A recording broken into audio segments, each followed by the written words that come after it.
Okay. Good morning. Welcome to the Board of Supervisors meeting of December 16th, 2025. Can we get a roll call, please? Yes, Chair. Supervisor Arroyo.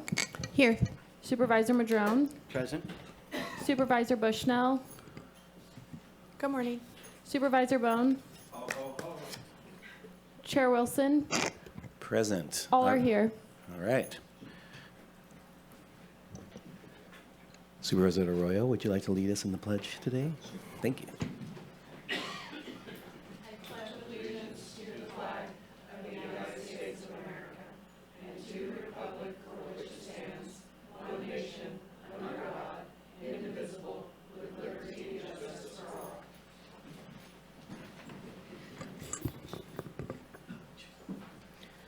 CAO Hayes, do we have any modifications to the agenda?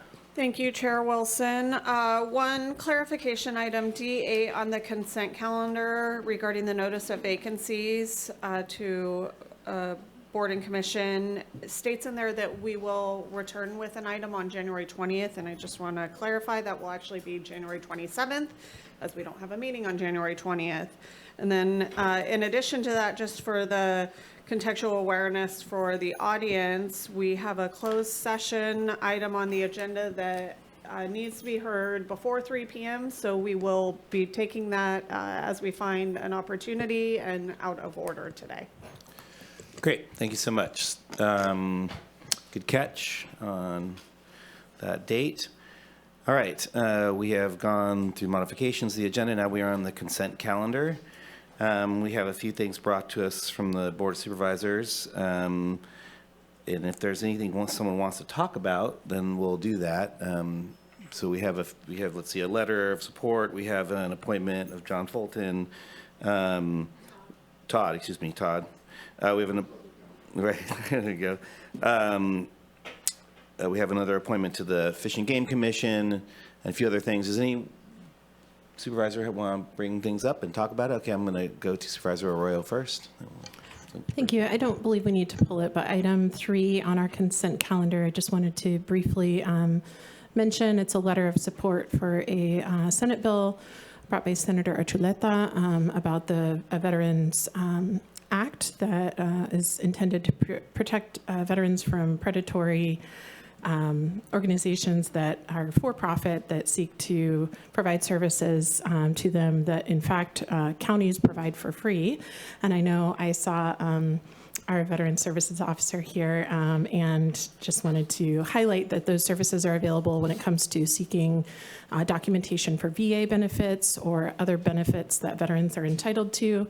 They can always reach out to our Veteran Services Office. And those services are provided at no cost, so they don't need to be necessarily engaged with for-profit businesses that are charging them a lot of money to do something that we offer them. So simply wanted to highlight that. Thank you. And Supervisor Bushnell? Yeah, I just wanted to highlight that Todd Fulton is going to be my second district appointment for Planning Commission, and I also want to recognize the thank you letter for Thomas Mulder, who served 5 years on Planning Commission from the time I was elected, and thank him for all of his time and energy that he put into the Planning Commission. Excellent. Supervisor Madrone. Yeah, I just wanted to welcome and welcome Catherine Stonecipher to the Fish and Game Advisory Commission. I believe tonight's their first meeting that she'll be attending, so that's a pretty quick turnaround. So welcome, Catherine. Supervisor Bone, anything in here? No? All right, good. All right, now we'll just kind of, if there's any discussion or not about the rest, it doesn't sound like there's anything anyone wants to discuss about the rest of the, sure, go ahead. I just want to add one thing that there is a notice of vacancy for an at-large member on the Humboldt County Planning Commission. So if you are wanting to maybe sit on that you get your applications into our clerk of the board. Yes. Okay. Is there anyone from the public that has any comment for things that are on the consent calendar? Yes, Chair. Caller 7718, I will unmute you and you'll have 3 minutes.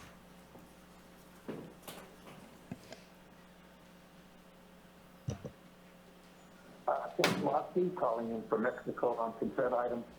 I did also want to reach out and thank Thomas Mulder and Todd Fulton for coming onto the planning commission. There's so many commissions and things that are mentioned here, and a lot of time is spent by these people, and they don't get financially compensated for their time to speak of, and I'll have a long list of other people later. And I think if I recall, Todd Fulton was the one that helped Aaron McClure get a horseback when Connie Beck stole it, but maybe I'm wrong. I think that's the guy. Anyway, I also wish to thank, I think it's item, there's one on there that has our elections department certifying a vote, Juan Pablo there at 1914. And I wanted to thank Juan for all the work he does there.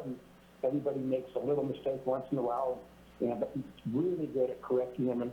And I did also want to do a shout out that is definitely connected to things that a lot of the county department does. You have a Joel Campbell Blair, and he's doing an excellent job in your attorney's department. So I think that's fantastic to have somebody who can really get and help in all these departments. So thank the opportunity to speak on the consent items, and I look forward to speaking on the non-agenda items next. That is all on Zoom, Chair. All right, anyone in the room? We have clerk of the board. Hi. I just wanted to point out on item 6 that that's the local appointment list. That is the Maddie list for the entire year. To all the great citizens out there who are looking to join a board and commission, this will highlight any terms that expire in the upcoming year.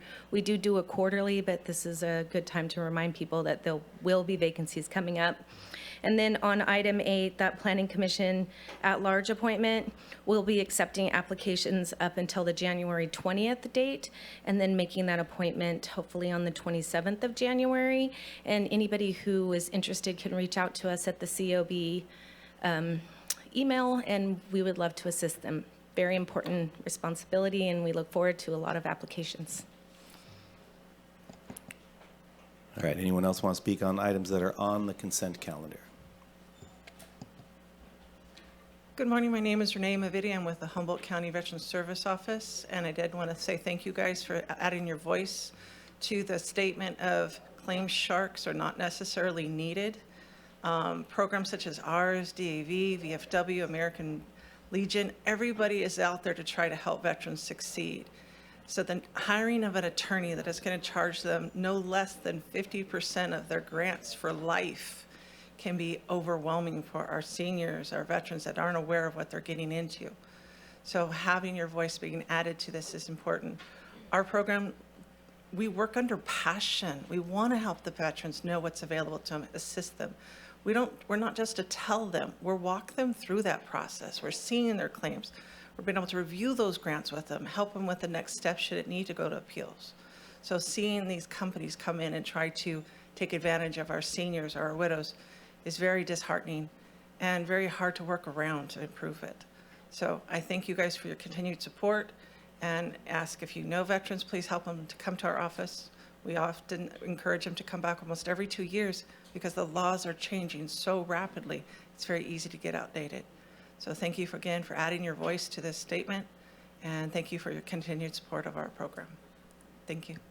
Merry Christmas. All right. And thanks for all your services. Again, this is comments on items that are on consent. Yes, good morning. My name's Joanne McGarry, and I want to ditto what the woman ahead of me talked about because I was it was most helpful to go to the Veterans Services for a friend of mine who had long ago lost any documentation, and they were extremely helpful in getting him his documentation for his veterans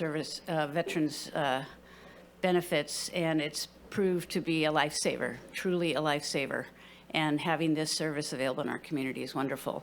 I also wanted to just notice the library donations that it's on the consent calendar, and just to say how I have just really come more and more to appreciate public libraries in communities and our public library and what it provides, not just in terms of books, but places for people to go, including an older gentleman who I am able to take to the library after the senior lunch so that he can sit there and appreciate all that it has to offer while he waits for his ride home.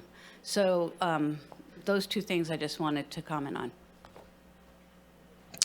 Great. Is there any other comment on things that are on the consent calendar from the board?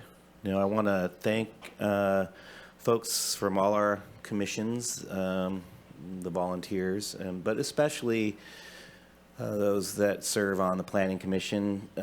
Thank you to Mr. Mulder for his service, and thank you to Mr. Fulton for coming on. It is, as was stated, unpaid and takes a lot of time, and there's just a lot of detail that people have to go through, and the commitment is a lot. So no matter what people feel about certain opinions that people might have on those boards and commissions, the commitment of our citizens to provide a diversity of opinion is greatly appreciated. And again, we have a list of openings throughout the year, and even if a commission is full and you are interested, please just submit an application, because when it comes up, the staff will then reach out to you and let you know that the opening is occurring. With that, is there any opposition to unanimous consent? Oh, do we have a motion? No, let's take a motion. I'll move approval of the consent calendar. Second. There's a motion by Arroyo and a second by Bushnell. And then there's comment. As modified. As modified. Great. Is there any objection to unanimous consent? Seeing none, motion passes 5-0. All right, so moving on to the next item on our agenda. Hold on, let's moving through here. Oh, those would be public comment on non-agenda items. So, do we have anyone first on Zoom? And those of you who are on Zoom, remember, raise your hand as soon as the item comes up, because sometimes there's a bit of a delay, and I don't have the habit of going back when hands go up after we've closed that. So.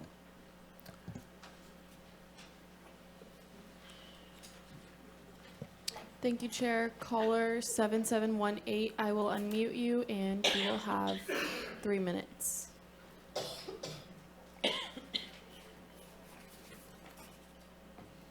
Good morning again, Ken Swatsky. I felt this was such an important topic that I did make a written comment to you folks, which you will find on the agenda in the packet there, in case all isn't able to be said. This is a very distressing situation to me. Property owners throughout the county, and it seems to be a trend even on the national, have to be afraid of eminent domain. And I can understand certain times when that would be necessary. But this particular case, it hasn't been necessary. Erin McClure has done her due diligence. In fact, I attended a meeting with her attorney, I don't know, a year and a half or 2 years ago. And that deal should have been done at that time. It's very disingenuous of them to put out a letter and information to the public saying that she hasn't tried to do the deal. Her time and her costs have gone through the roof. This was a water tank replacement project they have. And the other distressing thing was back, in my opinion, due to the gross negligence of the prior city managers there and the council, they had a chance to get a grant really for $2.23 million to accomplish this task. And since the city manager, like City Manager Amanda Meza, would not participate in negotiation, basically now that particular project essentially will cost the taxpayer $5.3 million. I don't understand why the engineer's estimate goes that much. I can understand a 25% increase, but something's greatly wrong here. And I think all the people in Humboldt County need to have the back of somebody who's trying to do a good thing, that's engaged in a negotiation process, and then all of a sudden get something put in the public forum, which actually was entered in the record of the city there, a line in the sand, five days to do something. And anyway, and they tried to make her bully on this thing. That's not forgivable. So take the opportunity to speak today. Thank you. Caller 3053, I will unmute you and you will have 3 minutes.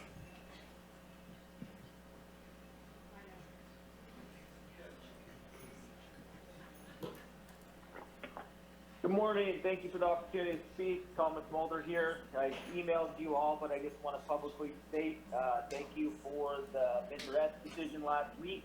Everyone I've talked to within the community feels like the angst is subsiding to some degree.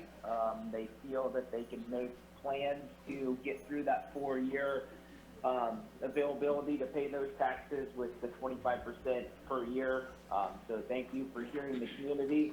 I feel that's the best fiscal decision you could have made for the county as a whole, for the taxpayers as well, because I feel it's your best opportunity to recoup as much of that Midwest money as possible. So thank you once again for that.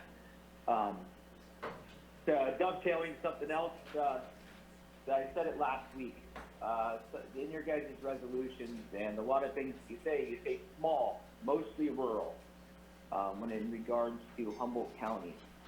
Although sometimes, not always, there seems to be decisions that are driven to just more heavily populated areas. And sometimes there is the feeling from many in the community that those that live rurally are forgotten about. So as you go through your decision-making process, if you still believe those words that you read into your resolution, small, mostly rural, please think about that in your decision-making process and take the whole county as a whole, the whole population, those that like to live out in the woods and protect the forests and all those kind of things, and those that like to live in a more heavily concentrated area, that you're thinking of all the people within the county when you make your decision. Thank you for the opportunity to speak. It's all on Zoom, Chair. All right, we're going to bring it into the room for folks that have comments on things that are not on the agenda. So if you have anything you want to say that's not on the agenda, this is your time to do it. You get 3 minutes. All right, come forward. Good morning, supervisors and everyone. My name is Paul Hagan. I'm an environmental attorney. I live in Humboldt County. I live in Arcata. Been living here since 1999. I'm sometimes involved in public affairs. I'm very happy to come and speak to you. I very much believe in the American form of government, and I like local government, and I really appreciate what all of you do here as the Board of Supervisors for the county. I have 3 different items to talk about. My main item here is Humboldt County's Regional Climate Action Plan, which is up before you again after having gone through the Planning Commission. Just want to say that it's going to be on the agenda later, so keep your comments about that till later. Till when we have it on the agenda, yeah. Very good. Thanks very much. Moving on to the second item, there's something rather related, and that's a couple of statutes that are working their way through the legislature right now. They are AB 1243 and SB 684. They are the Make Polluters Pay law, is what it's called. It's equivalent to the Superfund law. The 2 bills are essentially the same. I've read through all of them, somewhat tedious. There's a relatively minor difference between them. One of them references crude oil, and the other one references fossil fuels, but it's the idea that the producers of fossil fuels or refined crude oil have to pay into a fund to deal with climate change. And so hence the relation back to the regional climate action report that the county has that I will not comment on. But it's very good that the counties, local governments get involved in the state legislature and lend their weight to what's coming. So I would encourage the board to write a letter of recommendation to your legislators and others in the legislature to pass AB 1243 and SB 684. The last item I have is I'd like to extend my personal congratulations to Mr. Thomas Mulder for his time on the Planning Commission. I see he's resigning, and I know it's a very large job. I was on the Arcata Planning Commission for 9 years' time, and it's an arduous task, as was mentioned earlier, and I thank everybody who gives themselves to public service, and again, the Board of Supervisors and everybody. Thanks very much. Take care all, and happy holidays to everybody. All right. Next, please. And if you're getting ready, or if you think you're going to have a comment, by all means get in line so that we can move this along. Hi, I'm Erin McClure from Blue Lake. Thank you for letting me speak today. First of all, I would like to give a shout out to our Sheriff Billy Hansel, who was very helpful in a horrible situation that I had in Blue Lake. A trespasser had actually just moved onto my land and wouldn't leave and was threatening my life. And Billy Hansel and Kyla Baxley were able to get the POP team put together to come out and help me. And Coulter Ross and J.J. Mullins came out, and within days, that person was off my property and no longer causing me a lot of problems. The second thing I'd like to talk about, and Kent Swaski already alluded to it, and you guys have the letter in your packet, I believe. I'm kind of unfamiliar with the process here, but the city of Blue Lake has had a lease with my family for over 150 years. My grandmother started the water system for Blue Lake. Over a decade ago, that lease expired, and I've been trying ever since to get the city to negotiate with me on getting another lease together. They keep just kicking that ball down the road and spending lots of my money with attorneys, still no lease agreement. So at some point, I told them I was just going to sit on the lawn in front of City Hall until they could come up with something, and they refused to. So now they're threatening eminent domain. So this is a very serious situation. It's hard to have your property taken from you by a city who has not treated you very nicely. The attorney that has been pushing this along has been Ryan Platts from Mitchell Law Firm. Just to fill his pockets, he just keeps kicking the ball down the road and getting nothing done. Jill Duffy took over the position part-time while Mandy Mager had been terminated. She's helping him. And the council stands behind them both on the eminent domain, people that I've grown up with and known their parents. John Sawatsky, who is our mayor, Elise Scafani, who's on the recall, Kat Napier, who's part of the council, Terry Bayless, and Michelle Lusso. So I hope you read the letter that was given to you in your packet, and thank you today for letting me speak. Happy holidays. Back again, my name's Joanne McGarry, and just a reminder, I spoke at the last meeting about my concern about how we entertain ourselves, especially around holidays like the 4th of July with fireworks. And I'm seeing a lot of creative alternatives of light shows like in the city of San Francisco and elsewhere. And there's always the drone possibility as well. So I really do hope that we will start seriously looking at alternatives to fireworks in our communities in Humboldt County and do something better and more entertaining. The second thing I wanted to talk about is I walk around a lot, and I have the last 20 years of the last century, I worked in animal welfare and was a state humane officer, and I see a real issue with animal care and animal welfare in this community in terms of our animal shelter and the proliferation of litters of puppies and kittens. And I would really seriously like for our county to start looking at something like a spay-neuter ordinance and something that would require all animals over a certain age to be spayed or neutered, and if they are not, they either get fined and must get that surgery, or if they're going to be bred, a huge permit or fee is charged for those who want to breed animals. Something to just improve the situation for the animals in our community. So there's also a state humane officer opportunity with local private nonprofit humane societies and SPCAs. They can be officers of those organizations. They cannot be government officers. But I think we really need to start addressing the animal issue seriously in our community, because it's important to everybody who love the animals that they have, or the animals that are, stranded or strayed or end up in our shelters. So I just wanted to put that out there as something to consider for 2026. Okay, is there anyone else with public comment not related to anything on the agenda? All right, seeing none, we're going to move to our first time set here in a couple of minutes. So let's see, it is 9:27. By law, we're required to start our time sets at the time that they're time set, which is 9:30. So we're going to just take a break for 3 minutes, and then we're going to get back to it. So shake it off a little bit. Ready? We're going to celebrate some employees who've done a really wonderful job and who are going to graduate to the next level. So it's an exciting day. It's an exciting day, but we'll start in a couple minutes because that's what we're supposed to do.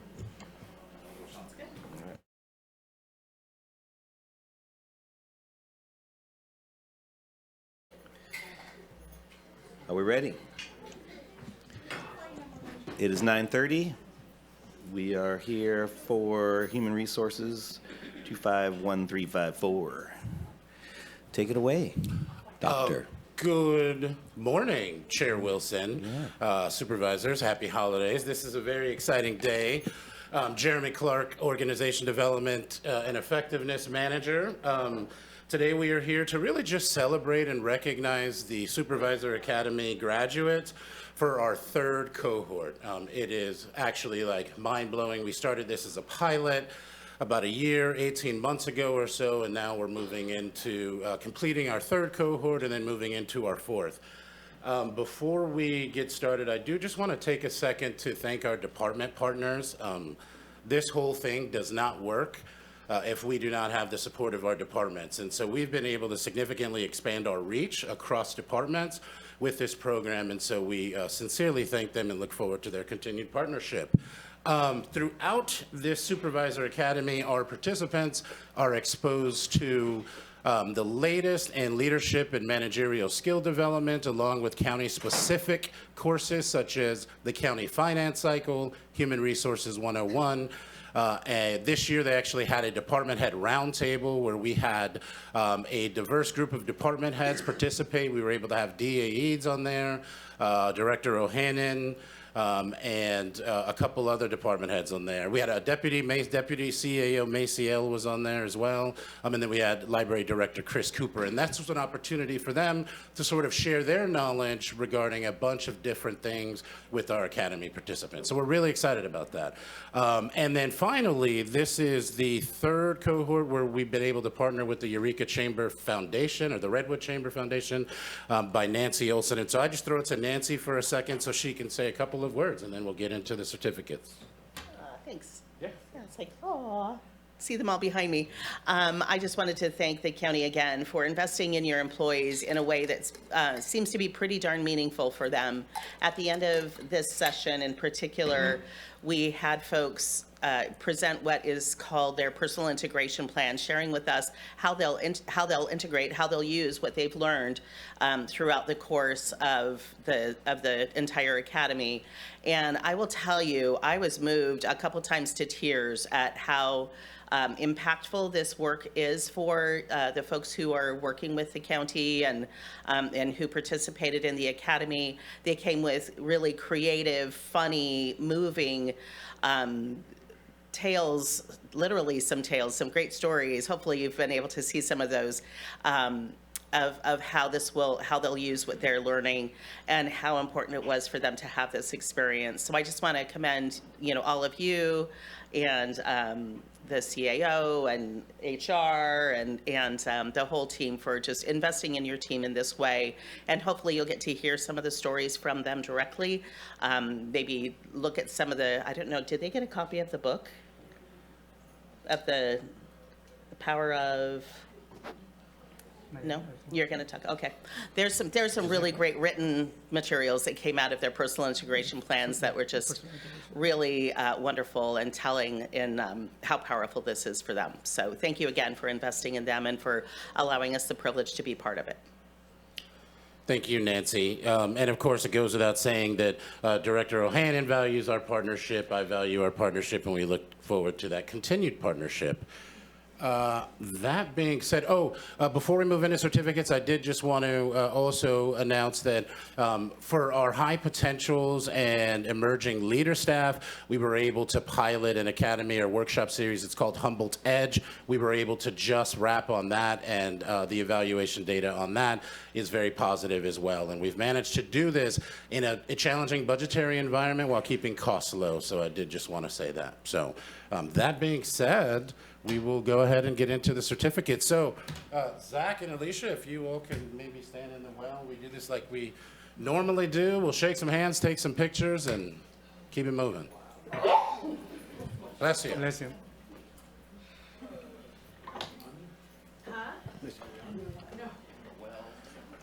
Okay, so Rosam will read the name, and then he'll pass the certificate to me. I will hand it to you, and you can shake hands, and we'll get a picture at the end. Good morning. I'll be reading them in alphabetical order. First up, Catherine Evenmark.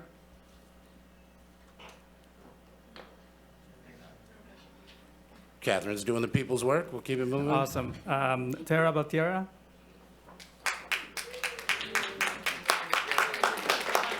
Also busy at work doing the people's work. Althea Christensen. Doing the people's work. It's a busy day. Russell Coleman.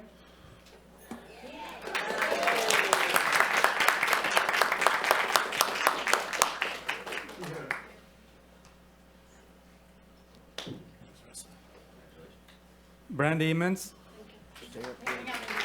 Brandy Emmons. Brandy's here. Brandy, thank you. Marianne Hutchins. Marianne Hutchins. Doing the people's work. Katie Liston. Katie. Also doing the people's work. Awesome. John Marcial. No John. Alice Pitt.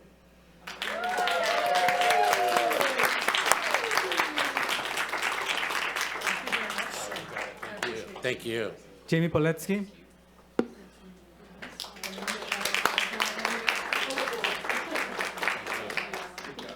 Acacia Quinn. Acacia.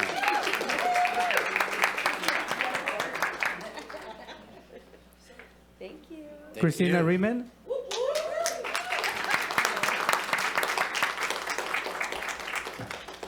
Dylan Sampson. I think he's Doing the people's business. Christy Serda. Christy Serda. Doing the people's business. Michael Schroer. Michael. What? If Michael is watching this, you are directed to report to board chambers, please, sir. Katie Slaughter. Katie Slaughter.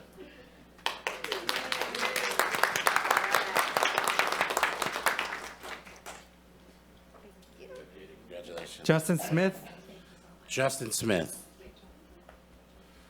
Christina Story.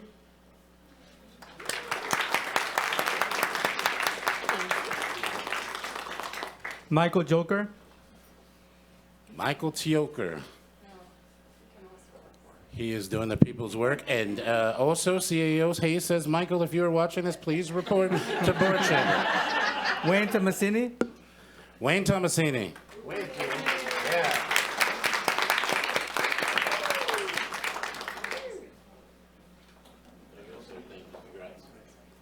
Christopher Towers. Christopher Towers. Doing the people's work. Isabel Vargas. Isabel. Lucas Villalpando.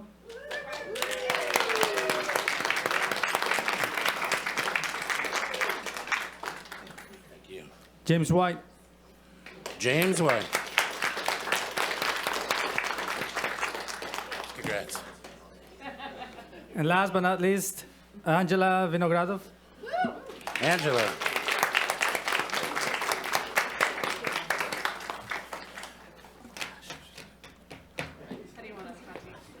As close as you can, and if the board could stand and squish.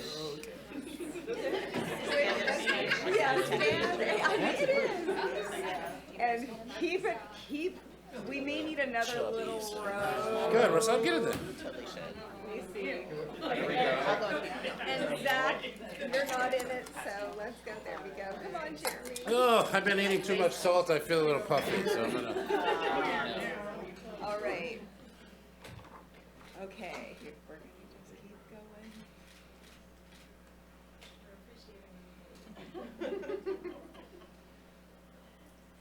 All right. Thank you all. Thank you, Alicia. Thank you, Zach. So is this the point that if any of our graduates wanted to say anything, do they just wait for public comment? Yeah, we still have public comment on Okay. this, and graduates can hang out for a little bit because we'll have public comment and public comment from the board. Public comment and.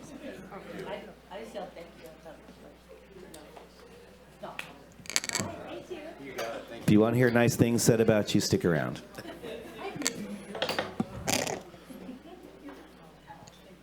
All right, we're going to open public comment on this item. just for a moment. Is there anyone on Zoom that has anything to say about this? Yes, Chair. Caller 9903, I will unmute you and you will have 3 minutes. All right, 9903, please chime in.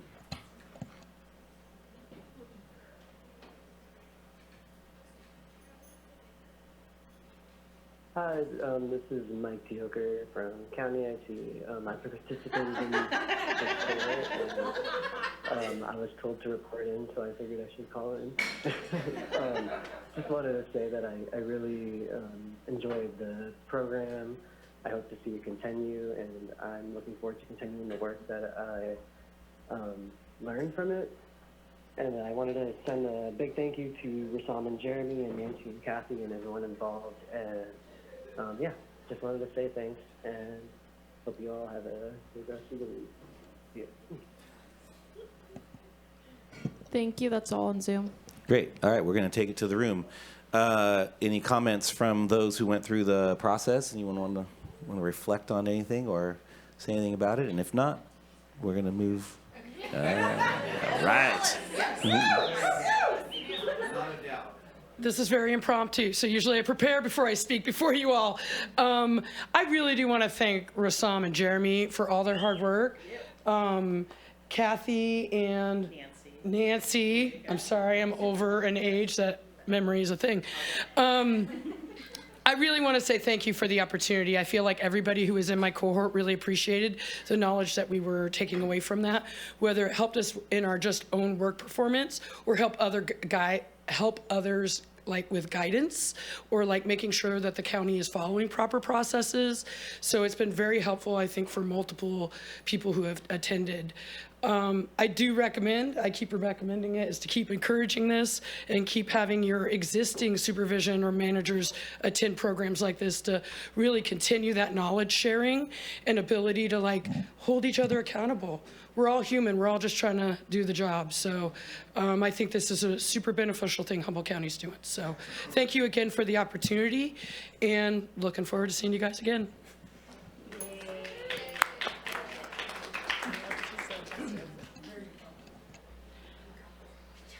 Hi, I'm Angela Winogradov. I'm actually a supervising public health nurse. I oversee the maternal, child, adolescent health programs. And I just really want to say that I learned so much about the county. I learned so much about the job that I've been doing for 5 years and the idea of breaking down the silos. So it's really important that we as different departments know what we're doing. We know how to communicate with each other. We know the shortfalls, because we all know we're working harder, doing more with less, right? We just don't have the staff that we used to have. It's really hard, it's really challenging.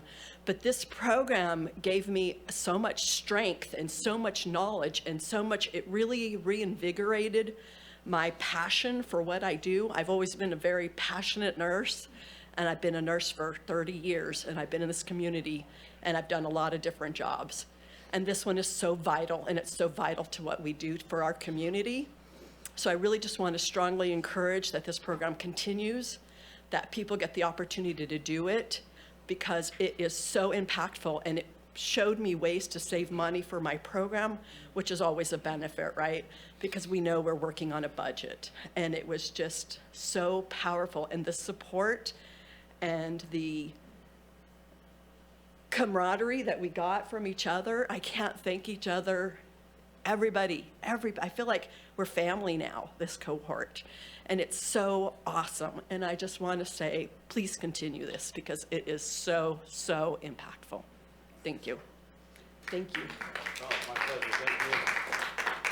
I'm going to slide over here and make public comment just so the boss man can bring us home. But I just want to impress upon your board, if I may, this academy, if we take this cohort, we had public health, child support, assessor, public works, human resources, CAO through IT.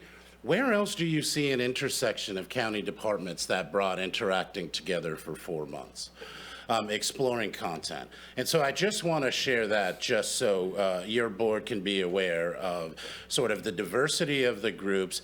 And this work is about breaking down those barriers and those silos. And so again, to all of our graduates, I just want to thank you all very much. And yeah, Zach.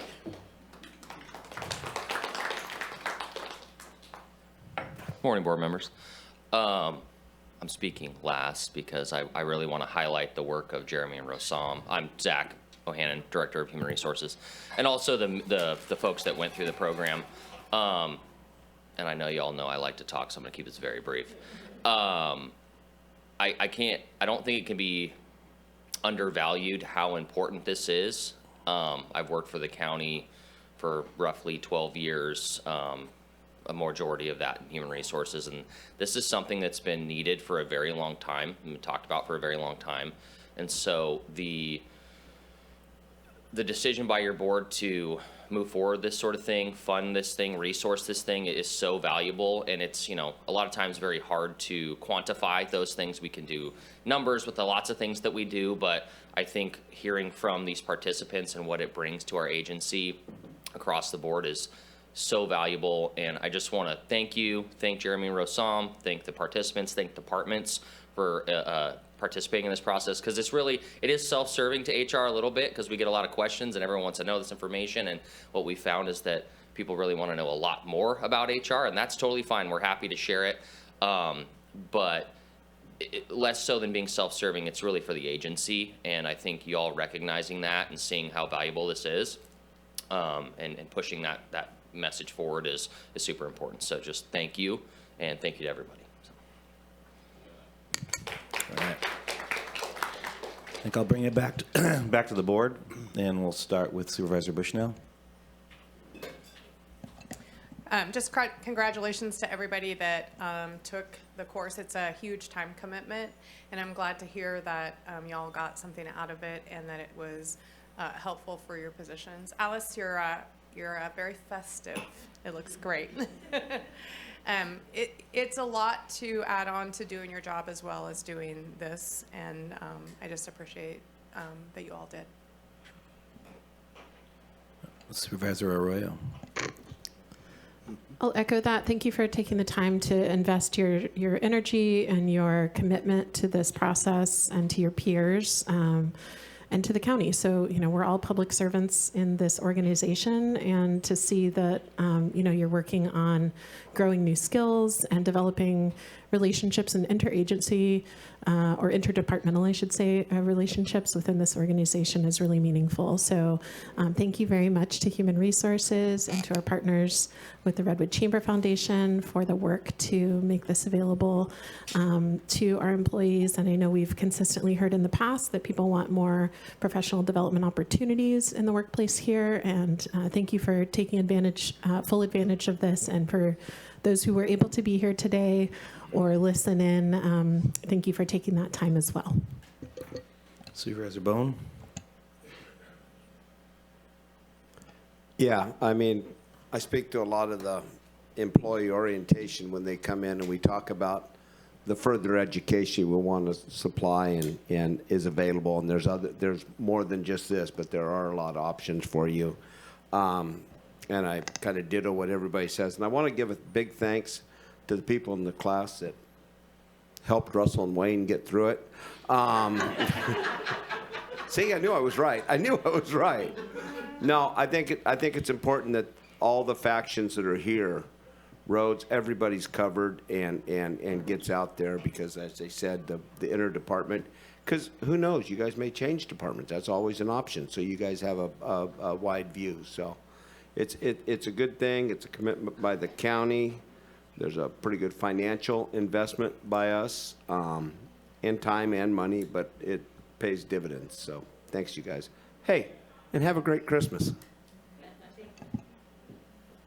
Supervisor Madrone.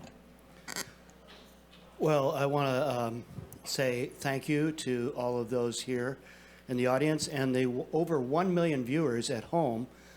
This is our version of the Academy Awards here, right? The only thing missing is a red carpet. I think next time we need a little red carpet right here. But truly, you guys are really, I can't say enough about the commitment you've made to improving service for our community, and the comments about how you're now family, you know, the opportunity for you all to work together for 4 months. That commitment can't go without stating how important it is. So I congratulate you all on your awards, and next time we'll have a red carpet for you as well. So It won't be very big, but I just want to emphasize just one slice of this, and I echo and associate myself with all the comments here today. For me, the most valuable part of these types of trainings really is the team building. It really is the cross-departmental communication and understanding. It really strengthens the team civilization, really. I mean, local government is what holds it together, and we really undervalue often the roles that even our own roles in that, and I don't mean just supervisors. I mean when we're just doing our individual jobs, whether it's in IT or in roads or a public health nurse or whatever it is.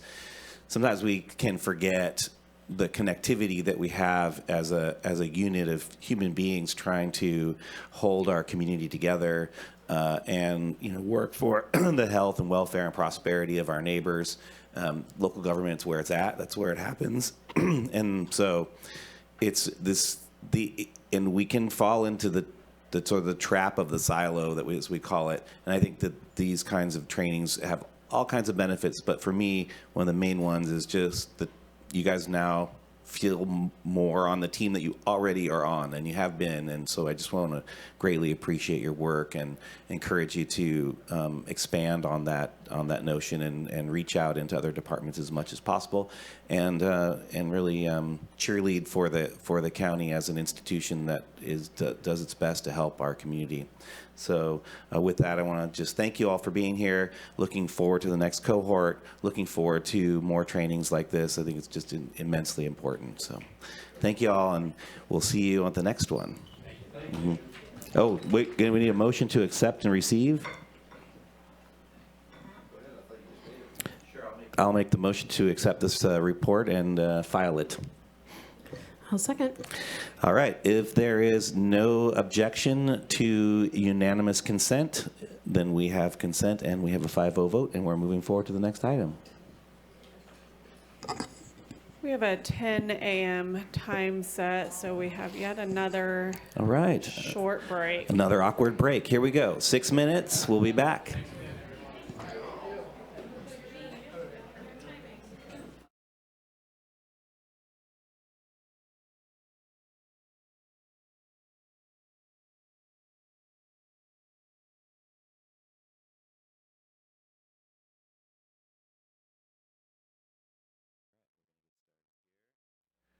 Let's see, going down my list.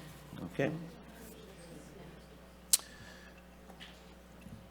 We are going to start our discussion and public hearing about the Humboldt Regional Climate Action Plan and CEQA GHG emissions thresholds for Humboldt County. And so we're going to open the public hearing. Open. John, take it away.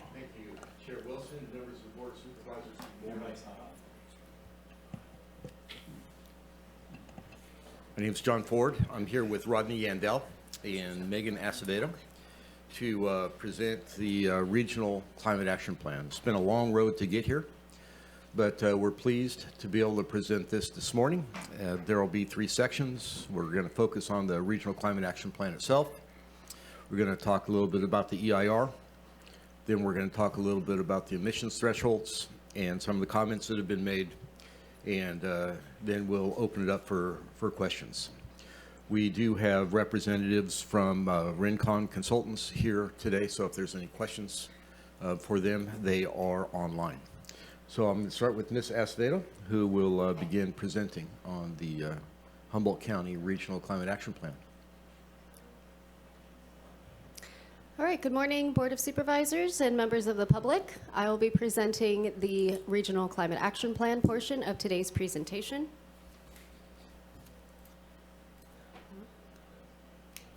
No.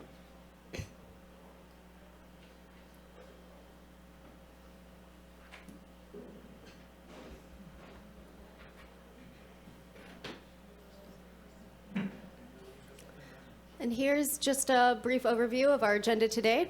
We'll go through the Regional Climate Action Plan, and then we'll go through the Environmental Impact Report analysis, and then we will get into the CEQA greenhouse gas emissions thresholds, and to finish off, we'll talk about Planning Commission recommendation.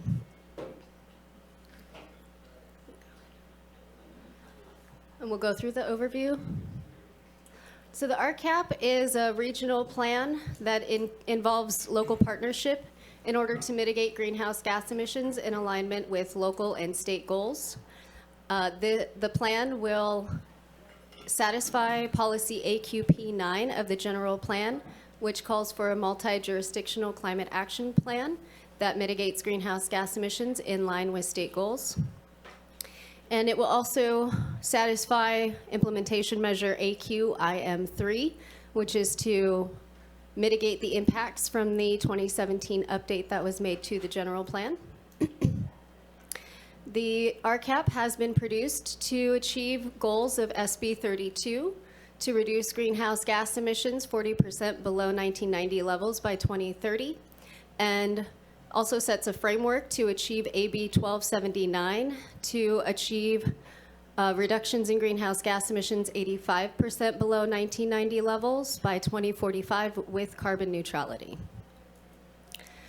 So the Climate Action Plan process is an iterative process which involves feedback from the county, the incorporated cities, that includes Arcata, Blue Lake, Eureka, Ferndale, Fortuna, Rio Dell, and Trinidad, and also includes regional partners, including the Humboldt County Association of Governments, the Humboldt Transit Authority, Humboldt Waste Management Authority, and the Redwood Coast Energy Authority. The RCAP included a 2022 greenhouse gas emissions inventory, which found that approximately 1.5 million metric tons of CO2 equivalent were released in 2022. The primary contributors were found to be on-road transportation at 73% of total emissions, and building energy use from natural gas at 13% of total emissions. Using the information from the 2022 inventory, a 1990 backcast was generated, and the backcast uses state-approved methodology that assumes that the changes in greenhouse gas emissions would follow state trends, and also accounted for carbon-free electricity that was provided by RCEA. As well, we produced two forecasted scenarios, one for business as usual and one for a legislative adjusted scenario, which accounts for implementation of active state legislation. And the legislative adjusted scenario found that approximately 1.46 million metric tons of CO2 equivalent will be released in 2030, and 1.39 million metric tons of CO2 equivalent will be released in 2045. Oh, no, go back. The legislative adjusted scenario forecasts were compared to the 1990 backcast in order to identify our greenhouse gas emission reductions that we would need to achieve in order to be in line with state goals. And the graph to the left shows the 2022 inventory and the forecast for 2030 and 2045 separated out by sector. And as you can see, transportation is the biggest emissions. So here we have a graph. It shows at the top. This isn't.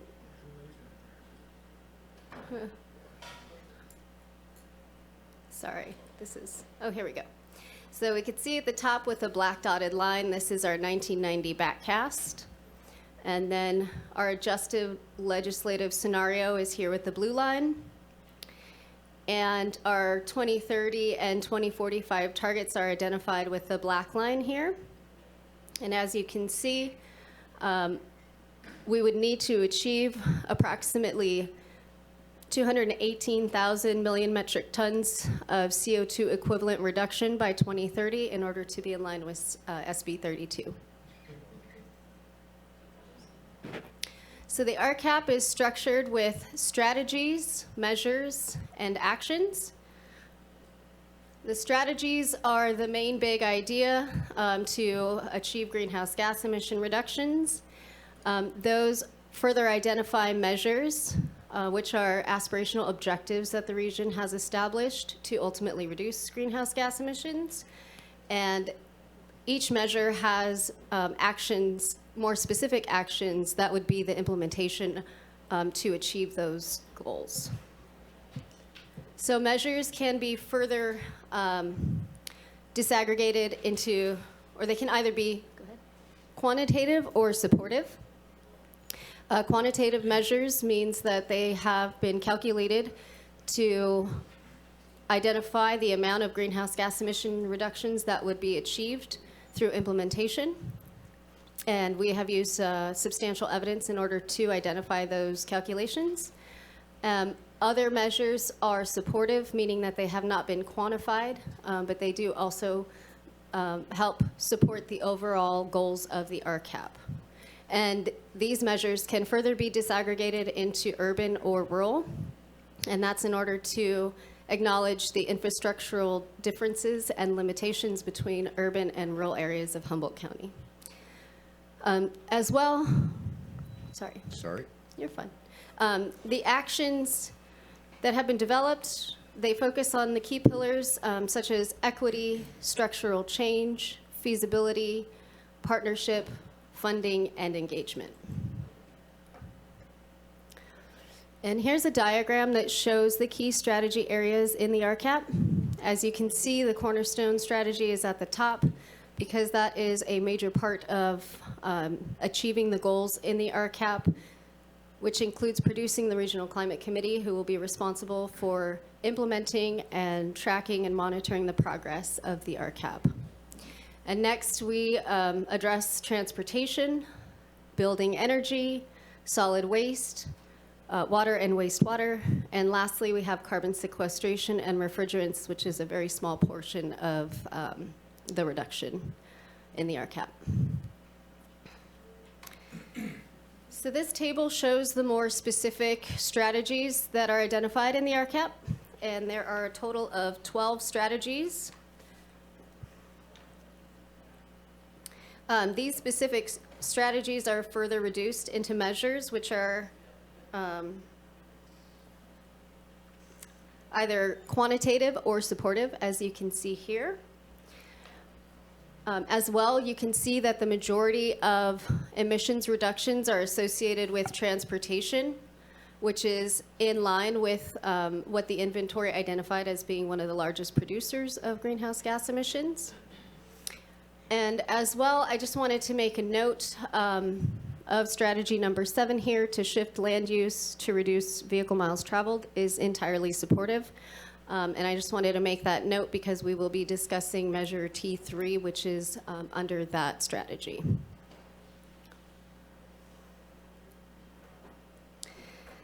The RCAP will be implemented in an iterative process, which involves feedback from the county, incorporated cities, and other regional partners. And the Regional Climate Committee will be responsible for tracking and monitoring the progress of the RCAP by providing annual reports and updates. Annual progress reports will be utilized to identify if the region is on track to meet its 2030 targets.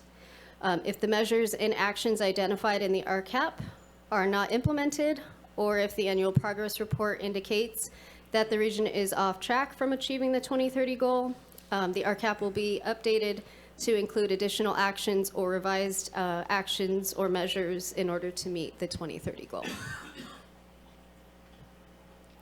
So the RCAP has been developed in line with CEQA requirements for a qualified greenhouse gas emissions reduction plan. This means that it includes an inventory of current greenhouse gas emissions, forecasts, and targets. It also includes measures and actions with provided substantial evidence to show target achievability. And it includes a tracking and monitoring plan for accountability. Since the RCAP is consistent with the state goals for greenhouse gas reductions, and meets the CEQA requirements for a qualified greenhouse gas emission reduction plan. It allows future development projects to streamline their greenhouse gas emissions analysis if they can show consistency with the RCAP. A CEQA greenhouse gas emission streamlining checklist has been produced to assist in the evaluation of whether a project is consistent with the RCAP.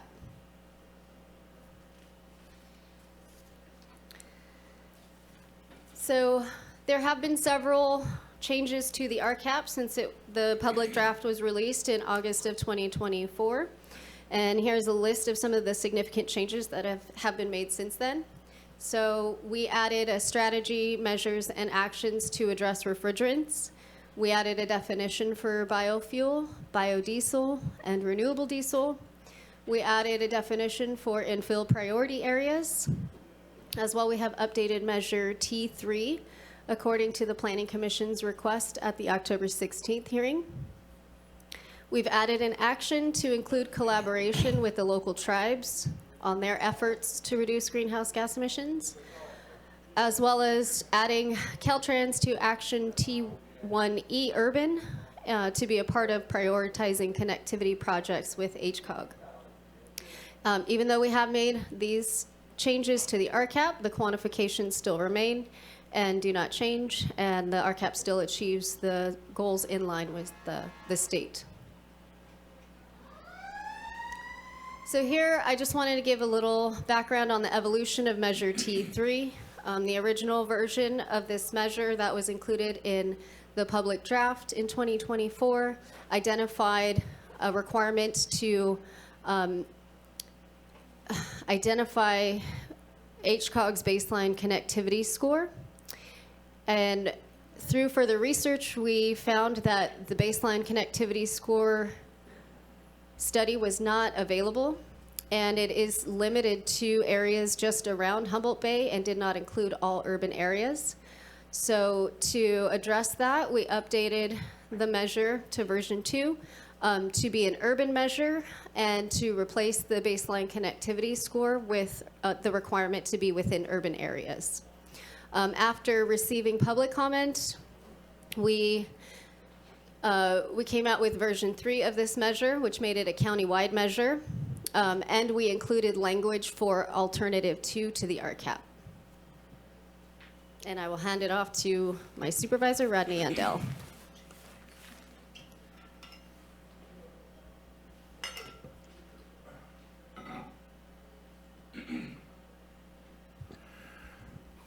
Good morning, Supervisors. I'm Rodney Andel, and I'm going to kind of go through the environmental impact report.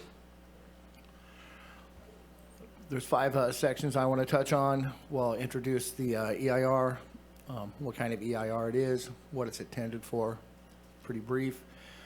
I'll go through the environmental analysis, then we'll discuss tiering and what it means and what are the benefits. Then I'll briefly discuss the final EIR and as well as the statement of overriding considerations. So the EIR that was prepared for the RCAP is a program EIR, which is a large-scale environmental document that analyzes a series of related actions to assess broad environmental effects and mitigation measures. This reduces repetitive paperwork in the future for smaller future projects that tier from it, and allows for early consideration of cumulative impacts and policy alternatives, making future approvals more streamlined or simplified. Stay there. I'll be discussing the environmental analysis within the EIR, and what happened is the analysis found that there are resources that would not be significantly impacted and no mitigation is required, which we'll briefly look at. And it found that there would be resource impacts that would be less than significant with mitigation. And it also found that there would be resource impacts that would not be mitigated to a less than significant level. It's important to note that the analysis was basically focused on future projects to implement the RCAP that have no application or project proposed at this time. So it's kind of a strange analysis. So anyways, let's go into the first So what you see here, and I don't want to read all these out because I'll bore you to death, but these are the impacts to resources that were found to be less than significant and no mitigation is required. If you briefly want to look at those are the ones. The next slide is these are the resource impacts that were mitigated to less than significant, and I'll go through these. It was found that light and glare would be a significant impact without mitigation, so mitigation was developed for that. With air quality, toxic air contaminant emissions during construction would be significant if not mitigated, so we developed mitigation for that. Same with biological resources specific to riparian habitat, sensitive natural communities, and wetlands, as well as cultural and tribal resources. Archaeological and tribal cultural resource mitigation was put in the EIR, as well as mitigation related to ground-borne vibration. We'll go into this slide a little more in depth. What this is it's showing resource impacts that were not mitigated to less than significant. And I'll briefly make a statement about that. Implementation of the RCAP would result in significant unavoidable impacts to resources that would not be mitigated to less than significant, even with the incorporation of mitigation measures. The draft EIR has evaluated mitigation that will mitigate the environmental effects to the extent feasible, but there are specific considerations which make mitigating these impacts to less than significant infeasible. The first one is aesthetics. The draft EIR found large-scale projects facilitated by the RCAP could have impacts on scenic vistas, scenic routes, and public views that would be significant and unavoidable even with mitigation. Because the siting and design of future projects facilitated by the RCAP is unknown at this time, the feasibility and effectiveness of required mitigation measures is unknown. Next is agriculture and forestry resources. Infrastructure facilitated by the RCAP has the potential to convert farmland into non-agricultural use and conflict with existing zoning for agricultural use or Williamson Act contracts. Mitigation measures would not ensure that the conversion of farmland could be avoided. Next is air quality. The draft EIR found that future projects implementing the RCAP would result in the generation of air pollutants, which could affect local air quality even with mitigation. In regards to biological resources, infrastructure facilitated by the RCAP could result in direct or indirect impacts to special status species or their associated habitats, wildlife movement corridors, and wildlife nursery sites. Regarding cultural resources, existing and eligible historic resources could be materially impaired by future development that would be carried out under the proposed plan. While historic American Building Survey documentation would reduce impacts to the greatest extent feasible, in cases where compliance with the standards or avoidance is not possible, legal precedent has established that such a measure cannot mitigate impacts to a level of less than significant because the loss of historical fabric cannot readily be compensated for by commemorative mitigation. Sorry. What's next? Noise. Construction noise from projects and infrastructure that implement the RCAP may not be able to be reduced below applicable thresholds, and newer expanded transit services could impact nearby noise-sensitive receptors and exceed acceptable standards. Lastly, utilities and service systems. The relocation or construction of new or expanded water supply, wastewater, or electrical power facilities and infrastructure could result in significant environmental effects. Without specific plans or projects for these facilities and infrastructure, it cannot be concluded with certainty that mitigation measures would fully reduce all impacts associated with this construction or expansion of existing infrastructure to a less than significant level. Next, I'll be discussing tiering. So, the core idea of tiering is to eliminate repetitive analysis that was already done in the program EIR and focus the later environmental site-specific documents only on the new issues that were not addressed in the initial program EIR. So the first tier of this process is the program EIR. This is a broad general analysis covering a series of related actions, a large geographical area, or the adoption of rules and regulations. The program EIR evaluates regional influences, cumulative impacts, broad alternatives, and general mitigation strategies applicable to the entire program.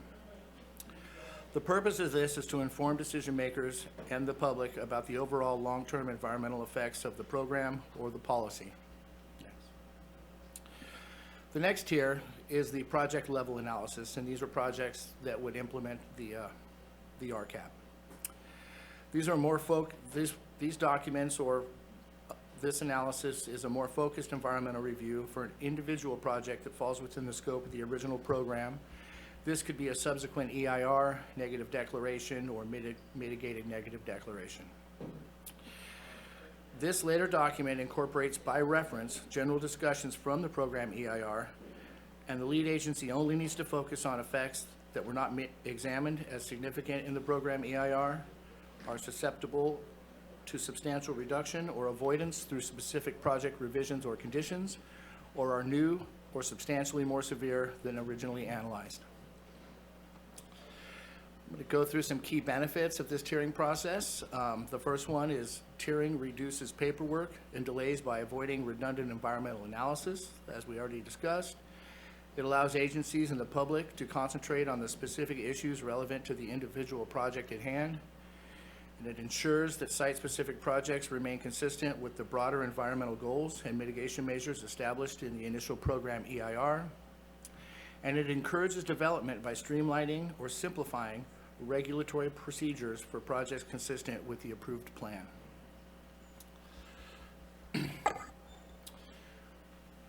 So we did produce a final EIR after the initial draft was circulated and comments were received, and we developed responses to those.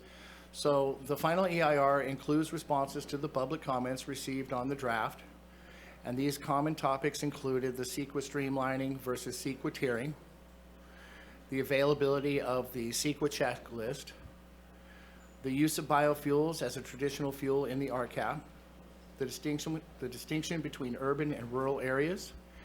It also includes minor text changes to the draft resulting from public comments received on the draft regarding urban areas.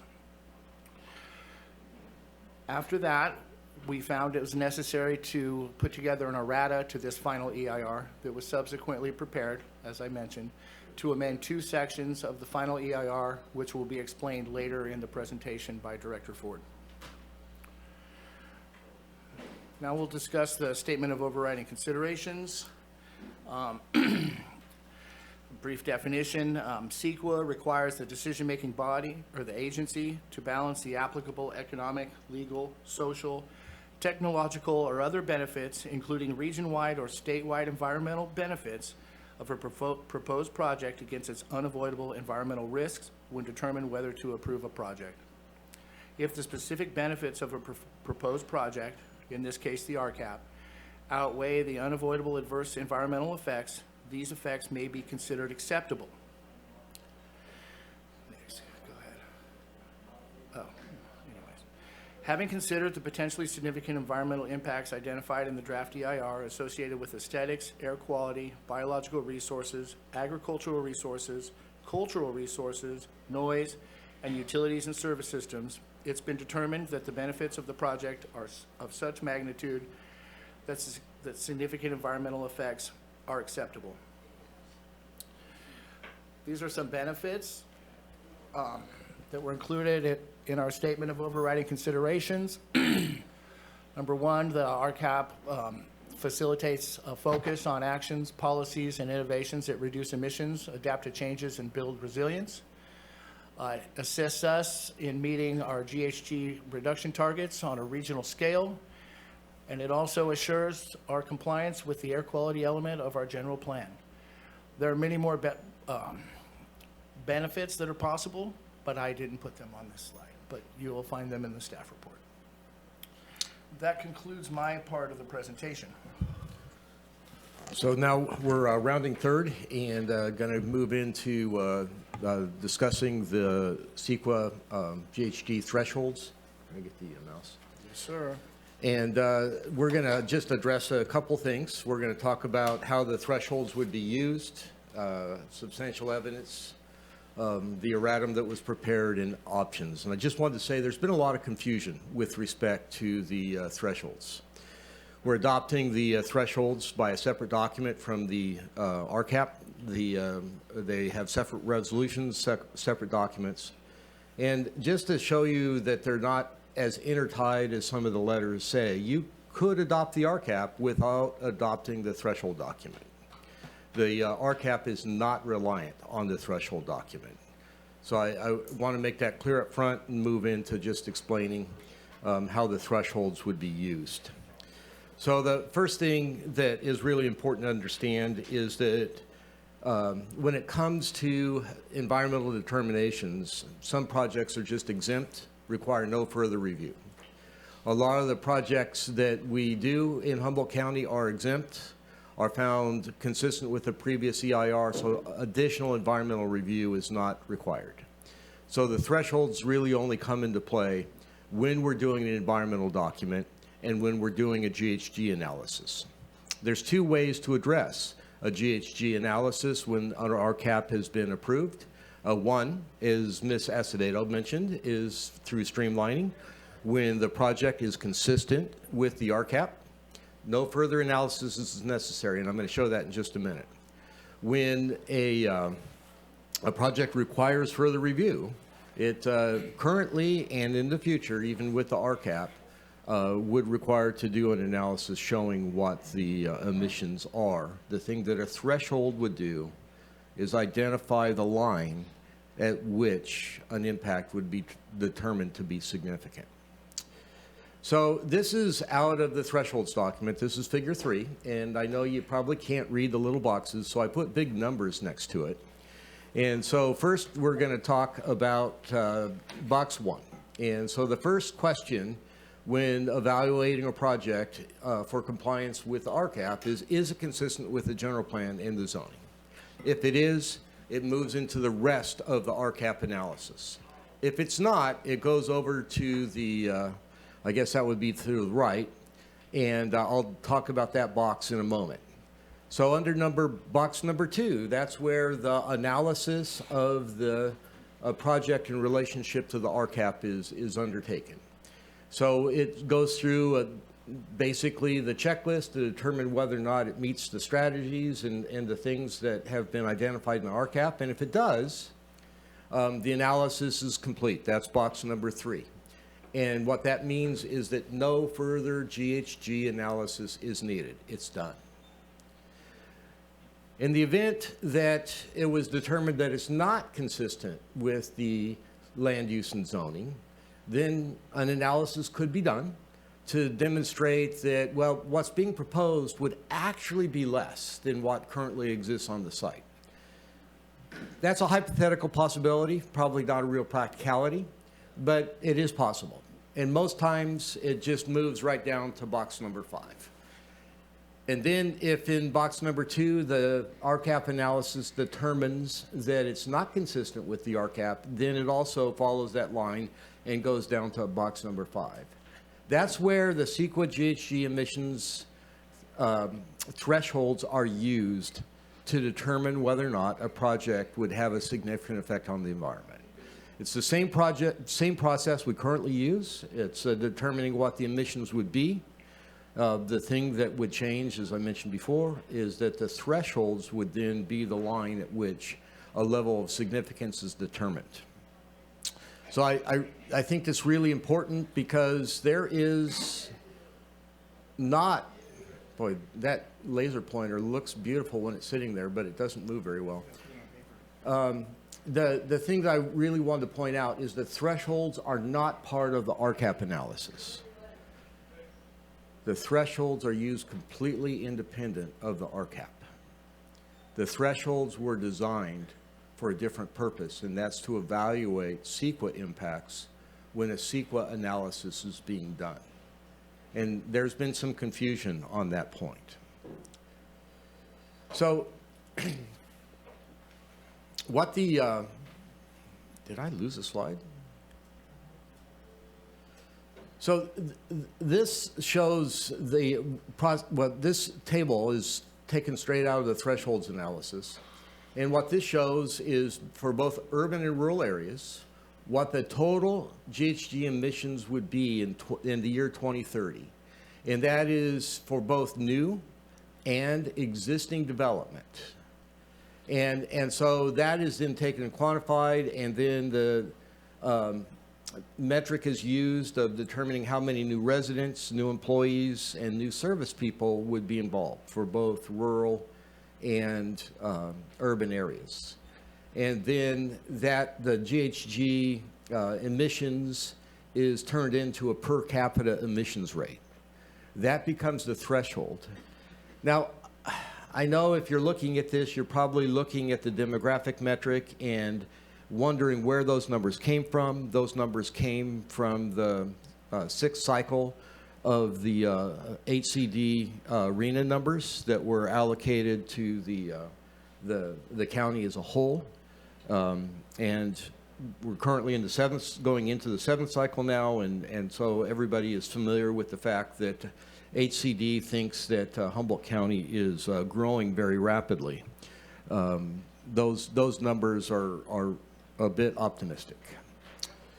So then the thing that the CEQA guidance document did is that it identified that, okay, if we used those thresholds, those per capita thresholds that achieve the goals of the RCAP, achieve the goals of the SB 32 for a 40% reduction by 2030, that it basically is consistent with the target. There's substantial evidence there for those numbers. Those numbers are the numbers that have substantial evidence. But then they go on in the document goes on to say, but they allow for higher GHG emissions from development than is necessary with existing development techniques and equipment. So it brings up a statement that is highly optimistic, but it doesn't say what the development techniques and equipment is. I apologize, I missed this. I should have caught this when we were putting this document out. And I think the struggle is that it by not identifying what those development techniques and equipment are, we don't know what it means. And so in Table 8, then within that document, the comparison is made to other jurisdictions. There's 6 cities there. 5 of them are in the Bay Area. 1 of them is on the Central Coast, and there's 1 county that's identified. So as you can see, many of their per capita emissions rates are far lower than what was projected for Humboldt County to achieve in 2030. And there's probably reasons for that. They're not nearly as rural as the county is. Even in our urban settings, they're not as rural. And you notice the county of Santa Barbara is a little bit closer to where we would look. And so based upon that, the thresholds guidance document proposed a 50% reduction. And so it basically took the threshold numbers and divided it by 50%, and these are the numbers that were then proposed. So I want to say really clearly that option 3 here represents what would be consistent with the RCAP. That's identified as 100%. Those are the numbers for which there is substantial evidence. We could not adopt thresholds that are higher than that and be consistent with what has been put out as substantial evidence, but we can go lower. And so what the guidance document did was proposed option 1, which was to cut it in half. In talking to our partners in the cities and looking at it and realizing that the county is just far more rural than the cities that were identified, going into the Planning Commission staff recommended option number 2 as a better compromise, more reflective of the nature of Humboldt County. And so the Planning Commission did recommend option 2, but there was some deep division about whether or not option 1 should be used. I just want to take a moment and talk briefly about the Regional Climate Committee. As Ms. Acevedo mentioned, this is the cornerstone strategy. It has representatives from all of the regional agencies, including the jurisdictions. It's responsible for coordinating the progress on the RCAP and updating the RCAP and moving the RCAP forward. A critical part of this is the creation of a project manager position, which is the staff to that committee. And there have been discussions with HCOG about fulfilling the role of the RCC, or the Regional Climate Committee. And HCOG has been moving forward and studying that and evaluating that. Originally, it was thought that the project manager position could be funded through grant funding. It's not as clear that that's available currently. And so one of the discussions that has been going on was perhaps the participating jurisdictions should participate in the cost. It's currently recognized the county cost would be in the neighborhood of $100,000 per year. There's also a lot of comments on the checklist, and so I just wanted to briefly address this. And this is not something the board needs to adopt. It's really a staff tool. There's lots of concerns from the public relative to not applicable, and I'll address this a little bit further later relative to one specific item. I think the thing that we recognize is that there are some measures in here that are like specifically related to commercial. And so if you've got a residential project, it would be not applicable. So there are some measures that the NA would be appropriate, but I think what we will do is remove the NA from all the other ones. This is really about compliance with the RCAP. And so a lot of public concerns have been received about the desire to see the greenhouse gas threshold set at 50% of what the RCAP would achieve. As I mentioned, this is not the threshold for which there's substantial evidence. That threshold is basically the 100% threshold. But I want it to be clear, as long as the board doesn't go ahead that, the board is free to choose. You could choose the option 1, which is 50%, option 2, which is the 75% or a 25% reduction, or the 100% option. And so there is no legal limitation there. It's really about trying to match that threshold to the unique circumstances of Humboldt County.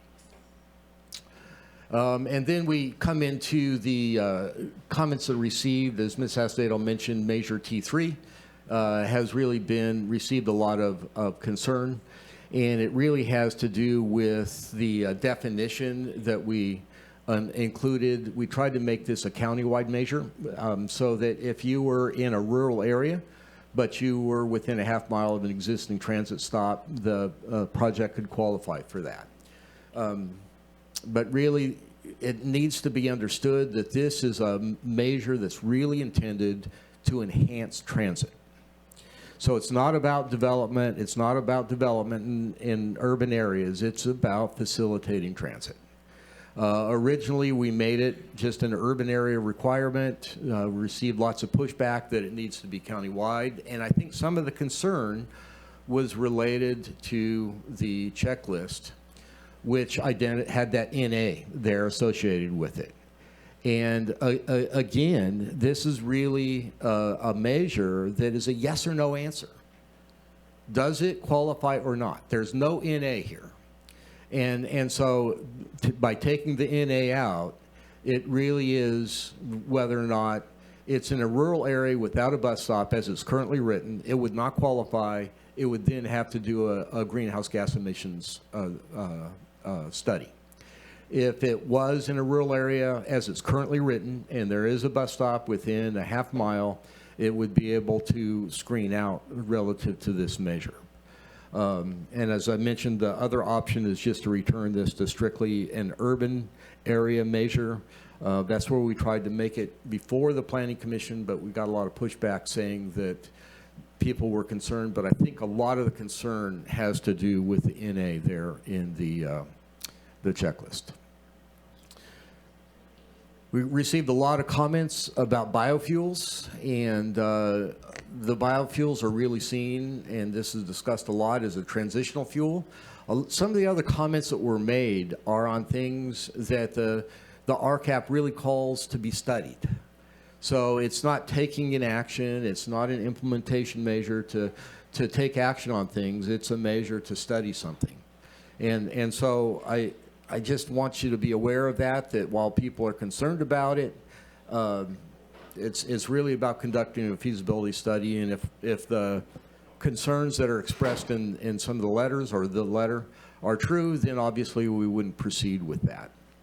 There was also a concern that RCAP hasn't taken into consideration of the legacy of deforestation in the county that's transformed the forested landscape. And the county is acutely aware of past practices, and the RCAP really looks forward to improving the quality of forests, to identifying how to capture carbon and use sequestration as a tool to achieve the 15% sequestration credit that we're allowed to get in 2045.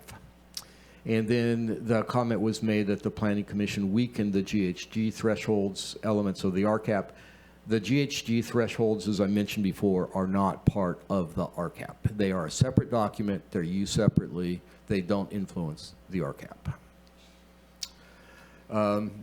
So the comments made at the Planning Commission were a little bit of a concern because allegations were made that legally the county couldn't modify the thresholds because that's what was evaluated in the environmental document. That's just not true. What was evaluated in the environmental document was the RCAP, and so the results from the RCAP, basically the 100%, is consistent with the EIR. That's what the EIR considered. That's what the EIR evaluated. And so people said that the county was required to use the 50% reduction. We do not believe that to be true. We prepared an errata because there was a table in the EIR project description that used, I didn't catch this before, that's why it's an errata, that used the 50% reduction thresholds as a reference. And so this is what the errata looks like in changing the RCAP back to the numbers that are consistent with achieving the goals, the 2030 goals being consistent with the RCAP. And then there was another comment made at the Planning Commission. That was a good comment that there was a recent Senate bill that granted exemptions for bus services, that extended exemptions for sustainable transportation projects. And so what we did is we modified that mitigation measure to say that unless it's preempted by SB 71, that the mitigation measure would apply. And so it really doesn't change anything. The erratum should be certified as part of the EIR. And the Planning Commission did recommend approval with a 3-2 vote. It felt like the split vote was really based upon the thresholds. There was some pretty vigorous comments about that. The Planning Commission did recommend that the board should really consider that and consider all three options in fairness to all involved. The kind of the position representing seeing the 50% threshold being used was related to wanting to achieve the maximum reduction possible, and that we should be doing everything we can to achieve that reduction. The other side that really was concerned about going that far was not knowing what that reduction would do, not knowing what technology was being used, and not wanting to approve something that had adverse consequences to a community that's already not seeing a lot of development. And so without knowing what that meant, they really weren't willing to see that 50% reduction. So the recommendation is to adopt the resolution to certify the EIR, including the errata, adopt the resolution to adopt the RCAP, and adopt the resolution adopting the CEQA GHG emissions thresholds and guidance report with thresholds at a level of 25% below the level which be achieved in the RCAP. That concludes our presentation. We'd be happy to answer any questions. Great, thank you so much. We're going to take it back to the board for some quick questions before we move to the public. And so I'll start with Supervisor Bushnell.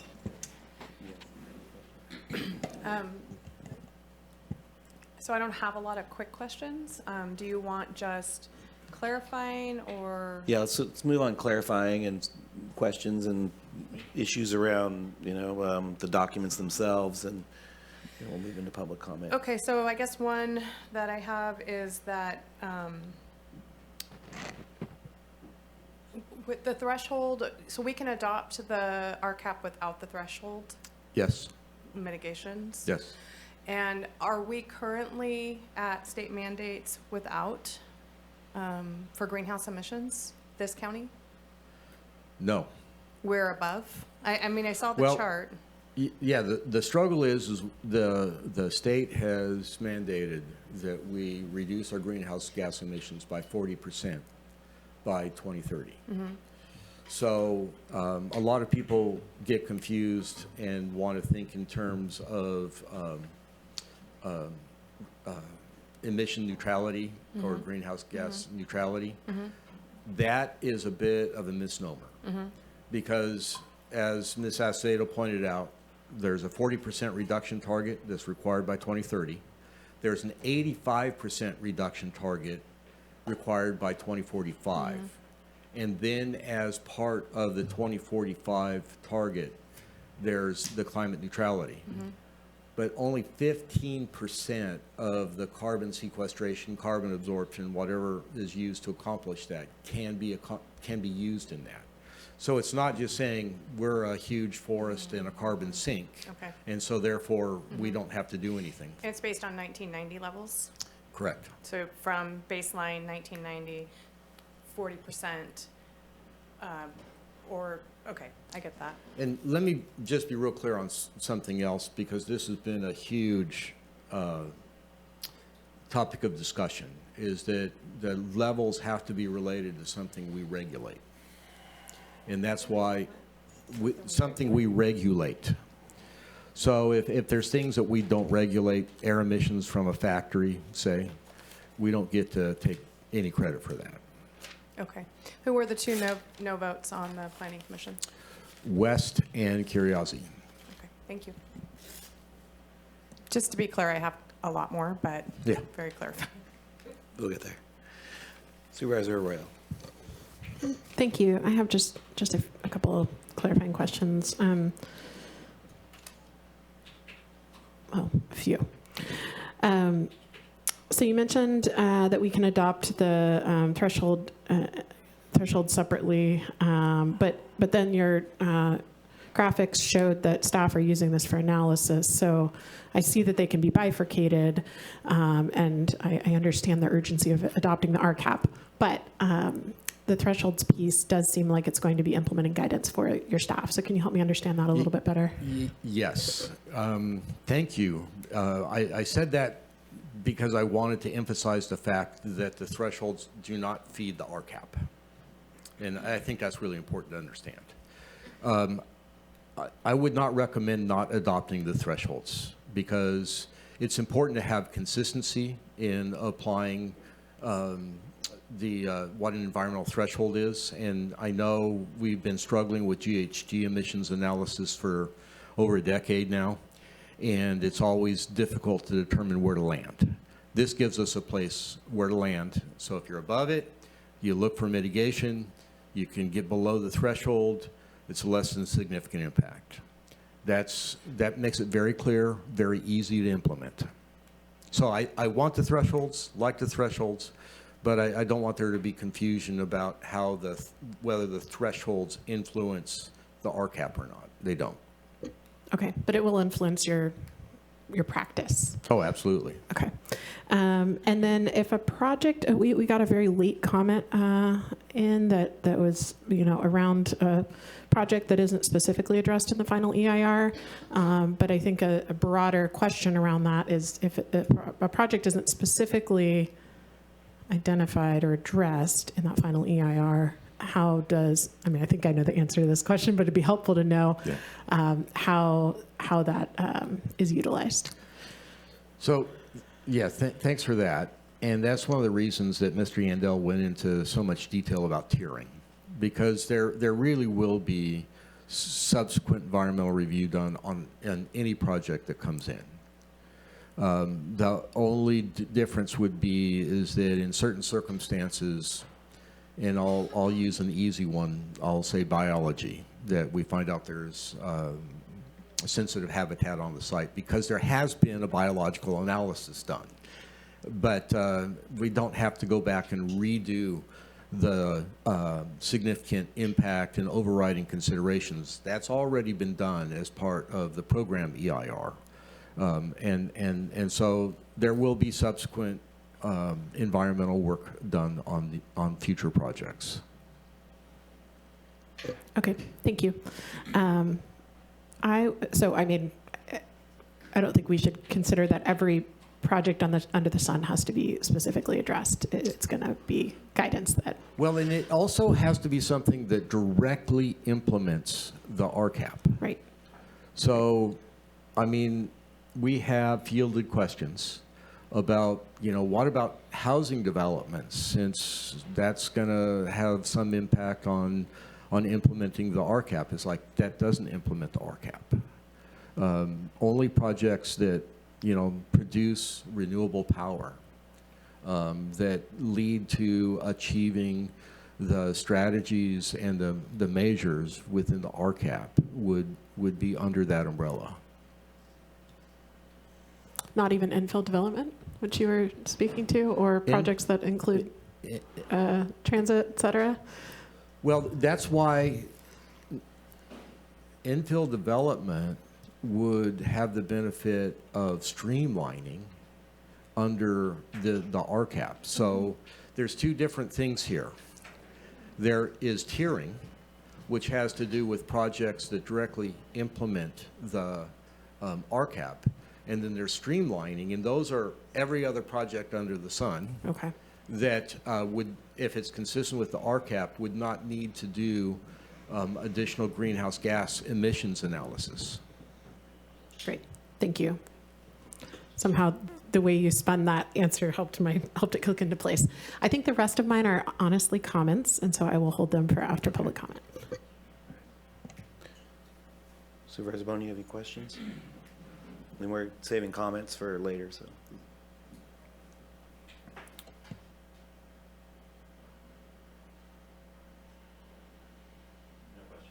Okay, no questions. All right. I have a question around the decision or whatever the analysis that looks at the bus stops and the connectivity with the development and the half-mile radius issue. And so my question is when I look at sort of in the common vernacular from the legislation that we see that talks about bus stops and its relation to development and the half mile, they talk about bus stops that have service every 15 minutes. They don't really say every single bus stop is climate ready, development location. So I was just kind of wondering about that and asking, did you guys account for that, or how was that made in this process? We frankly struggled with that, but we felt like the objective of Measure T3, which is what this is in reference to, is a effort to reduce vehicle miles traveled. So if it doesn't somehow tie to transit, then we're not achieving the goal. And so originally it was based upon the study that was going to be done by HCOG, and that turned out to be not timely, turned out to be maybe too narrow. We turned it then into an urban measure, which probably, frankly, makes the most sense. It's not that I don't care about rural areas, absolutely do. But when you're talking about where's the most frequent ridership, where are the transit lines that have the most activity and most capacity to reduce vehicle miles traveled, it is within the urban areas. Right, and in my understanding, in terms of the reason why they had those 15-minute thresholds is because it's a stop's not going to move or be replaced or whatever that is. And even if it does get moved, it only gets moved like a block or two. And Right. it's a consistent run. And so, okay, I understand that. So in the percent reduction from the threshold discussion, I guess I'm just a little bit confused. Are you saying that you are still a staff recommending the 25% versus the 50 that was the Planning Commission versus the 100 that was Rincon? Is that what is that Yes. the simplest way to get? That is absolutely Okay. the simplest way, Okay. and the reason for that is we believe it better represents Humboldt County. It moves towards the 2045 goal. It's kind of close to what is into Santa Barbara in that Table 8. So it kind of aligns with that. So there's some supporting evidence there to point towards that as a threshold that makes sense. And it, as I mentioned, it moves towards the 2045 goal without, cutting things in half. And just to simplify sort of the understanding of the narrative around where it gets applied, how would this apply to a single residential development, say, half a mile from a bus stop in, say, Willow Creek, for instance? And what would be, I think, some people look at this discussion and ask themselves, well, how does it impact me? And most folks who own property have single residential zoning, or they have single parcels. Most folks are not developing, subdivisions and or multi-use, multifamily projects. So I'm just kind of wondering, let's just take it down to that level. Where can you talk about that for a second? Happy to. Sorry we didn't make that more clear. So for a single-family residence, this will not affect them. Those are statutory or categorically exempt. And so single-family residence, second unit, JADU, unaffected. Okay, great. And that's the bulk of your permitting for residential in general. Other outside, in terms of like not number of units, but numbers of permits coming through your numbers of building permits for sure. So let me be clear that I should have probably developed a more comprehensive list, but most of the projects that we take through current planning are exempt, and do not require further CEQA review. And so those would not be subject to this. We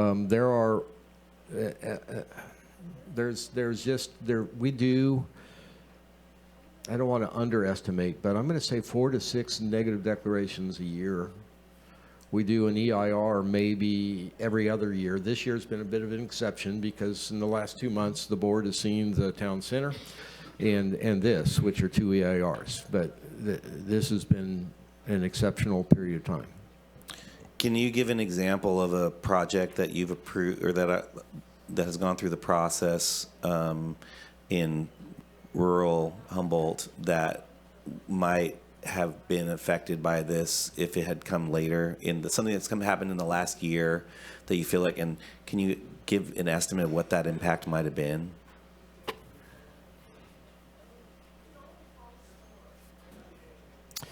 So the only things that we've done in southern Humboldt recently that have had environmental documents associated with them are mitigation projects where they put in water storage ponds. Okay.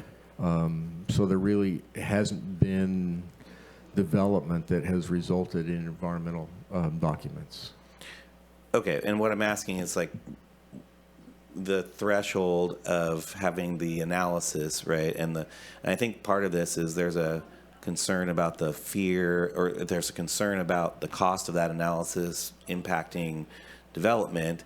And so what I'm asking is like, is there a development that may or may not have been, something that's happened in the last couple of years that may have been would have been impacted had we had passed this same document, say 5 years ago, and what that impact might be? I'm not thinking of anything. Okay. The thing I do want to say is the implications Yeah. of the lower threshold. Yeah. Is not so much the cost of the study, although there's probably a $5,000 to $10,000 cost there. Yeah. But by going down to 50%, you lower the bar at which the level of significance is identified. And then you have to do mitigation to then lower the impacts that far down. Right.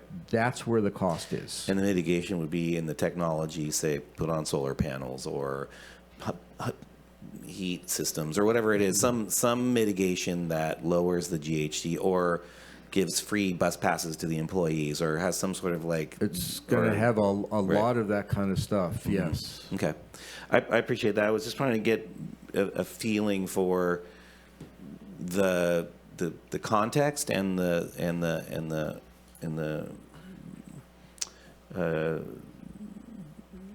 sort of the, you know, just how big of a issue this is.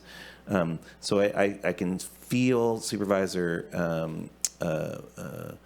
Bushnell has some more questions, and so does Supervisor Bone, and so does Supervisor Arroyo. So we're going to go in that order. Thank you.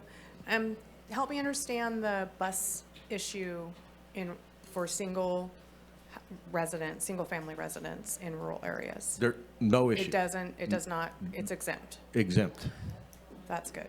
And then also in like... Could I say one more thing while you're thinking of that? Please. Anything that is principally permitted does not have a discretionary action associated with it would not be subject to this. Is it per, I mean, if there was multiples on, say, ranch lands, would it come into play there? Well, I'm Multiple residents? No. No. And then also, there hasn't been a ton of significant development in the southern Humboldt area, and so I don't know that you have anything good to base that on besides single-family residents. It would come in effect to like an apartment complex, or what about the new hospital being constructed? Hospitals already, we're out of that. Okay. We wouldn't touch that. Okay. So for apartments, if it's in an R3 zone, Okay. and they're at 30 units per acre or less, Okay. even if they went above 30 acres and were using a density bonus. Okay. What's that? Yeah, units. They I would knew what you not meant. have a discretionary action. It's permitted by right. And so there would be no environmental document, so this would not come into play. Okay. Odd question, but I'm going to ask it. Wood stoves, does this affect people putting wood stoves in their home? Yes. How does it affect it? Need to move away from burning things that have carbon. Off-grid folks, what do they do? That's why we created a difference between rural and urban. Okay. I'm going to have more, but that's it for now. Okay, Supervisor Bone, you're up. Yeah, sorry, I had to step out. There was another matter. I've got a couple questions. As we move forward with this, and we were talking about what development does affect, would this have affected the now, or used to be fish farm that was going to come with its extreme amount of power usage? Would this have affected that? Because if in any way, because I mean, I understood they were going to use more power than the city of Eureka combined, and Fortuna for that matter. So would that, since we're trying to get, so. Yes, and we did do an environmental, we took that into consideration in the EIR. That was all analyzed in terms of the GHG impacts. But yes, this would impact that. But this would change it if we change the thresholds from when it passed. It would create a level of threshold for significance. So, yep, and it may be that in that particular case, the level of significance would have been found to be significant and unavoidable. And I know we're trying to change what happens here in the world and everything else, But my concern, it's always been a concern, we keep talking about how much renewables we're doing, but a majority of our power comes from the, and I'm sorry if this was discussed, but a majority of our power comes from the natural gas-fired plant out in Fields Landing, or, right there, Spruce Point. So, and we do an exchange with partnerships in Palm Springs and other places down south that actually would approve a solar or a wind farm. So we tend to transfer our powers, still burn greenhouse gases here, but are getting warm and fuzzy because it's a transfer. The power doesn't come up here. It's just a swap on the grid. So Understand, greenhouse gas emissions is a global impact. It's a global issue. So by reducing the greenhouse or the carbon emissions that are coming out of the electricity that's being consumed, obviously the part of the plan is to get to a place where PG&E's plant can just be used for backup or greatly reduced in its use and go to renewable, non-carbon burning uses.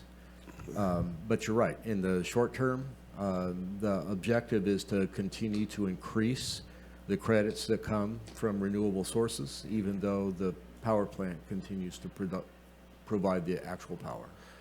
And then when we were doing all this and RenCon and everything else, did we actually talk to people that built the houses, did the developments? Did we sit down with them? Because I've had about 6 phone calls in the last 2 days going, Rex, do you know what this is going to do to us? So there's, and maybe they don't understand how wonderful this is, but there's a deep concern that when this all goes down, they're probably not going to be here. And we're seeing some of that already, and there's nobody taking the place of the older developers that are, that have built most of the housing or a lot of the housing. So did we talk to any of those people, or did we just talk to the, because I noticed in here we asked for, and I'm just going off the paper, we asked for tribal, we reached out quite a bit to the tribal, actually to 19 tribes. 3 responded, and their response was, yeah, we're good. So it makes, and I worry about that a little bit, that do people understand, but we have no influence over tribal lands. So I'm just wondering, did we talk to any of the people that are actually building and provide the jobs, the non-government jobs that actually pay the bills? I don't think we went out and had those conversations. What we did is look at what is the best practices that are currently being used to achieve a reduction in greenhouse gas emissions. That's my problem. They should have had some input, because the best practices are going to be implemented by them. And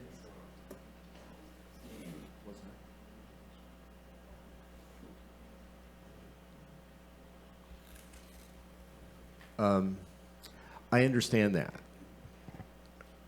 I think the concern I have with the question, though, sometimes people don't like change. And this, unfortunately, is change.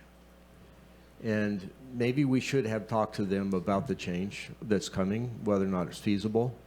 But we're not proposing anything right now that is revolutionary related to building. If you looked at the table 3, I think it was, that Ms. Acevedo put up, the actual reductions that come from building, new buildings, is very, very small.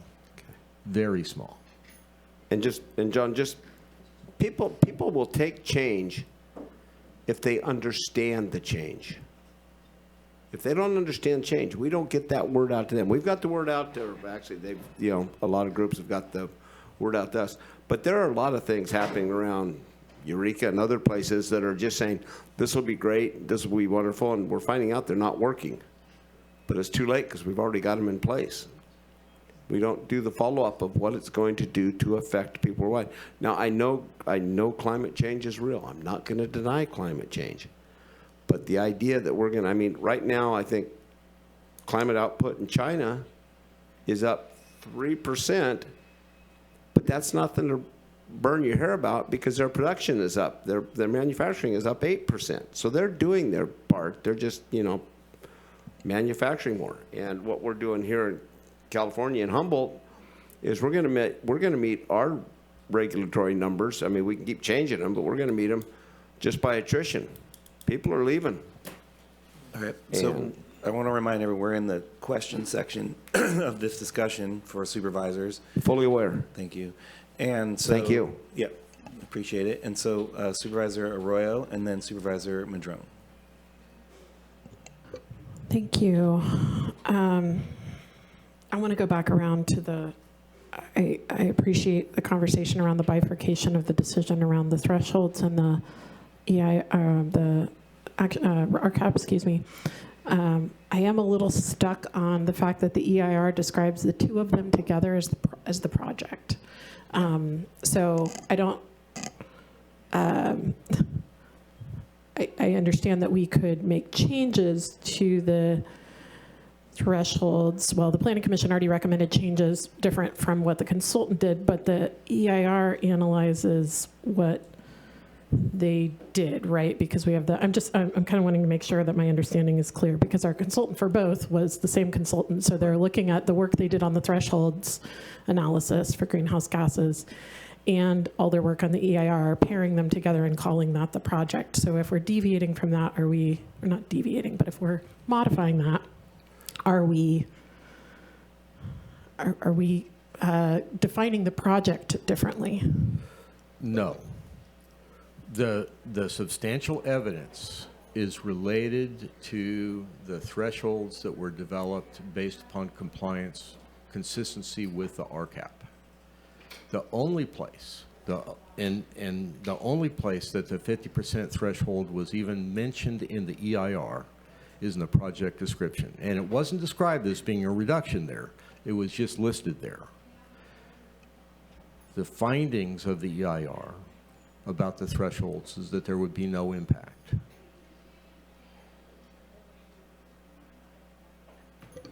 Regardless of which set of thresholds was used? It did not, right. Okay.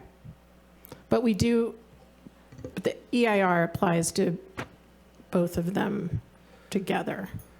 They're listed together because the thresholds come out of the EIR.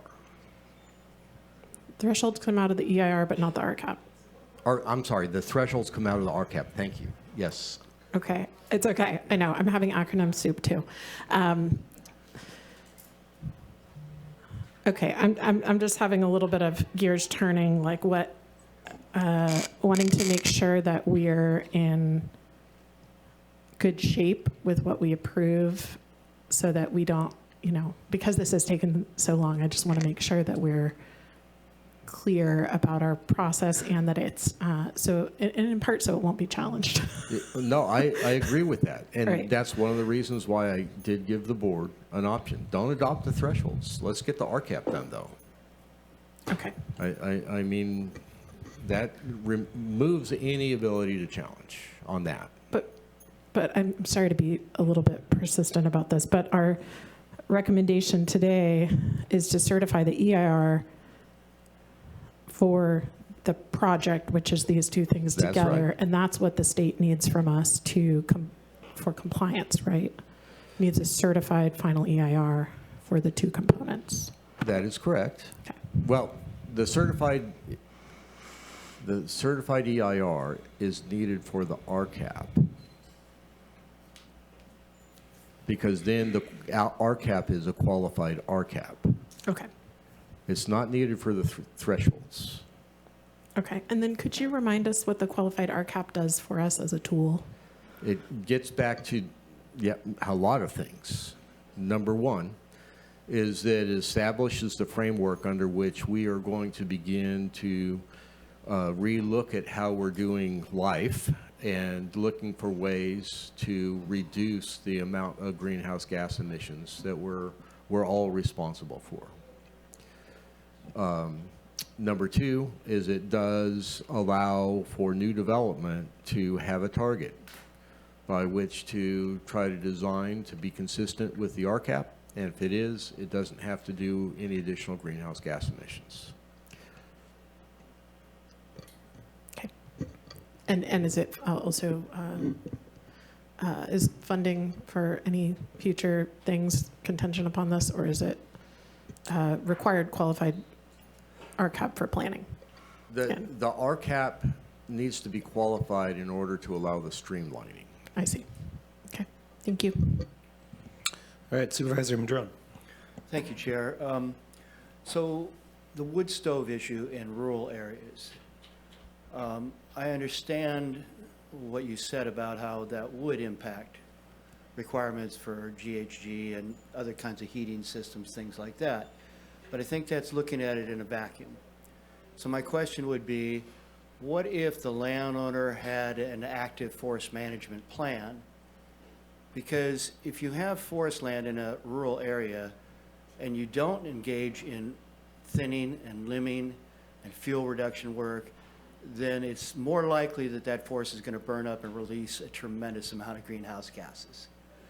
And so if you're actively involved in that forest management, is there a way for us to put a qualifier in this plan that says burning wood stoves in the, using a wood stove for heat in a rural area that has an active forest management plan could qualify as an exemption for a GHG emission study?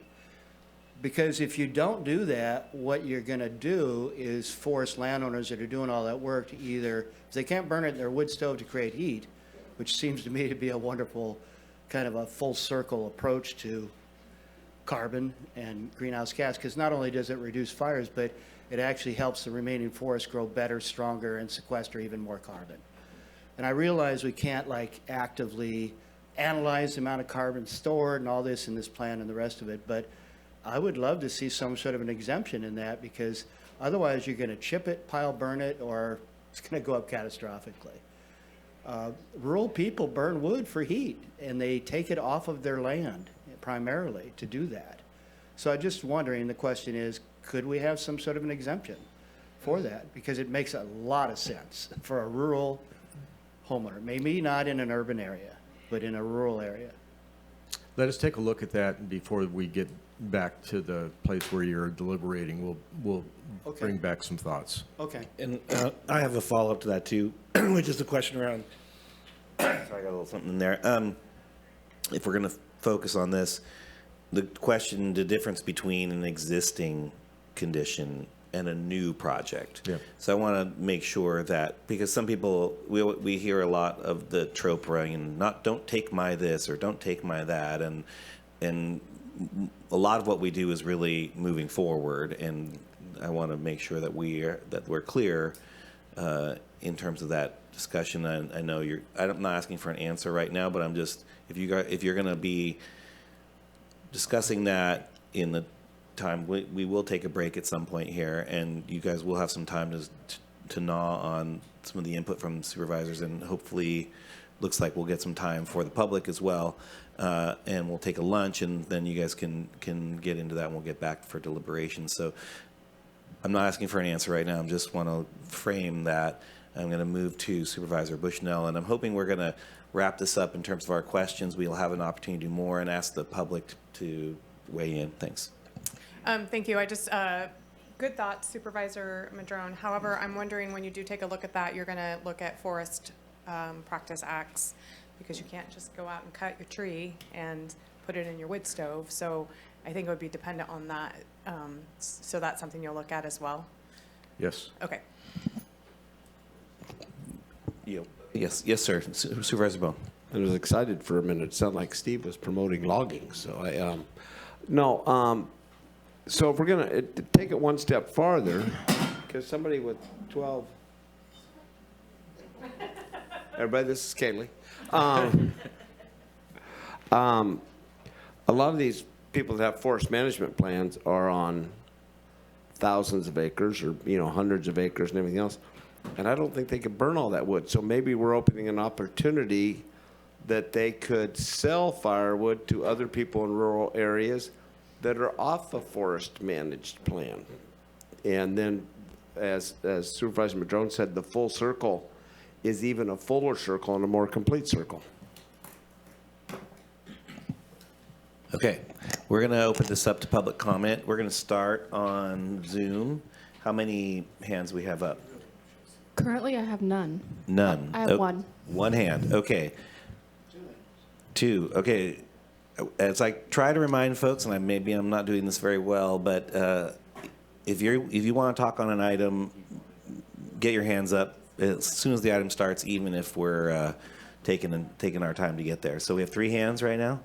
Great. Correct. Okay. Can we start with person number 1, and we'll go from there. And then after that, I want to remind folks in the room, when it comes time to people in the room, we'll make sure that the flow is going well. So come get up and stretch your legs and be ready to speak on your item. Okay, thank you. Caller 4972, I will unmute you and you will have 3 minutes.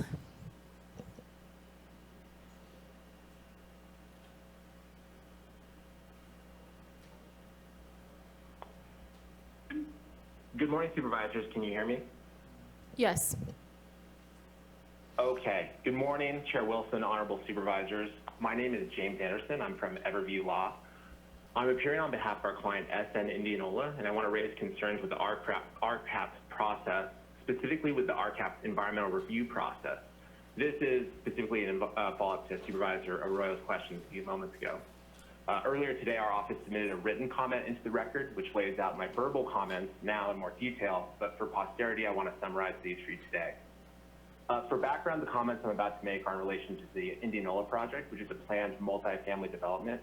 The Indianola project originally submitted its petition to the planning process and to rezone its parcel in 2022, years before the RCAP notice of preparation was submitted. The Indianola project is perfectly situated to bring much needed infill housing to the county and the region. However, the fact that this project will require a rezone to a higher level of density implicates the RCAP and removes the ability for this project to go through the streamlining process, and ultimately will make the project much less feasible.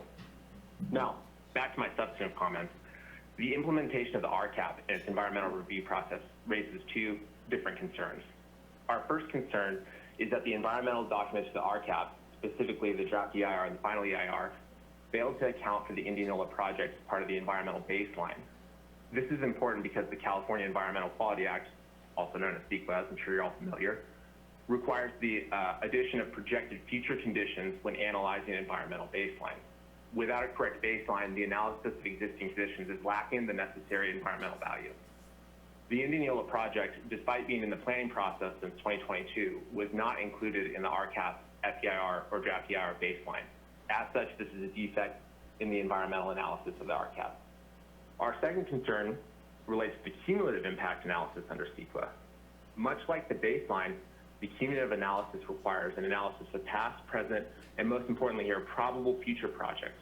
Courts in California have frequently held that projects that are in the planning process are considered probable future projects for the purposes of cumulative impact analysis. Again, the RCAP EIR documents do not include the Indianola project for the purposes of cumulative impact analysis. This is another defect which renders the environmental analysis of the RCAP lacking. Given these defects in the environmental analysis, CEQA requires the county revise the environmental documents to account for the Indianola project and recirculate and renotice these materials so that the correct environmental conditions are analyzed for RCAP and the environmental document can meet the requirements of CEQA. Thank you for your time and consideration. Thank you. Caller 7718, I will unmute you and you will have 3 minutes.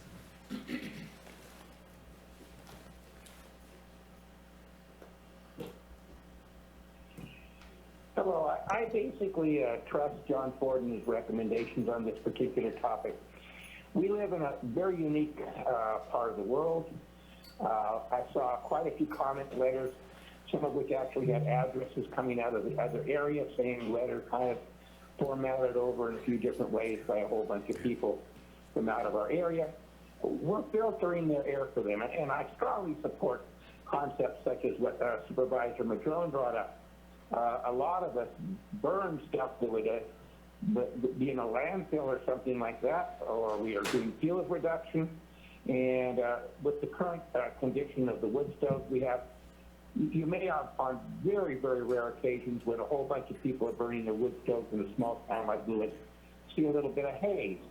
But that is nothing at all compared to the month after month of non-breathable smoke when we don't do fuel reduction and Mother Nature burns it out there in a non-controlled thing. If you really look at the impacts, then these large forest fires we have totally dwarf, I believe, any of the other things of consequence happening out there regarding the environment. And I strongly recommend that you move forward with John Ford's project. I mean, it's gone through a lot of oversight and a lot of time's been spent on it. This is for all the other cities around, not just Humboldt County, is my understanding. So I would appreciate you not making any major alterations to what's being brought to you today. Thank you for the opportunity to speak. Thank you. Caller 3053, I will unmute you and you will have 3 minutes.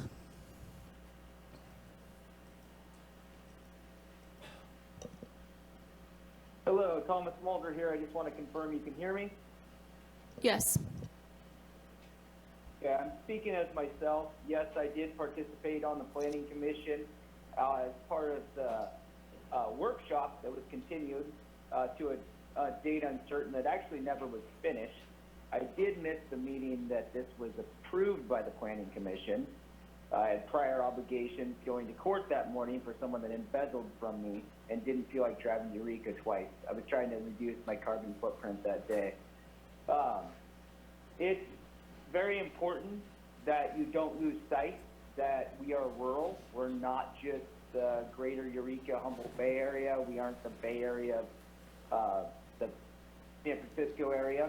As I sit in front of my fire, I came here just for a moment to sit in front of my wood-burning stove that I greatly appreciate, that I legally changed out under alternative owner builder, which I cut down the trees, and my son and my father, myself and my father-in-law and my nephew milled those trees up for the lumber to build my house.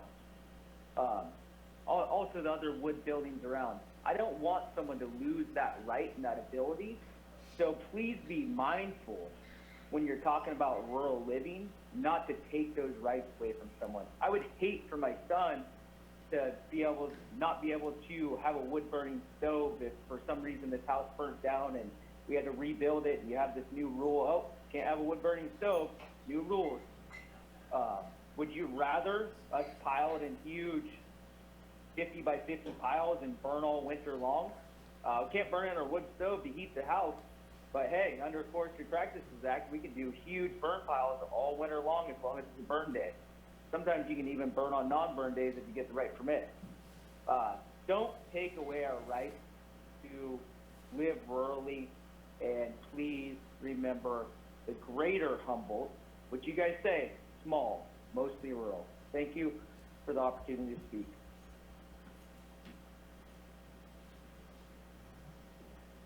Thank you. Caller 6127, I will unmute you and you'll have 3 minutes.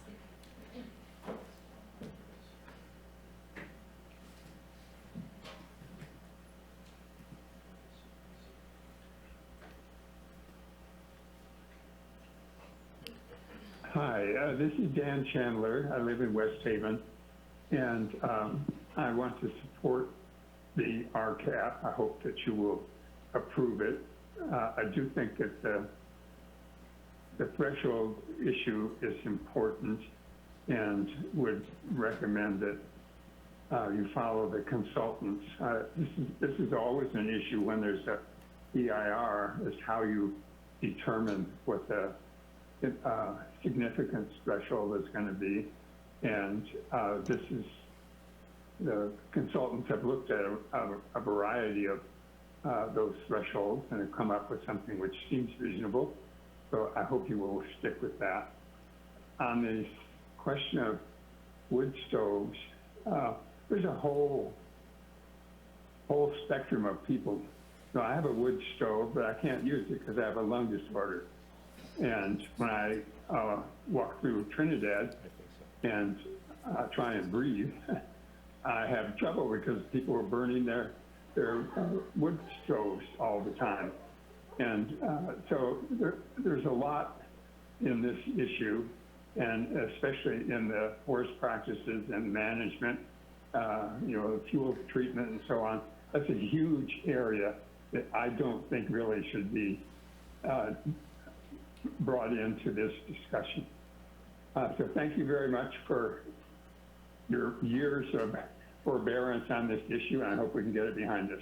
Thank you.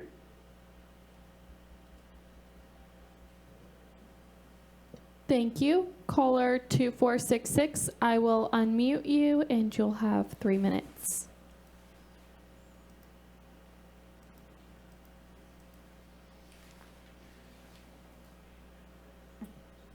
Hi, this is Wendy Ring.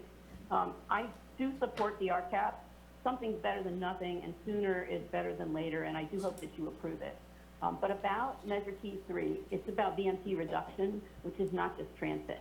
Carbon emissions in Humboldt are largely the result of land use, and if we don't change where we build, we're just digging the hole deeper. We can't even adequately serve our urban areas with buses frequent enough to attract car owners. Building in a rural area within a half mile of a bus line that takes an hour to get you somewhere you could go faster in a car doesn't eliminate emissions from sprawl. The key to VMT reduction is decreasing distances between residences and destinations. Urban infill should be incentivized, but my concern is that, as written, the measure also would streamline sprawl and rural development. If a project might increase emissions, we really ought to look at that. The California legal definition of residential infill, which is already exempt from CEQA, is building on land within an urbanized area that has been previously developed, or where at least 75% of the perimeter is adjacent to parcels developed for urban uses. Expanding the definition of infill by extending greenhouse gas streamlining to anywhere within a half mile of transit, including farmland, is handing out carrots to some developers whose projects really should undergo greenhouse gas analysis. Please also read Measure T10 before you vote on it. The word study is not in there. The words in the measure are much more active: planning, training, pursuing, establishing, and that goes a lot further than investigating a possibility. I was initially really interested in the idea of gasifying wood waste to make hydrogen, and I've been following the science and the progress of pilot projects. And what I've learned is that wet would have to be dry before it can be gasified, which requires so much energy that it emits 3 times as much carbon to make hydrogen from wood as it does from fossil gas. Heating wet wood also emits air pollution. And unfortunately, producing biofuels by gasification right now falls under a CEQA exemption for advanced manufacturing that leaves local governments no grounds to deny a project just because it pollutes. So I have no problem with exploring the topic of biofuel, but that's not what Measure T10 says. It's not quantitative. It would be easy to drop, and in the interest of getting the RCAP passed, I suggest that's what you do. Thanks. Thank you. That's all on Zoom, Chair. Great, thanks. We're in the House now, so please be prepared and have your comments. Hello, my name is Joanne McGarry, and I usually like to wait till some of the more expertise speakers speak so I can absorb what they have to say, but I'm getting kind of emotional right now about this whole issue. As you well know, I've been waiting for this day, so to speak. And I did send all of you an email yesterday with a TED Talk by Greta Thunberg from 8 years ago when she was only 15 years old, speaking about how when she was 8 years old, she became aware of what was happening in the world and how she could not understand why people in the world and leaders in the world were not focusing on that at that time. It was just such an important issue. And she was very articulate in this TED Talk. And I saw it again and felt I needed to send it to you. So if you haven't watched it, it's only 11 minutes. Please watch it again, and maybe some of her other speeches. But I'm just coming here to say that it's finals week probably at the university, so maybe some of the students of these kinds of issues aren't here to speak up because they're in finals. And maybe they wouldn't be here anyway, because there's not a lot of young people, next generation people, who've been speaking up about this. But what we're talking about is the next generation, and we're not talking about us. And I'm just really tired of the selfishness of this generation that's talking about their lives. And we really, really need to think about the lives of the generations to come. And so do pass this RCAP, do the appropriate thresholds that were recommended, and let's just commit our lives to the lives to come after us and their well-being. We have to sacrifice. People did it during war times. This is a similar situation. We have to sacrifice so that suffering will not occur in the future. Thank you.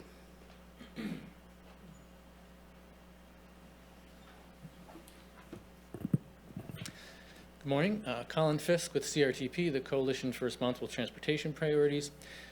As you probably know, CRTP and our allies do have concerns with a plan as it's presented to you today, but it's far past time to adopt something so we can move on to developing the Regional Climate Committee, hiring climate action staff. We really only have a few short years to act on this plan before we have to develop another one for adoption in 2030. Before you adopt it, there are two key changes that we think need to be made. The first is the issue you were discussing about the definition of infill development. As you heard, the current definition allows anything within half mile of a bus stop to be considered infill, but development in a lot of those areas does not have necessarily the low climate impact associated with true infill development. And if it's called infill and therefore consistent with the RCAP, those emissions will go uncounted and unmitigated. I think there's an important distinction here, which is that the measure, T3, needs to apply countywide, which it currently does, but the infill definition, which is part of that measure, needs to specify that it happens within an urban area. And the reason is that ensures that non-infill projects across the county assess their climate impacts individually and provide any required mitigation, as they already do today. I also want to address the emissions threshold issue. I think you've heard from the lawyers who know more about this than I do in terms of the legal aspects, but there are all sorts of other reasons to support a lower threshold, and maybe the biggest one being that if we allow additional emissions without mitigation over the next 4 years, we're digging ourselves a deeper hole for the plan that comes afterwards. And essentially, we're already going to have to increase our ambition significantly for the next plan in order to reach that 85% reduction by 2040. And if we allow unnecessary additional emissions in the meantime with a higher threshold than is needed, we're going to make that problem even bigger. So in short, we do ask you to clarify the infill definition to specify at least that it must happen within urban areas, while the measure that it's housed in applies countywide. And also go ahead and adopt the RCAP and the original emissions thresholds recommended by the consultant. Thank you.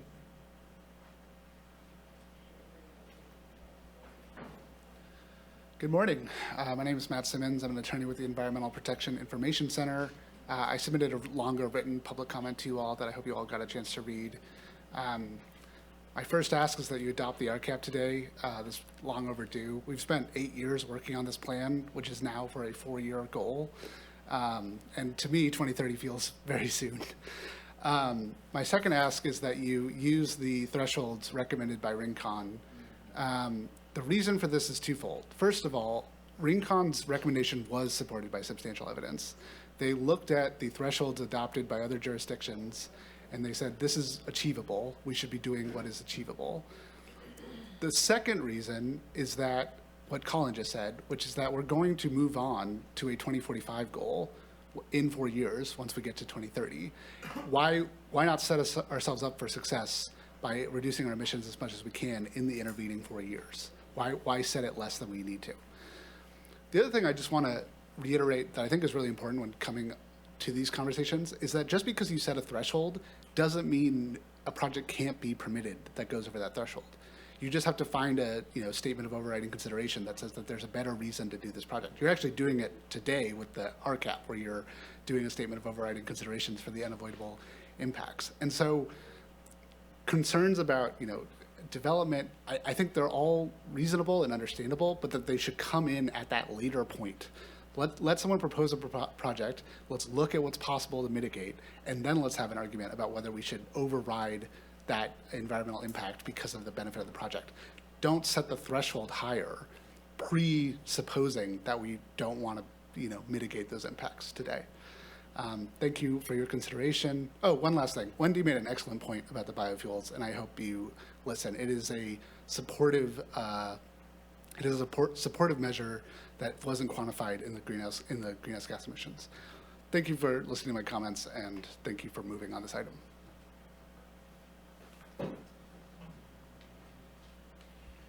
Hello, supervisors. Thank you for your time today. My name is Rachel Smith, and I'm a program officer with the Redwood Region Climate and Community Resilience Hub, or CORE Hub. Thank you for moving the Climate Action Plan forward today. We appreciate all the work staff, the Planning Commission, and community members and organizations have done over the last 7 years to develop this plan. Having a robust plan in place with the most ambitious 2030 greenhouse gas emissions thresholds based on existing technological feasibility positions our region to be more competitive for state and federal funding and infrastructure investments, and ensures that our rural communities won't fall further behind in health, safety, and environmental standards. Along with many partners, CORE Hub has been working to influence the design of the Harbor District's heavy lift marine terminal, which could begin construction as early as 2029. And we want to support the district in getting that project as close to zero emissions as possible. While the RCAP is not immediately applicable to that project, it plays an important role in helping to set regional emission standards and targets that our communities will want such large-scale industrial projects to meet and follow. We appreciate the county's leadership in this, and thank you for the opportunity to comment.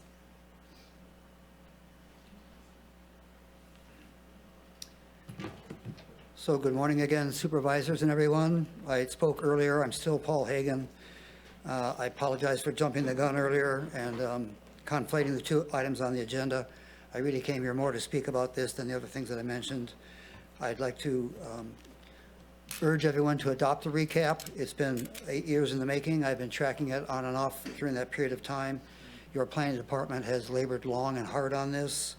And I'd like to remind you that something that you already know, which is the state of California is a leader in climate change, a worldwide leader. And the efforts of the local governments are really what it takes to make all the various statutes that the legislature has passed in the last couple of decades come to fruition and reduce climate change impacts. There's been a lot of talk today and clarification about the threshold of significance in CEQA. It was very nice to hear these comments. I would simply, in addition to urging you to adopt the recap, to go with option 1, which was mentioned by John Ford, the 50% level, for the reasons that were just articulated a moment ago by the couple of folks in front of me.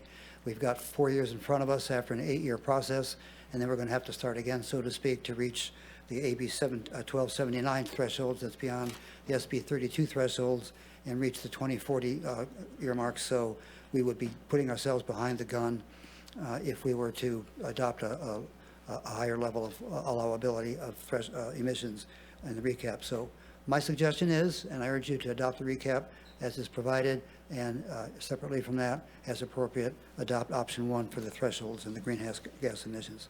Thanks very much to everyone. Take care.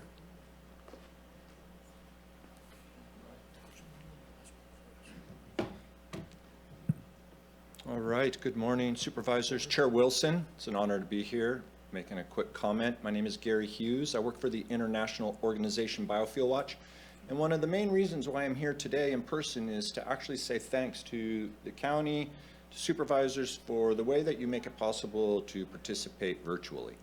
The fact is, it would be really difficult for me to engage regularly on issues before the county if I wasn't allowed to make that virtual type comment. So thanks a lot. And then also providing 3 minutes of comment is really very generous, because the trend in Sacramento before the Air Resources Board is to cut people down to 2 minutes. And then I was even at a Contra Costa County Board of Supervisors hearing on the revised final environmental impact report of the Phillips 66 conversion, the refinery conversion project. Now they're making biofuels there.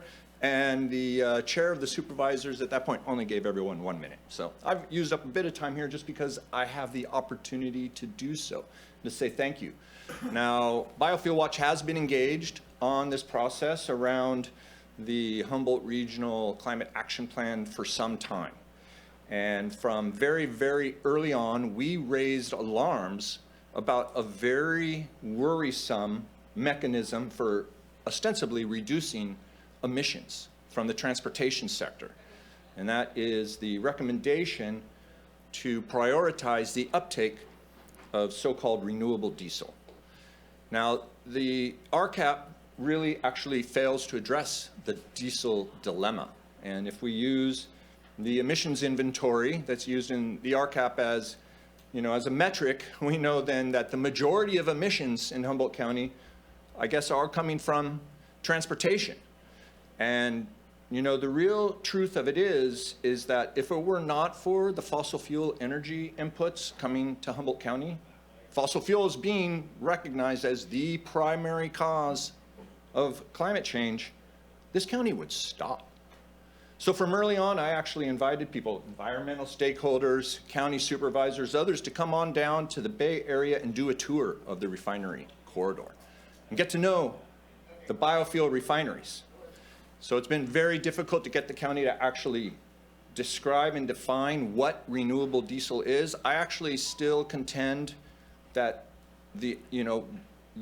what renewable is as a fuel product is not understood by people here. It's not understood by the county, and I can see that by the response to my comments.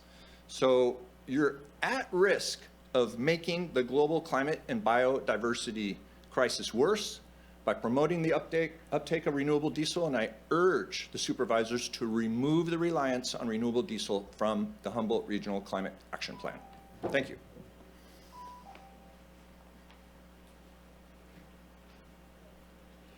Hi, my name is Deborah Dukes. I live in Eureka, and I'm not going to repeat everything that's been said before me. I'm just one more voice in favor of finally adopting the RCAP and of urging you to stick to the threshold recommended by RINCON, primarily for the reason that all it's going to do if we lessen that is make the next RCAP even harder to achieve. And I think we need to do some heavy lifting now. Thank you very much. Thank you. Is there anyone else in the room that has anything to say about this? Before, what I'm going to do is I'm going to ask supervisors if they have any clarifying questions that they want staff to consider before coming back from our lunch break. This would be the time to do it. Please be brief. If there's anything more. Yes, Supervisor Arroyo. Thank you. I appreciated the comment that you made, Chair Wilson, about retroactive versus, I suppose, proactive, or moving forward from this point. And I wondered if staff could speak to, could kind of speak to that in more detail. How will this apply to existing uses versus future uses and the tiering or streamlining there? It's not now. Oh, wait. Well, What I'm trying to get to is trying to get the staff to be, responsive to all of our. Yeah, after we come want them to back. have time for that. Yeah. Very detailed unless you think it's a question. quick answer. It's quick. Sorry about that. I think it's quick. So the RCAP is not interested in going in and changing people's existing homes. It doesn't require that. There are thresholds where if there's significant additions or changes or something like that that are done, that changes could be required. But by and large, not interested in taking anything away from people's existing setting. So thinking of the example of like a wood stove, wood heat, if someone were to double the size of their home and they didn't have an alternative heating source, how would that type of project be handled by the department? I want to be able to take a look into the RCAP and really come back with an answer on that. Supervisor Madrone. Yeah, along that same line, if you're building a new home, though, that seems to be the category where you're saying it might have an impact in the current arrangement. And I'm assuming that that arrangement would be a requirement for a greenhouse gas analysis of putting in a wood stove in a new house. And, you know, so I'd like to know what your response to that, and then I have a follow-up to that, because if the analysis is done and it's just looking at emissions, well, wood stoves can have emissions, right? But if you're looking at the larger picture that I explained, I think there's a different analysis that might occur there. So just curious about. So one of the things I want to be really clear about is for something that's exempt, there is no analysis currently. So if it's single-family residences or even a lot split or things like that that are CEQA exempt, a wood stove would be allowed in a new construction. There are provisions, and this is what I want to look at before I say something that's incorrect. Okay. That codes need to be changed to address certain things. Okay. And I don't recall what we did in the rural area. And Fair before I enough. say anything that's wrong, Yeah, I want to go and read it. Fair enough. I appreciate that. And I just wanted to make the final last point, just to clarify my question. Forest management has changed a lot in the last 10 years. It used to be mostly on commercial timberlands or large industrial forest lands, some timber ranch landowners with non-industrial timber management plans. But there's been a massive change in that arena now with CAL FIRE providing fuel reduction exemptions from 0 to 150 feet, 150 to 300 feet, 3-acre exemptions, and other types of exemptions. And there's been an explosion of people applying for a licensed timber operator on small parcels, like a 6-acre parcel, for instance, et cetera. I can understand how smoke would be a real health issue in, say, Trinidad even, you know, being it's not a big town, but those aren't forest land owners. That's not what I'm talking about. I'm talking about forest land owners that have fuel reduction work that they're doing that could be feeding their wood stove and creating heat for their home, that full circle approach to things. So I just want to be clear, that's really what I'm talking about, and that this idea of active forest management is not just under CAL FIRE. It could be an NRCS forest management plan through the federal government that you apply for and get funding to help do some of this limbing and thinning. I'm not talking about clear cutting, but you know, it just seems to me that that's an issue that we might want to look at. So I think you now have good clarity around what I'm asking. Look forward to the response. Thank you. And Supervisor Bone? And before I will take the prerogative, I just want to remind us that we're talking about GHG carbon. There are laws and regulations, both local and state, that regulate emissions in relation to public health, which is not what we're talking about here today. And I don't know where that intersects necessarily, but I just want to be clear that this technology that we're talking about, wood stoves, has multiple inputs in terms of regulatory parameters, and we're only talking about probably the smallest piece of that, which is carbon. All right, so Supervisor Bone. Boy, these numbers are confusing.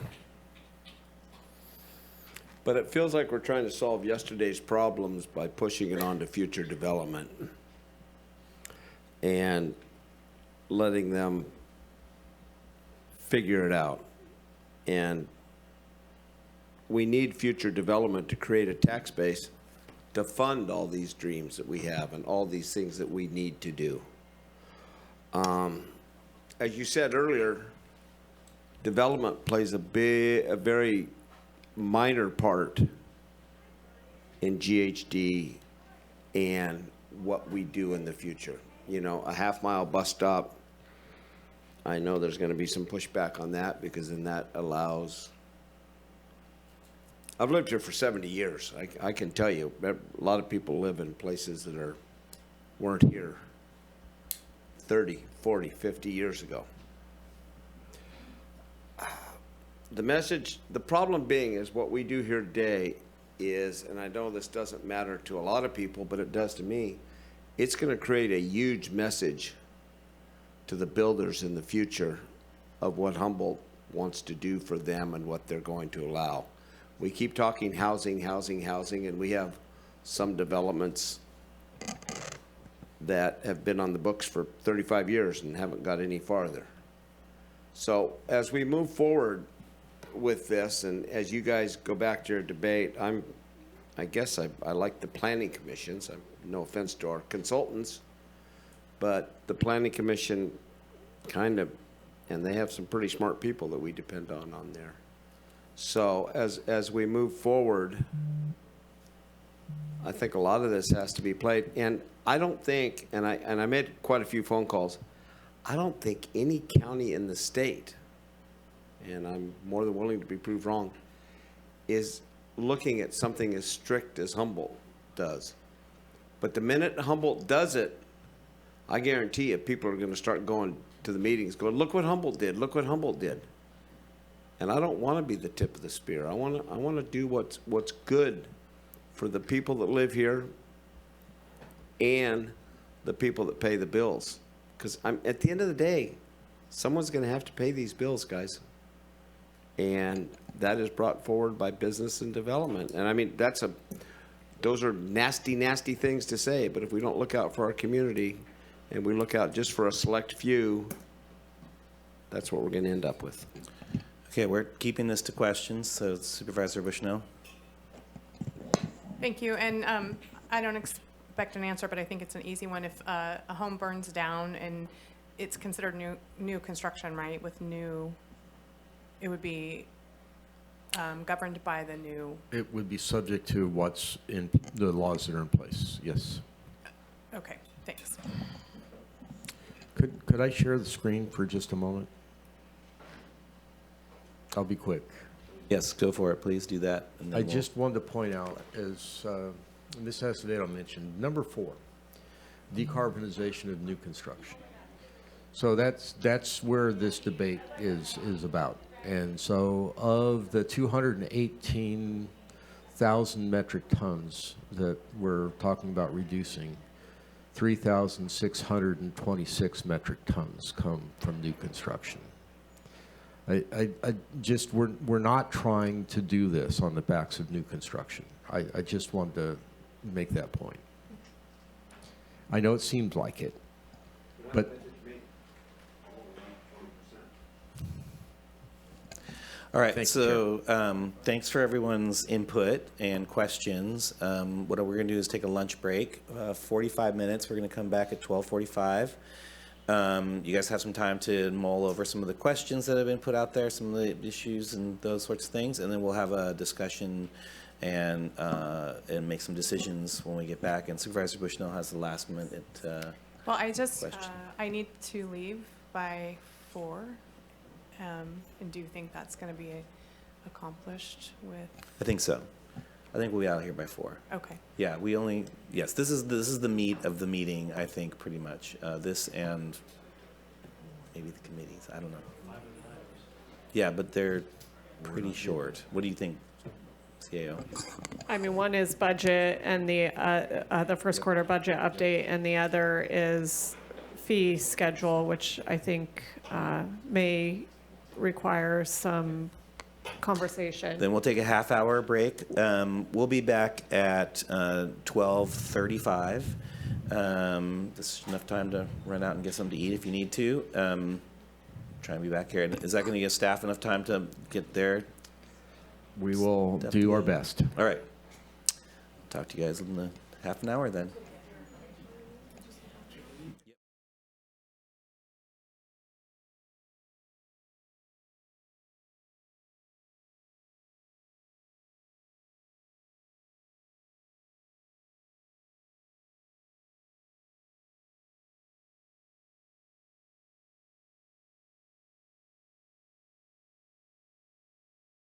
We will get started and we will talk about staff responses to the discussion that we've had here today, and then we'll get into moving forward. So. Yeah, we can kind of start right now. I'm going to pull up. Thank you. Sorry about that. We're going to address 3 things that were asked, particularly by the board, and then we will address some other things that were brought up by the public. So the first had to do with wood-burning stoves, and I'm trying to pull up the actual RCAP right now so I can show the language for that, but the RCAP does not prohibit wood-burning stoves. So that's just not an issue. And it's funny how, or ironic is a better word, how some of the discussion went right to the appropriate, the language is included in the measure that was really being talked about in terms of sustainable forestry and the wood coming from sustainable forestry and things like that. So that's already written into the RCAP. And so I wanted to demonstrate that.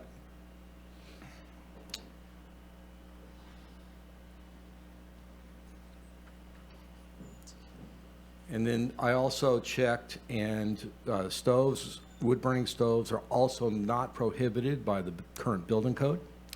They are, however, regulated. So in order to put a wood-burning stove in, it's got to be an approved device that the EPA has approved. And there's a list of devices that can be obtained from the EPA website.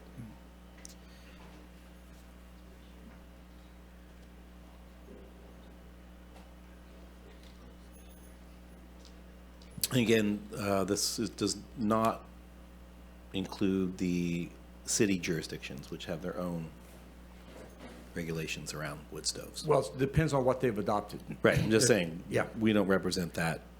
Correct. Yep. So I'm going to share my screen here and try to make this as big as I possibly can.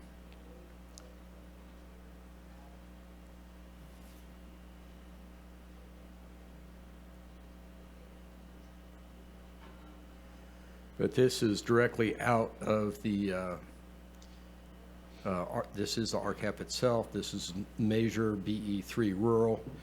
And you can see there under the action that the Climate Committee shall conduct a feasibility study to establish, and this is really looking for low carbon fuel alternatives such as renewable propane, sourced from local resources such as forest biomass waste, which can be used as direct substitutes for propane or diesel building fuel.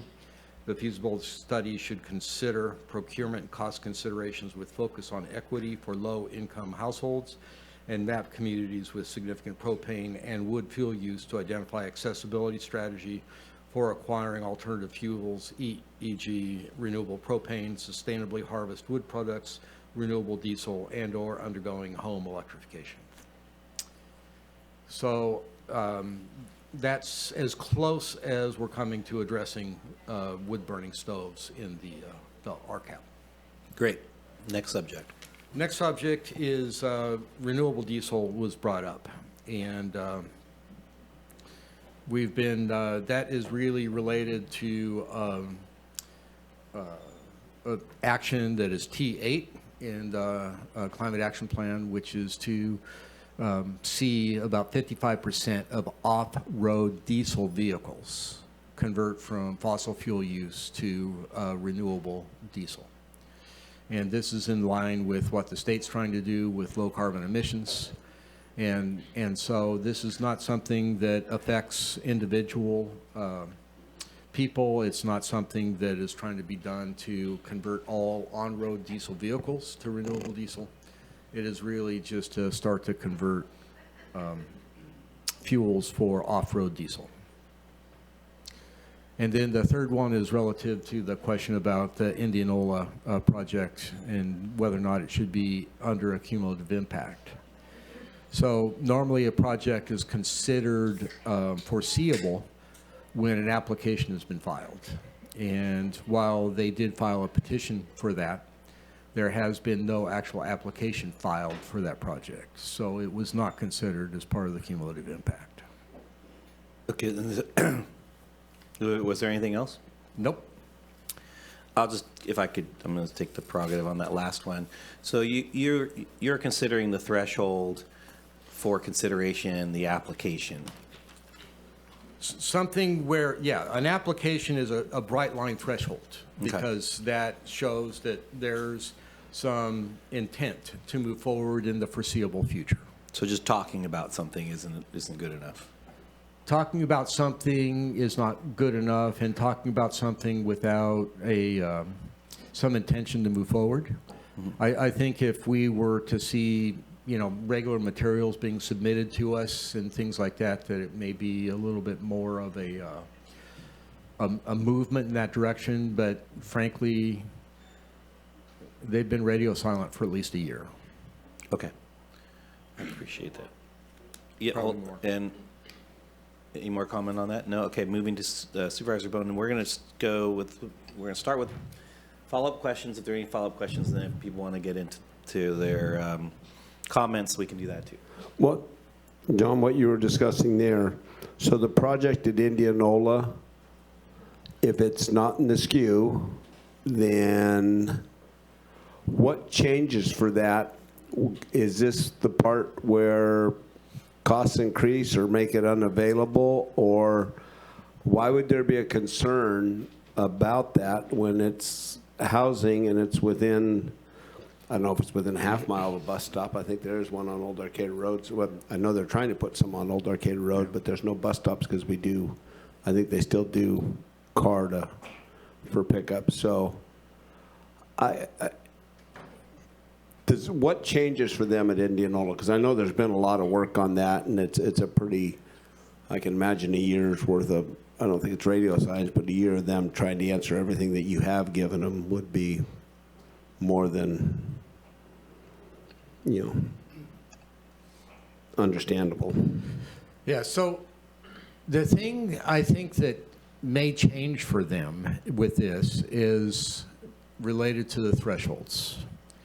Because a project that is a pure general plan amendment, local coastal program amendment, well, so it's an LCP amendment and rezone, would, following that flow chart, would have to demonstrate that the proposed greenhouse gas emissions are less than what is currently there. And since it's really a redwood forest right now, the emissions are obviously going to be higher.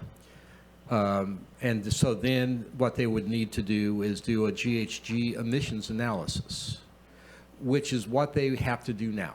There is no change.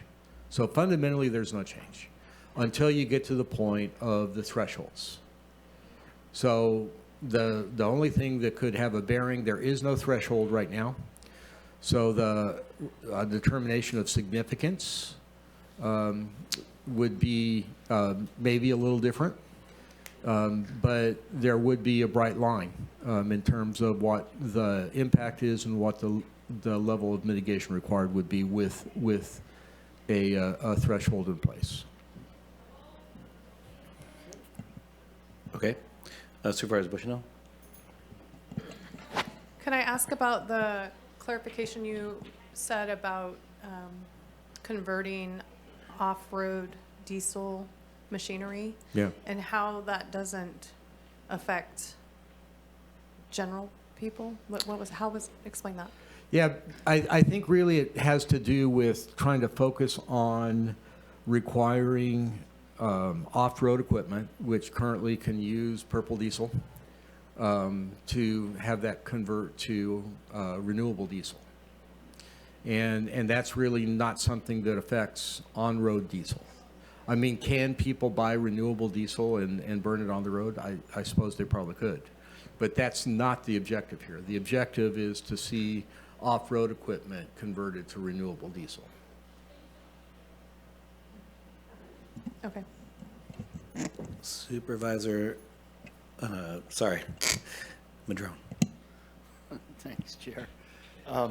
So I appreciate the research on the wood stove stuff, the sustainable forestry comments in the plan, all that stuff. That's great. We had talked about that a lot over the last year, I think. But there was this one little thing that talked about a feasibility study. So can you explain that a little better? It doesn't require a GHG analysis, depending on what kind of project is happening, I guess. Single-family residence, lot split, those kinds of things. But it requires a feasibility study. What's the trigger for that, and what does that look So like? that's not done by individual homeowners. That's not done by property owners. That would be something that would be initiated by the Regional Climate Committee. It may be done by one or more of the jurisdictions involved. It may be done by a consultant if there's grant money available. It'd be something that would be done under the auspices of the RCAP, but it would be done as an implementation measure by the RCC, by the Regional Climate Committee. And they'd be looking at, The Regional Climate Committee? in terms of a feasibility study, I mean, what do you think they'd be looking at? Be looking at ways to try to see if there's ways to reduce the carbon emissions from the current practices in rural areas. And it could be trying to look to see, and one of the things, and this is, I want to make sure that this is understood.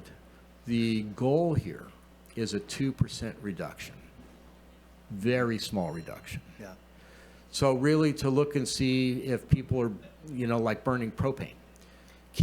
Is it feasible and cost efficient to go to something that's a renewable propane or another source of fuel that doesn't emit so much greenhouse gas?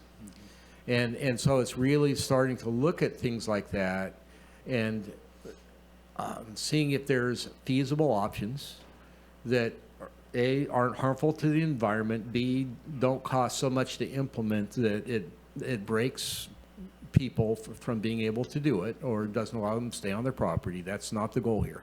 The goal is really to look at what is feasible and to kind of create those options, and then out of that could come some incentive programs to help people begin to make those transitions. From an old wood stove to a catalytic converter, EPA certified new wood stove. It could be, or it could be something along the lines of what you said, where if people are burning wood, that if there's a program where people are sustainably harvesting and thinning, right. that is the wood that becomes available and something like that. Yeah, and I often in that discussion that I've had with a lot of people, there's sort of a denial of the fact that, or a failure to accept the fact that doing all this fuel reduction work, et cetera, does reduce forest fires and catastrophic burns. You got to kind of start there in my book. If you can't see that as the offset, then, and you're just looking at the emissions, then that's a very different analysis versus looking at the positive benefits of doing it. And because the RCAP is going to affect cities, pretty much the whole county, cities and county. It was mentioned earlier, wood stove requirements might be different within a city than in the county, but this kind of would be an overarching element, the RCAP, in terms of regulation. Correct. Yeah, okay. That's all I got. Thank you. Hold on. I think, did we already do you already? Yeah. Well, Supervisor Arroyo, I'm trying to get everybody in, so Supervisor Arroyo. Just had a couple of comments. I mean, I appreciate the staff's work on this. I'm interested in talking more about the thresholds and which make the most sense, and coming to some consensus here around that. I'm not necessarily in agreement with the approach that the Planning Commission recommended, but I'm open to hearing more about that and where to find some common ground there. I appreciate the topic being covered about wood stoves. I think that's, as you pointed out, that's a very, very, very, very small piece of what we're talking about, but I think it's very tangible for people, and it's come up a lot in communications we've received in the past around people's routines at home, and it's something that's tangible for people that they have personal attachments to. Again, very small piece of the puzzle, but I appreciate the conversation. I mean, my understanding around forest management is that in general, there hasn't been, while there is a lot of research and data out there, there hasn't been something consistent adopted by the state that we can utilize to necessarily get at all those targets. So that's why we don't have it's indicated in broad strokes, but not in the detail that we might like. So I imagine that when we do our update for 2030, maybe we will have, or in 2030? 2030. Tick, tick. So soon that we will have a little bit more detail around that. I appreciate that, this hopefully will create some clarity for developers in the future and projects in the future. It's consistent with state direction, state law. And I also want to just appreciate the graphic that Megan Acevedo shared as part of that presentation and around that kind of hierarchy of what we're going to focus on, and really centering the coordination aspect in addition to the actions that we'll be taking, and a really big focus on where our largest impacts are, particularly transportation, transportation and land use, and then waste management being top tier, but also that coordination and implementation piece being tracked. And I am really interested in making sure that that stays on track, and the staffing piece. I know that the HCOG board has considered additional direction around that, and I just want to keep the focus on that as a partner, that we need to see that be front and center. So whatever this board can do to urge that, continuing to move forward is important to me. I had one specific comment about, in your presentation you mentioned amending the document to talk about SB 71, and I was thinking, between now and our next update to this, there could be other state legislation, so I don't know if it makes more sense to just say provisions unless preempted by state legislation. We could get examples in parentheses, or I think I don't know if there's a clause elsewhere. I did not look for it to see if there was something elsewhere in the document that says, something like that, a disclaimer along those lines. I mean, I think you're aware that that's always the case. Right. So I think we did that because that was part of the recommended action from the Planning Commission. Okay. So I wouldn't take that as being, this is the only place where we're going to comply with state law if it is different than the county regulations. It's not. Okay. Yeah. I just thought, wow, that's a very specific change to make. Yeah. And there could be others, and but okay. I think that's all I have for now. I just want to hear what others think about the thresholds and the urban-rural distinction, and how to make that clear while also being responsive to the concerns that community members have raised today. Supervisor Bone? Yeah, and I wonder as we hit these thresholds and try to meet these carbon credits and everything else, knowing that there are millions of dollars of carbon credits sold every year out of Humboldt County, is there any way we get any credit for any of those carbon credits? Because, I mean, we sure want to take credit for bringing power in to Humboldt County, but there are millions of dollars being sold annually, and on the New York Stock Exchange by landowners here.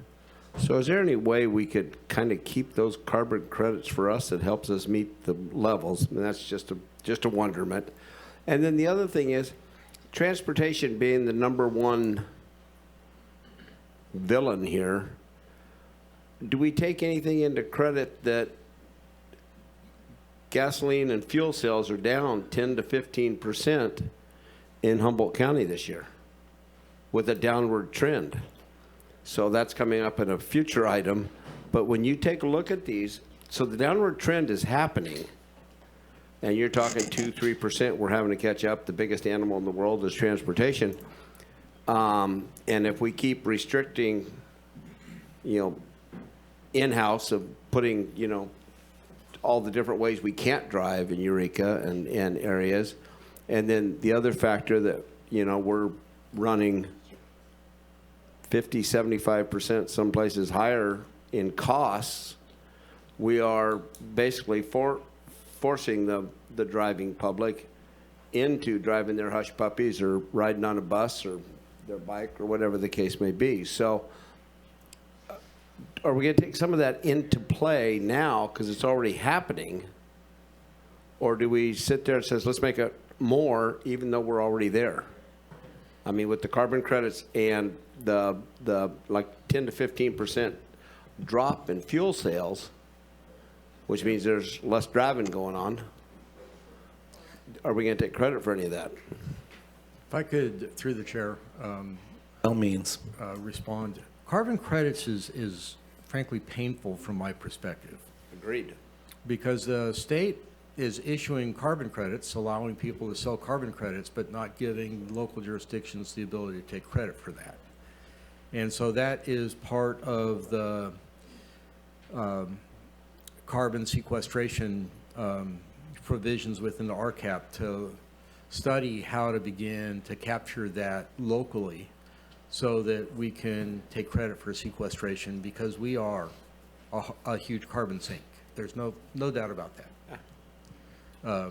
So I think that is well, that's a topic that causes people a lot of angst, and I get it. I understand why. I don't think it's fair, but it is the way the legal system is set up currently. Moving into taking credit for existing things, one of the things that the RCAP did try to do was really expand upon the things that are already going on. You're right that ridership is up. People are converting to electric cars. Good things are happening. Gas sales is going down. And, you know, I wish it was solely due to the climate initiatives that are going on and people are making decisions to not burn as much gas, but unfortunately it may be as much economic as it is transitional. So the thing that I want to really emphasize in responding to this is that the things that are being done here in no way takes and twists people's arms and forces them to do things relative to transportation. It's really focused on creating opportunities and helping people to see what those opportunities are and beginning to move in that direction. Okay, one last question? Is there any way to know, I imagine the consultants are still online, who did the consultants consult with in the private sector, nonprofit sector, all those things, and in the business sector, or did they? Or did they just work with you guys? So it was an in-house consulting? No, if you'll recall, and Kelsey looks like she's still on, and I think Joanna is still too, is that there was a shortage of time. We felt the time crunch, and so we did not completely go back and start completely over. But they did interviews with the cities, the county, obviously talked to the other agencies, the JPAs in the community. They did a survey that was both directed at the elected leaders within all the cities in the county, and they did the same but separate survey for everybody that wanted to take the survey to be able to take. And so out of that came a lot of ideas, a lot of thoughts, a lot of approaches to how to carry on the good things that are already going on, how to prioritize some things that we want to do better. Does that answer your question? Okay, I just have a couple things, and then I want to just get this rolling here. So, from my perspective, I mean, we're going to move to adopt this RCAP, and then we also have some the other attachments that are associated with that. There's two questions that I think that have been brought up that are of significance, which is the percent threshold question, whether it's 50%, 0% in terms of like the variance from the recommendation of the consultant, and then I think what I've seen here is 25%, which is the staff recommendation here today. That's one item, and then the second item is really around the question of the definition of urban in relation to what areas are considered for this transportation element of this. You put me in the camp of going back to the original threshold of that was offered by the consultants, but I think we could have some conversation around that. But secondly, I do think that I do think it would be better for us to just define urban as urban, meaning that the urban boundaries are the urban boundaries by which we do this analysis. I think I have a bit of concern of creating kind of a new definition around urban that's inconsistent and incongruent to what all the other planning documents that we have.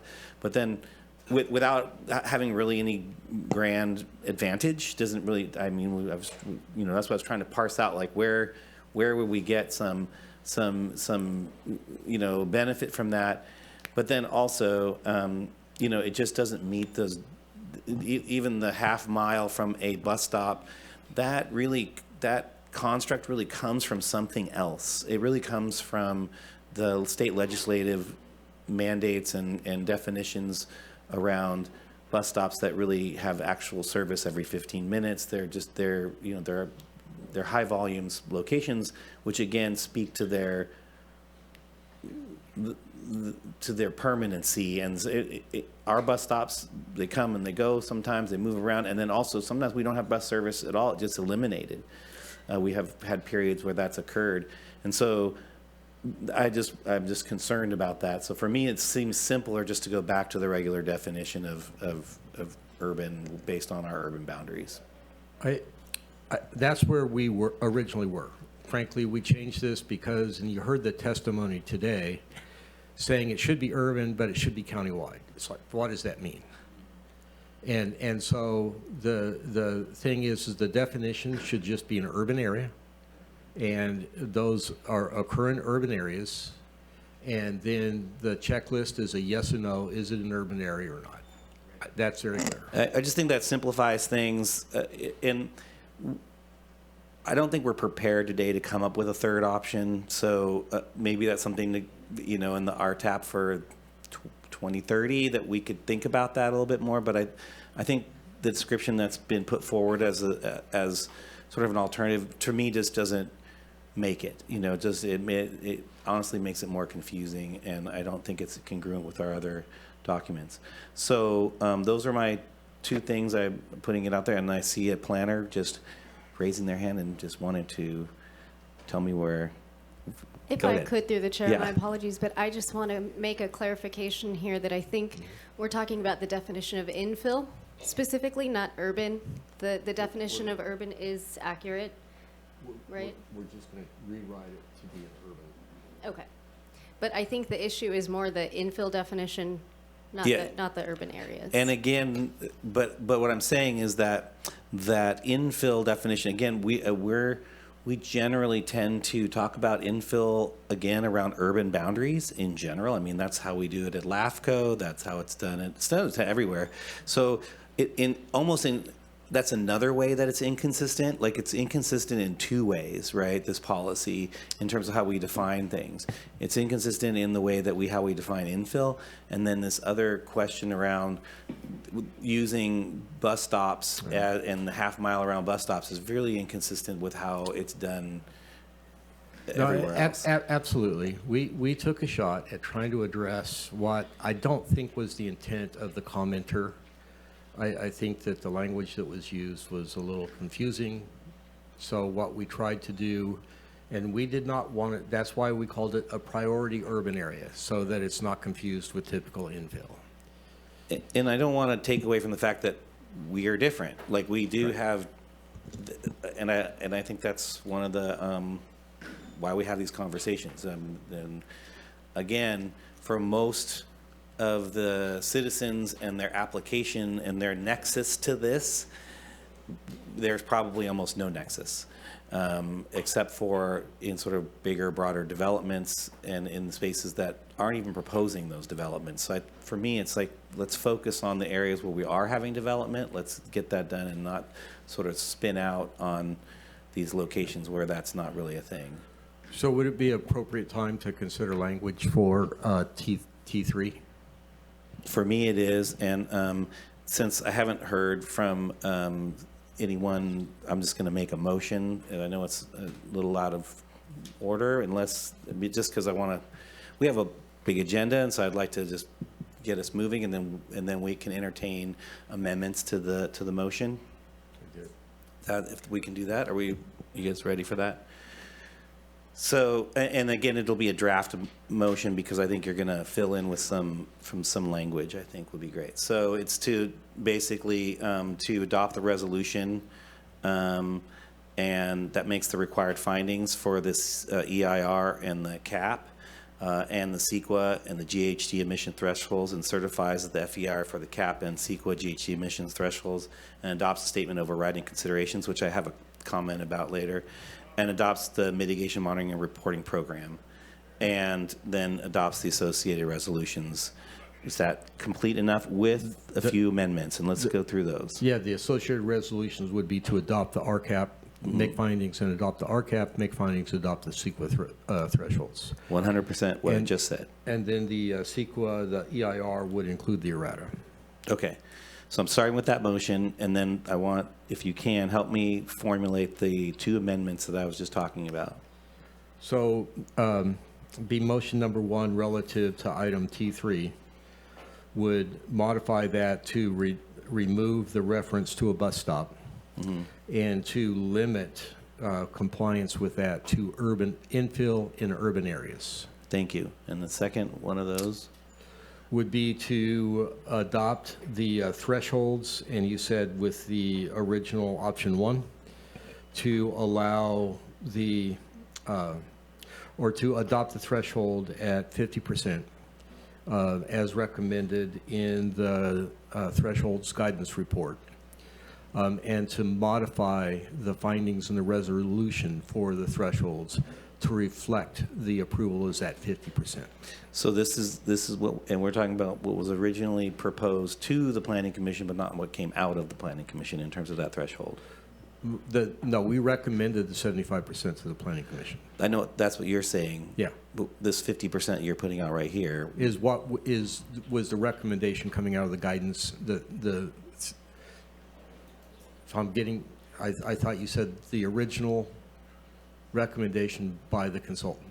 By the consultant, correct. That is 50%. Okay. That's where I'm starting here. Just want to lay it out. Those are, and so if there's a second, we can start this conversation rolling. Second. Great. Okay, so that's what's the motion on the floor. And now let's have a conversation about that. And I'm going to turn to the seconder and see what we can do with this. I think the intent around the transit stop could be, we might find a middle ground by amending that to say major transit stop, because that has its own definition and HCOG determines that, and it doesn't. We have no major transit. Well, there's. Yes, we do. There's only a couple.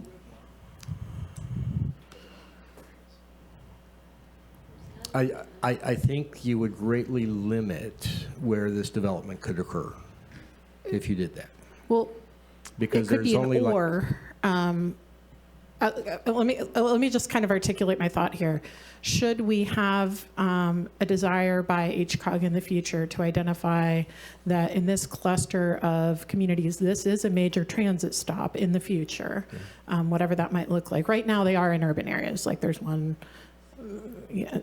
I think that would leave us the possibility of having, rather than a transit stop at all, a major transit stop, and let that be defined in the future, depending on, community patterns of transit use and development. So if you made it or, it would really serve no purpose because it would be redundant to an urban area since all the transit stops are in urban areas. And it wouldn't add anything. The value of an urban area without any modifiers is that, at least in theory, you're increasing intensity within an urban area which may have unexpected benefits of intensifying some areas where then transit stops, and this is kind of what you're saying, could be located and where they're not currently. And so there's just some value to allow some flexibility there. So you're saying the or is good? I'm saying simple is best, and just leaving it urban areas would be best.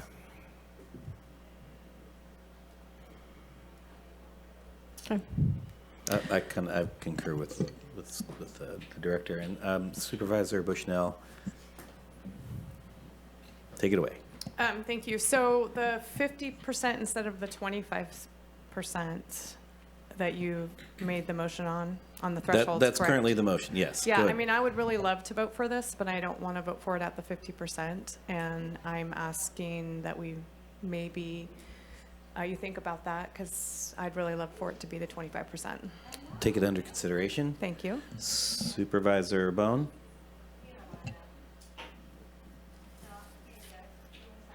Well, I know the planning commission doesn't cost us as much as the consultants, but I'm going to follow what the planning commission does because I don't know if I really trust somebody from Ventura, Oakland, and wherever they are from to make decisions for our county. So, and there, if you look back at the meeting, that was a pretty robust meeting, and some of the people that spoke in favor of that at the planning commission are pretty much smarter than everybody in this room. So I'm going to probably stick with the planning commission's number. 25.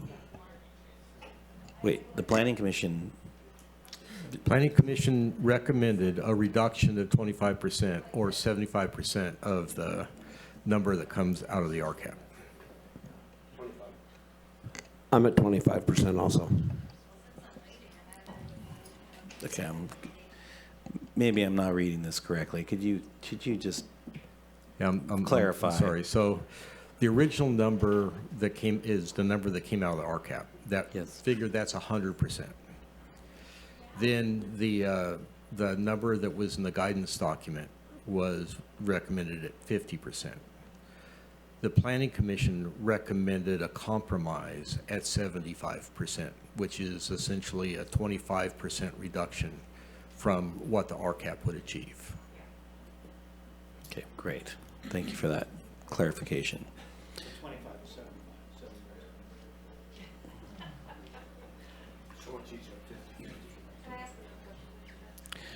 Supervisor Bushnell, please. Thank you. Director Ford or Megan or Rodney, whoever can answer, who, this climate action plan with the threshold document, who does it affect the most? Who would it affect the most? Thank you, John, Rodney, or Megan. Go ahead. I think. I know it's ideally, it's a difficult question, but I'm just like, if you had to pick one industry that it would really hinder, if there is one, if there's not one, just say there's not. I think fundamentally it is asking us to rethink how we do things and Right. how we perceive things. Right. So the answer really is us. Okay. Just everyone. Yeah. Hush up over there.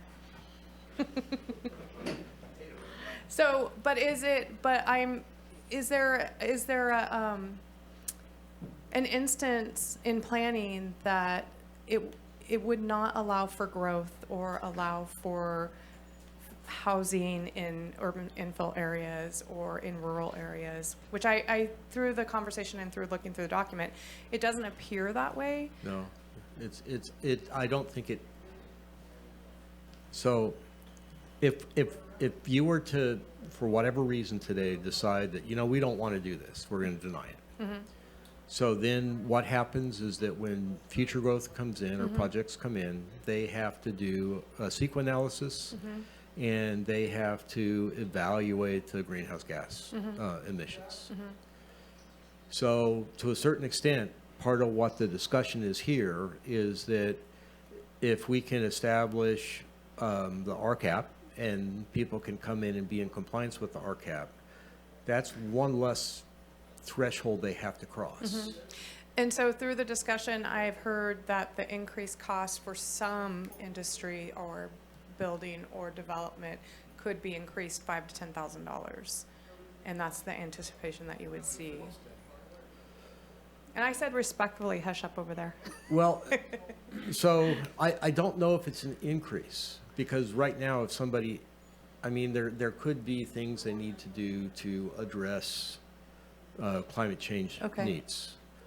But those are things that we all really need to take accountability for. Right, I understand that. And so it's not targeting any one organization, individual, industry. Okay. It's really about rethinking what we need to do to address climate change. Okay. Okay. And so I asked the motion maker again, I really want to support this, and I'm hopeful that you'll put that number down to the original 25%. Okay. So I just want to get through, I think we kind of one thing that we're kind of hanging on at the moment, and I just want to clarify that so there was a recommendation from a commenter that 50% was they wanted to reduce it by 50%. And so through conversation at the Planning Commission, they said, we'll go to 25%, we'll reduce it to 25%. Is that what I'm getting at? Reduce? No, so going into the Planning Commission meeting, staff kind of looked at the 50% and said, ooh, we kind of let that go too far. We should have caught that before. And we made a recommendation to the Planning Commission that it shouldn't be at 50%, it should be at 75%. And that was really just because we didn't know what the 50% would do. We don't know what that technology is. I see. And so it is wise to keep our eye on 2045 while achieving the 2030 goal. Yeah. So we want to do something that kind of helps that curve a little bit, because there's a lot to get done after 2030. Yeah. Commenters are right on that. And so it'd be good to lower that a little bit, but not lower it at an extreme that potentially causes people to say, you know, that's a threshold I can't cross. Okay. They can choose not to develop. And have we seen other counties lowering those thresholds then? You know, the county thing is difficult because not a lot of, particularly rural counties, have done what Humboldt's doing. You saw in the chart that Ms. Acevedo put up that Santa Barbara County adopted those thresholds, and the 75% is not exactly there. Our rural numbers are higher than theirs. Our mixed use are higher than theirs. But the residential numbers are very similar to Santa Barbara County at 75%. At 50%, much lower. Okay, and so, for instance, if we said, well, we'll do 90%, what would that change as opposed to, how would that modify this? I mean, it would be consistent with the substantial evidence that's been provided. It's still below what's been evaluated. Mm-hmm. But it's really, and it would be a step in a direction of addressing 2045. Mm-hmm. And it'd be a nudge in that direction. So it's a positive step for sure. Right. Does the seconder have any opinion on this before we? I think finding some kind of middle ground there sounds fine. I think we do need to adopt this and get moving. Yep. And I mean, okay, I'm overarching willing. strategy, but I appreciate the desire to find something that's a middle ground here. I'm willing to take this to 85% if that works. And does this make sense? That goes above. Nope, it's fine. It's fine. It's fine. Okay. No, it does not go above. It's 85%. It's 15% below. Yeah, 15% below. Okay. We're at 15% below. Mm-hmm. We're going to just keep it there. I mean, in terms of, is the seconder okay with this? Yes, that sounds fine. Are we, I don't think we're going to get unanimous consent, but I think we have a motion and a second on the floor to move this forward. And so we'll just kind of go from there, and then we can do other things today.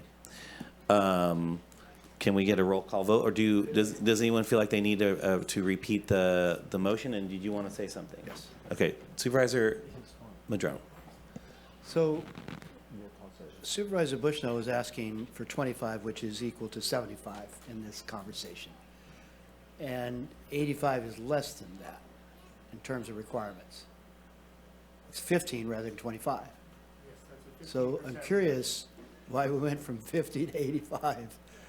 It just seems like a big jump when all that was being asked for was go to 75. So I think staff's very confused on that, and that's what they're talking about, because we did a different kind of, Yeah. because you went kind of backwards. You did go backwards beyond what was being asked for.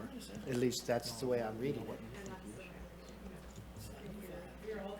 Yeah, Well, it's because it's this 25 equals 75 business. Chair, can you give them a few minutes to?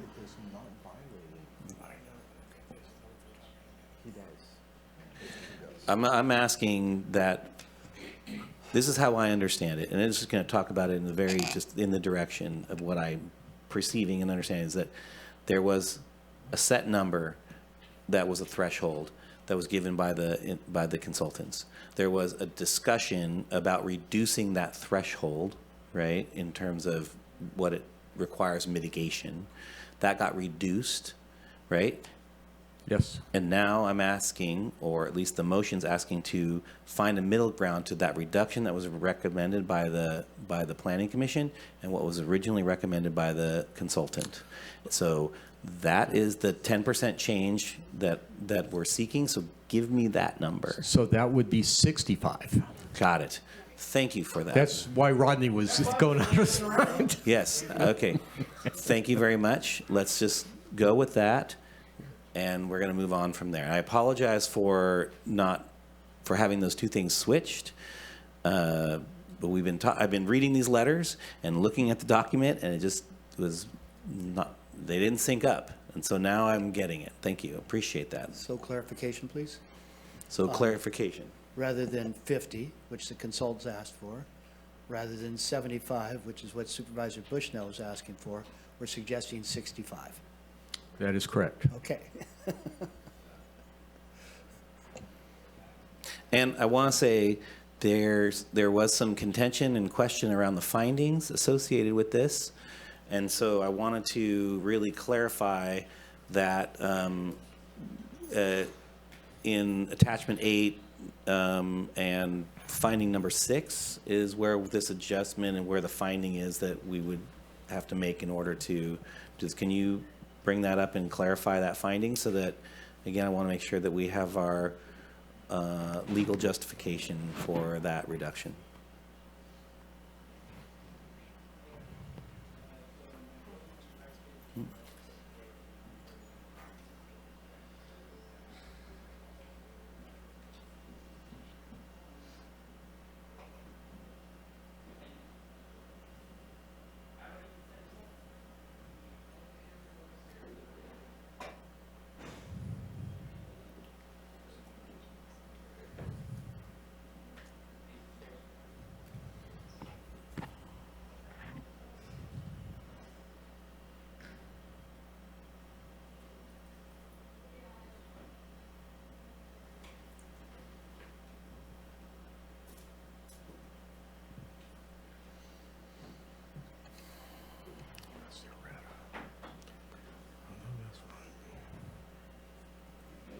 I'm looking for the resolution for the CEQA guidelines.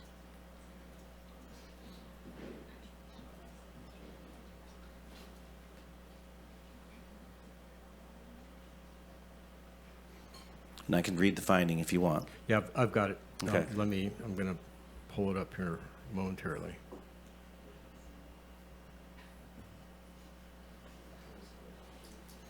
Yeah, hold on. Let me read this out so that we can get it into the record.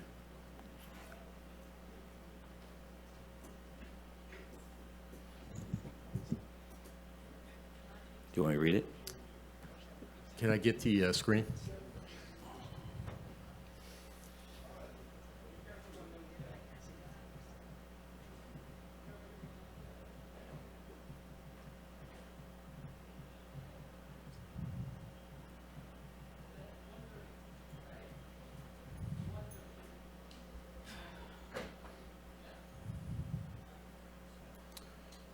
So the 25% there would get changed to 35%. So read, the Board of Supervisors find it is appropriate to establish CEQA GHG thresholds that are lower than would be achieved under the RCAP to better position the county to achieve 2045 goals, while not adopting thresholds so restrictive so as to deter new development. So the CEQA GHG thresholds are being set at 35% below the level that would achieve the 2030 goals as follows. And so I have not done the math, obviously. It's okay. On that first, on that information right there. We'll modify that to reflect what it would be to be 65% of the original. And there, the County of Santa Barbara numbers are right there. Existing development techniques and equipment, including weatherization, lighting, power source, and method of employee transport are examples that can lower the GHG emissions. I think those are all okay. And then, you know, I think I would add a D to reflect that the 65% emissions reflects the rural nature of Humboldt County, and still addresses the desire to achieve 2045 goals. Okay, appreciate that. I know that Supervisor Bone has something to say, but I want to close out my comments in that we talked about overriding considerations in terms of the need to do things that require us to move forward as a community, both in housing and development that are really required, right? We also have even overriding considerations around the loss of ag lands and the overriding considerations around all those things. And I think we have also have the overriding consideration in the terms of the do nothing or the non-project alternative, right? Which I think we imagine sometimes that climate change is static, that if we do nothing, everything stays the same, but it's not. It's dynamic. It's moving forward. It's getting, it's becoming worse, and we need to adjust for that. And everything we do will have cost to it. Every new technology, every energy source we pursue, whether it's renewable or anything else, will have an impact and has a cost to it. There's no energy source that has no impact, and we have to be really clear about that. Not just impact to our environment in its direct construct, but also in terms of our economics and everything else. And sometimes there are positive impacts to all those things, and we know what those are. And sometimes there are cost savings associated with energy costs and those sorts of things. So I just want to say that that's important. We have to remember we're like in a truck or something heading towards a cliff, which is the climate change, and we're trying to turn the wheel, and we can't get concerned about spilling the coffee when in that effort. Sometimes we need to. Some of these things have impact, and I appreciate the analysis that's gone into this, and I appreciate what we've done to get this far.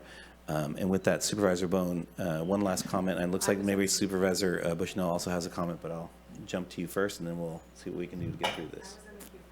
Okay. All right, Supervisor Bushnell, you're in.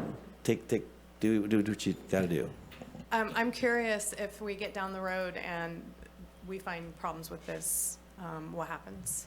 Because with ordinances in the past, we've done this, and then it just doesn't work, or there's problems with it. And so would it be, I'm assuming it's like a living document, but it would have to come back to this board, correct? Or planning commission, or? Correct. It is a living document. Okay. It's intended to be improved over time. Okay. So yes. And so the process? The process would probably start with the Regional Climate Committee, Okay. and then move back to the board and the city councils for adoption of changes. Okay, thank you for that. Mm-hmm. Supervisor Bone. Where did we end up with bus stops? Within a half mile? Was nothing? Okay, thank you. And one last thing, this document isn't to create new regulations. Really, it's a streamlining document. No, it's proposing new regulations. But what I'm getting at is you meet those, then you're meeting those thresholds, and then you don't have to do it in a later, that's the tiering part of this, right? It's the streamlining part, right? Right. Okay. That's my point. It's like, this is a streamlining document. Once the new regulations are adopted, right, it will better guide future development to Right. locations that are encouraged by the county. Okay. That doesn't mean those other locations can't be developed. It just means that they have to account for their greenhouse gas emissions in some other way. Right. That's it. Okay. Appreciate that. And Supervisor Bushnell's one last comment? Okay. We're going to go to a roll call vote, if that's all right. All right.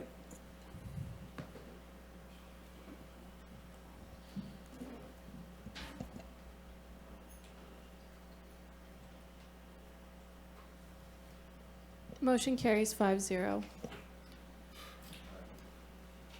Wow. All right. We did it. Through the chair. Yes.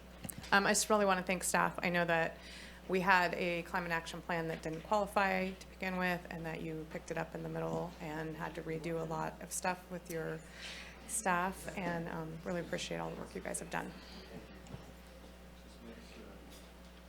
All right. We're going to move on. I think we have a 2 o'clock time set. Do you think we could go into the closed session, and then those guys are ready, and then we'll be back at 2 p.m. more or less? Do we have our fire chiefs here? If we're here at 2:05, is that going to be okay with you guys? Okay, we're going to work on it. Let's go into closed session. Please read out to closed session, and we can do that. We have one closed session item. Thank you, Chair Wilson.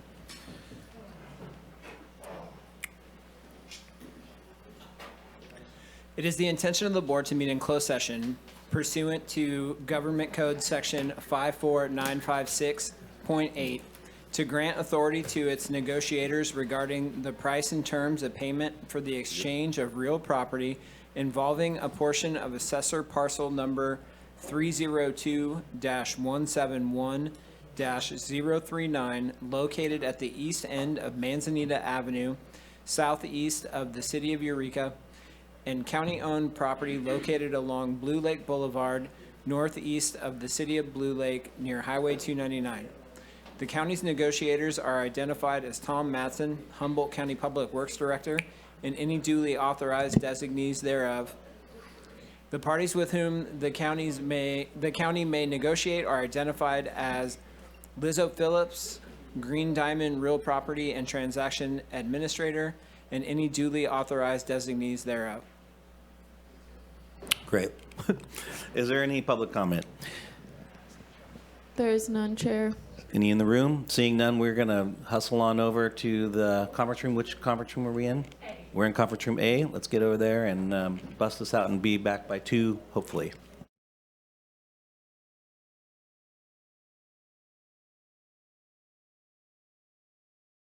Action taken with regard to item K1. Great. We're going to move on to the 2024 Humboldt County Fire Chiefs Association Annual Report. This is sponsored by myself and Supervisor Madrone. Supervisor Madrone, if you have anything you want to start this off, but which one of you is going to give the report? By all means, either be up at the podium or at this desk here. You can choose your comfort zone. All right.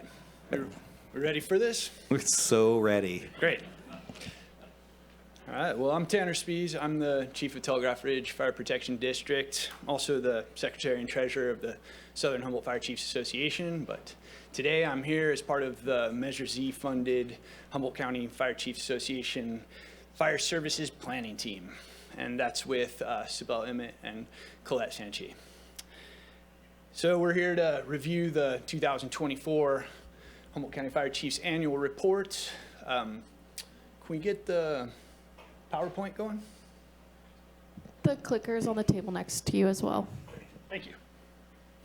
All right, so I know we've done this before. We'll try to make it short and sweet, but just a quick review. The Humboldt County Fire Chiefs Association and what it's about is organized in 1990, meets monthly. The objective of this association is the professional advancement of the fire service for the protection of life and property.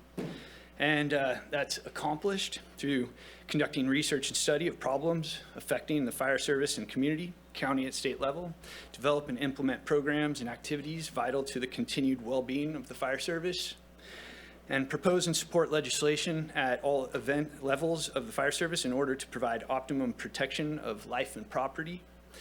And there's 2 regional chapters, and that is the Eel River chapter and the Southern Humboldt chapter. So this is obviously the organization that is using the Measure Z funding to produce this report. So this presentation, we're going to focus on the element of the fire services being data-driven. That's something we're really trying to promote through the collection of the information. And why this is important, what this means in the fire service is that we'll be making strategic planning and operational decisions from measured reality instead of just anecdotes. And this is ultimately so we can serve the mission to continuously develop the highest quality fire and emergency services possible for the Humboldt County residents and the visitors. So we're tracking over 100,000 hours of volunteer time at an equivalency value of over $4.2 million in equivalency value. That's going to the value of a firefighter in California. This tracks annually, as you've seen, comes out very consistently. We keep looking for ways to identify missing hours. We do think we are still under-reporting. There's a lot of volunteer hours that just get put into the service that aren't marked. We did increase the categories this year to include the administrative hours, and that is a substantial part both for the volunteer fire chiefs and for the board of directors that are involved in these fire protection districts, who are mostly also volunteers. And so the data-driven perspective basically is so that we can continue to improve by collecting these metrics and use those for the decision-making. You can see that we are working with 28 fire-related districts, 9 volunteer fire companies, 2 technical rescue teams, and 574 volunteer firefighters. You know, that's a lot of personnel here that are volunteering their time. They're influenced largely by the 114 career firefighters, 184 auxiliary volunteers. These are people who volunteer with the fire departments, aren't necessarily emergency responders, but function helping putting on the benefits, helping bring coffee to the fire line, all that kind of service. And 190 local government apparatus units.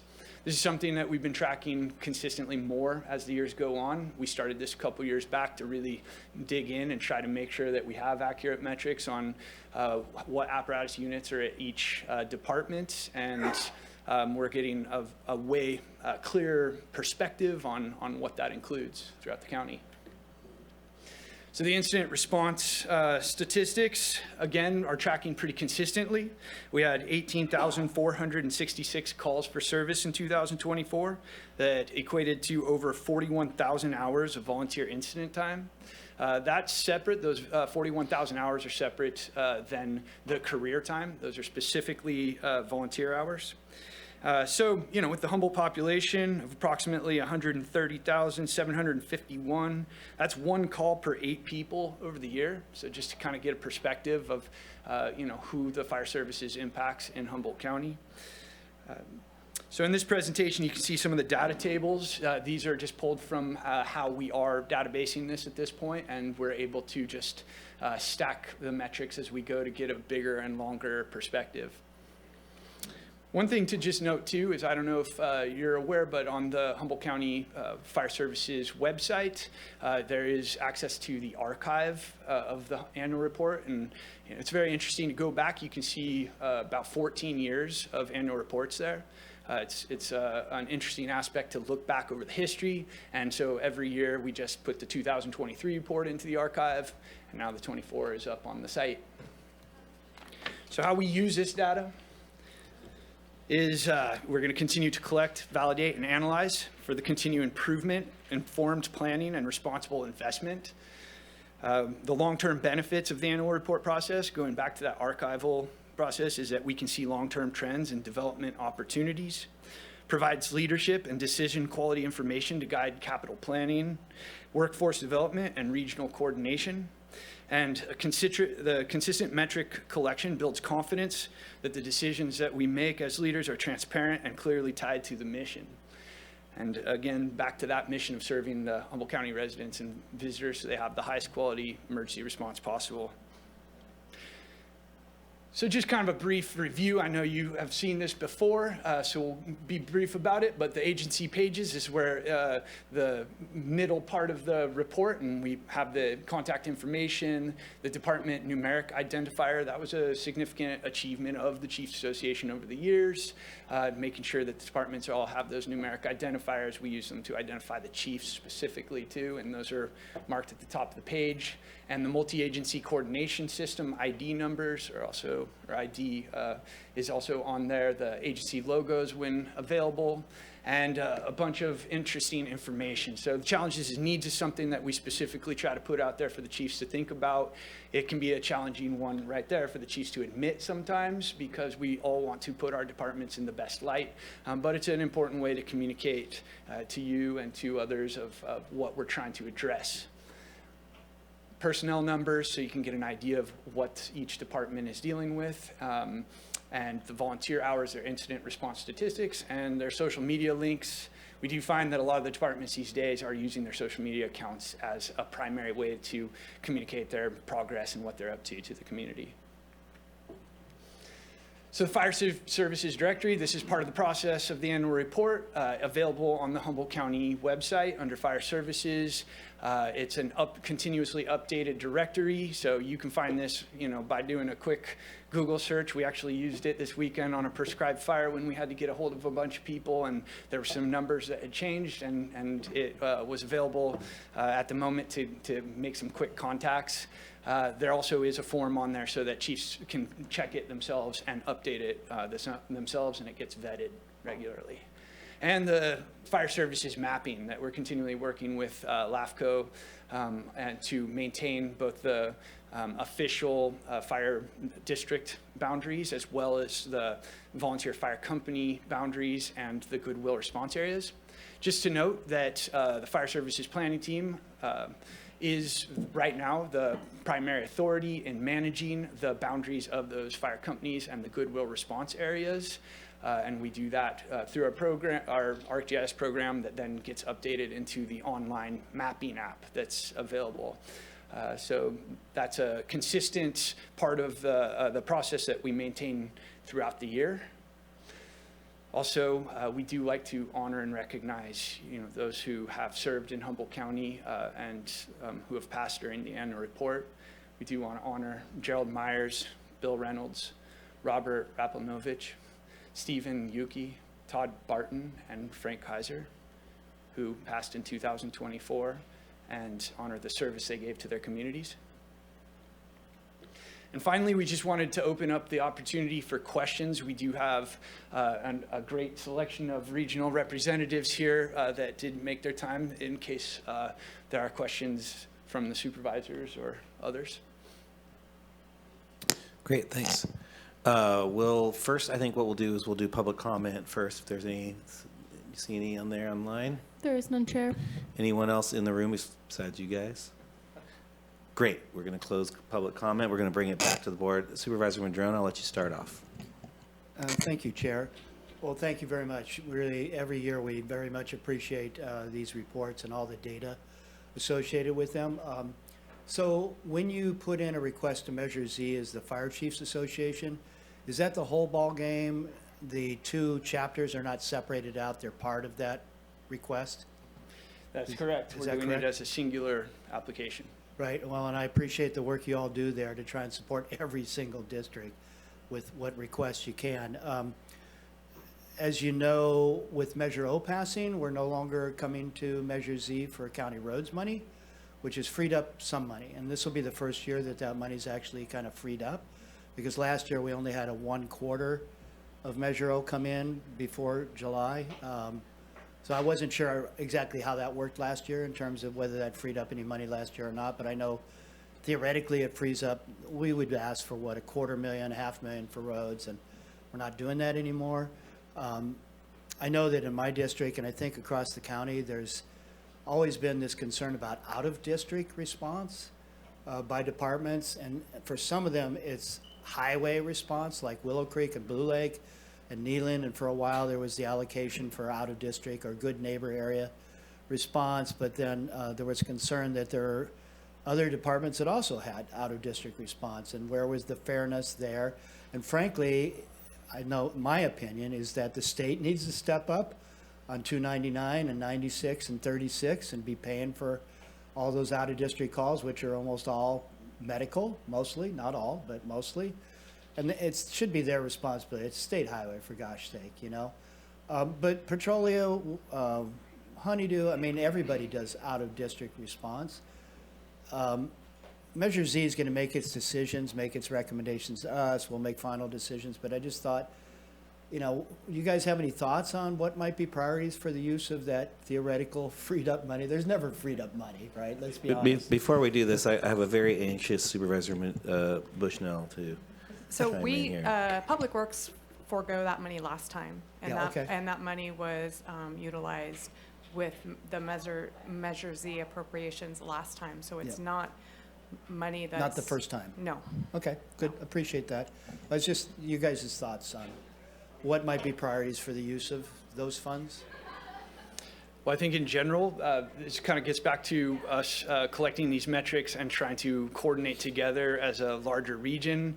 I can tell you that we are working hard to have a proactive and positive vision of how to make Humboldt County Fire Services the best it can be, make it, you know, something that we can all be proud of. So yes, if I'm sure every one of us could stand here and give an enormous list of what we could use that money to do. But I can also say that we will have a consistent and consolidated plan, you know, for whatever support we can get. Thank you. Supervisor Bushnell, do you have anything else to add? I do. I want to say thank you for the report. In the past, it had come late and later, and so keeping that report up to date yearly has been great. I have a lot of fire departments and districts in my community, in my district, and so I appreciate the responses that all of the departments do and the sharing that goes on. I don't know about like 36-299 having the state be responsible for that. I would be interested, Supervisor Madron, to know what you mean there. Like to have CAL FIRE responsible for those? No, it's just that those are state highways, and why are we spending county money on state highway responses? Shouldn't it be a state responsibility to provide those reimbursements for EMS response by our volunteer fire departments that are already stretched really thin? Well, I mean, 101 goes right through. 101's so- another state yeah, highway, absolutely, yeah, good So- point, good point. Yeah, and I can tell you from the Fire Services Planning Team that you know, we have worked on starting the process of considering legislative action on this, and that is something that we're going to continue to look into and develop to try to find whatever funding we can get, and in the case that it could potentially come from the state, try to get what funding we can. Thank you for the clarification. To finish, I just really appreciate the departments in the district and in Humboldt County in general, all of you guys you are responsible for a gap where CAL FIRE is not there. And, you know, it's very difficult also. You respond to your friends and families, and that is not taken unnoticed by this board or by me especially. The funding is not a lot. There's not a lot of funding. The $3 million, $2 million that you get from Measure Z doesn't make up what you need. And it always is, how do we split this and who's most important? So that's also not a great feeling that you all have to make and choose where that funding goes and which department gets it. I appreciate the volunteerism that comes from the departments. Also the community aspect that comes out of each department. Departments are very territorial and really proud of their accomplishments and what they do for communities. I go to those departments often and am involved as much as I can be with my time, and just really appreciate, it's a hard job, and appreciate all of the volunteers and the chiefs that take on this job, because it's not an easy one. So thank you. Supervisor Arroyo? Thank you. Really appreciate the report. It's really useful information. It's always a great reminder of just how many agencies we have that are focused on working together. I also appreciated the notes about and the link to the newly updated GIS mapping information. I do refer to that often, actually.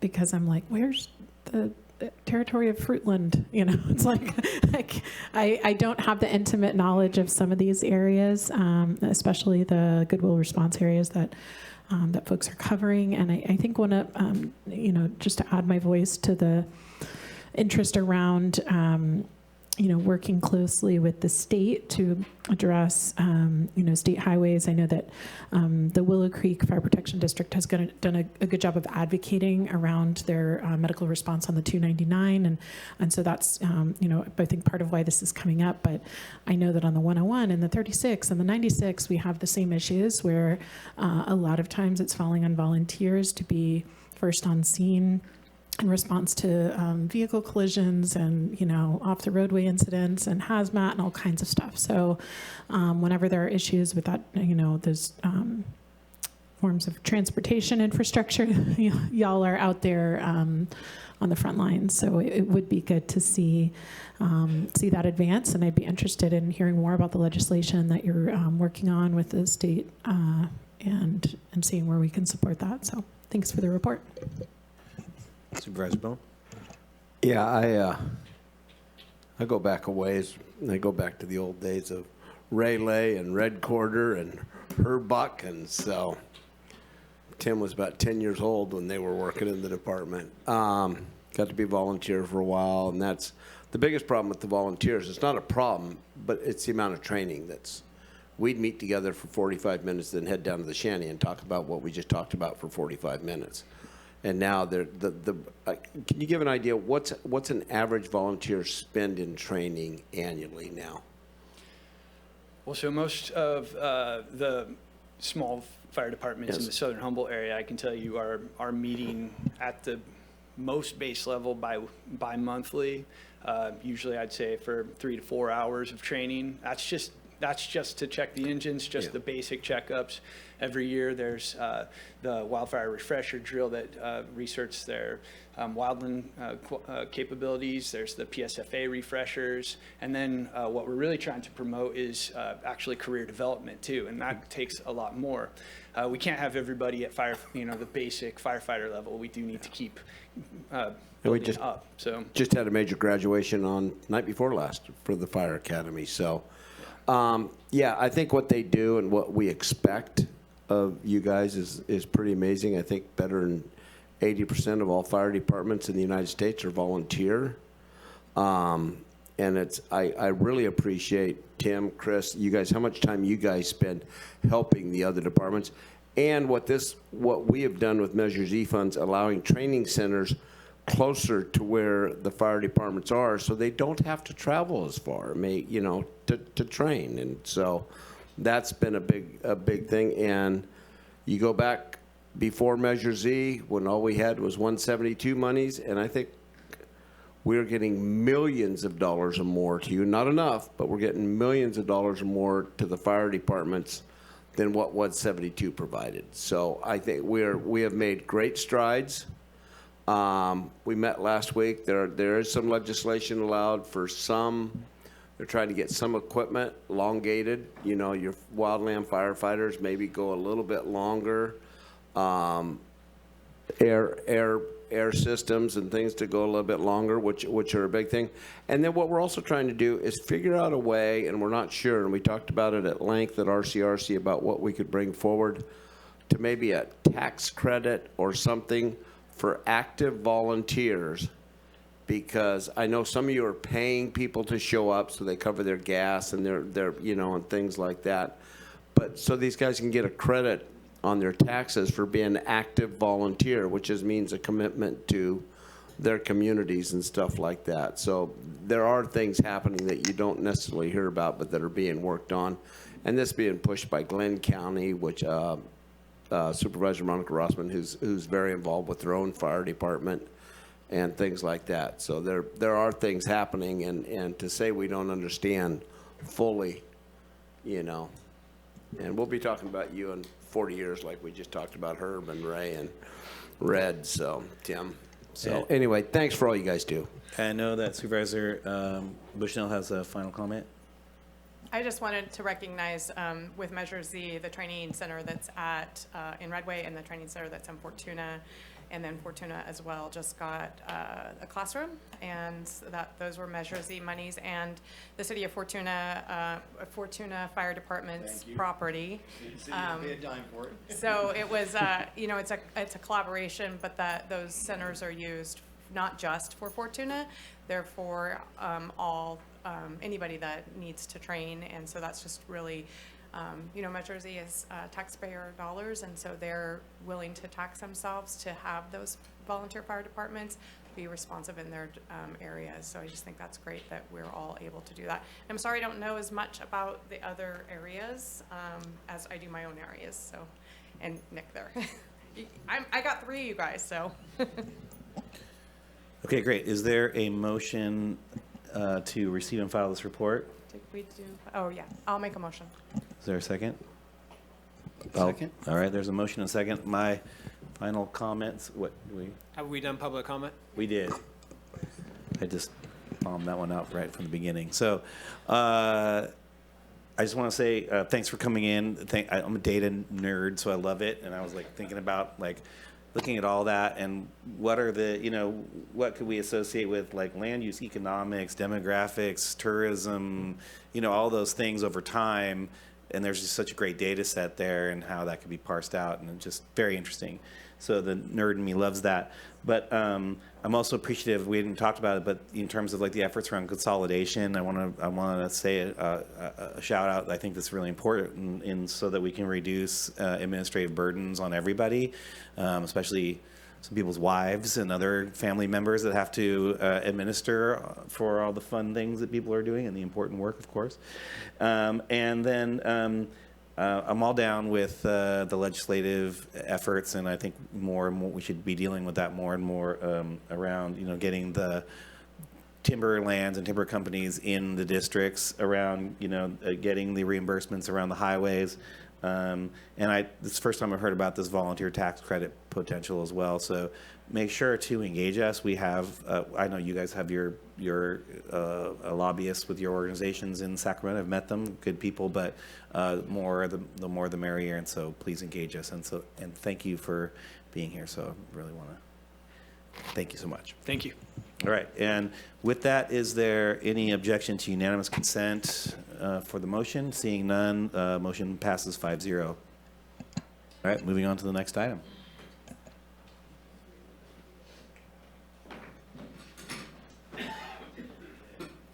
Next item here. Hi, good afternoon, Board. Tracy D'Amico, the Clerk of the Board's office.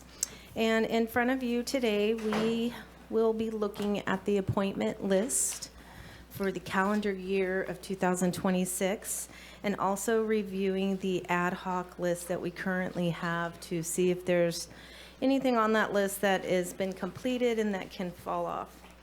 I would first like to just tell you that it was very interesting talking to several other clerks this year at CSAC conference, learning how they do their appointments to the boards and commissions, and I was very happy to hear that our board negotiates this as a team, whereas in a lot of counties, the chair just assigns.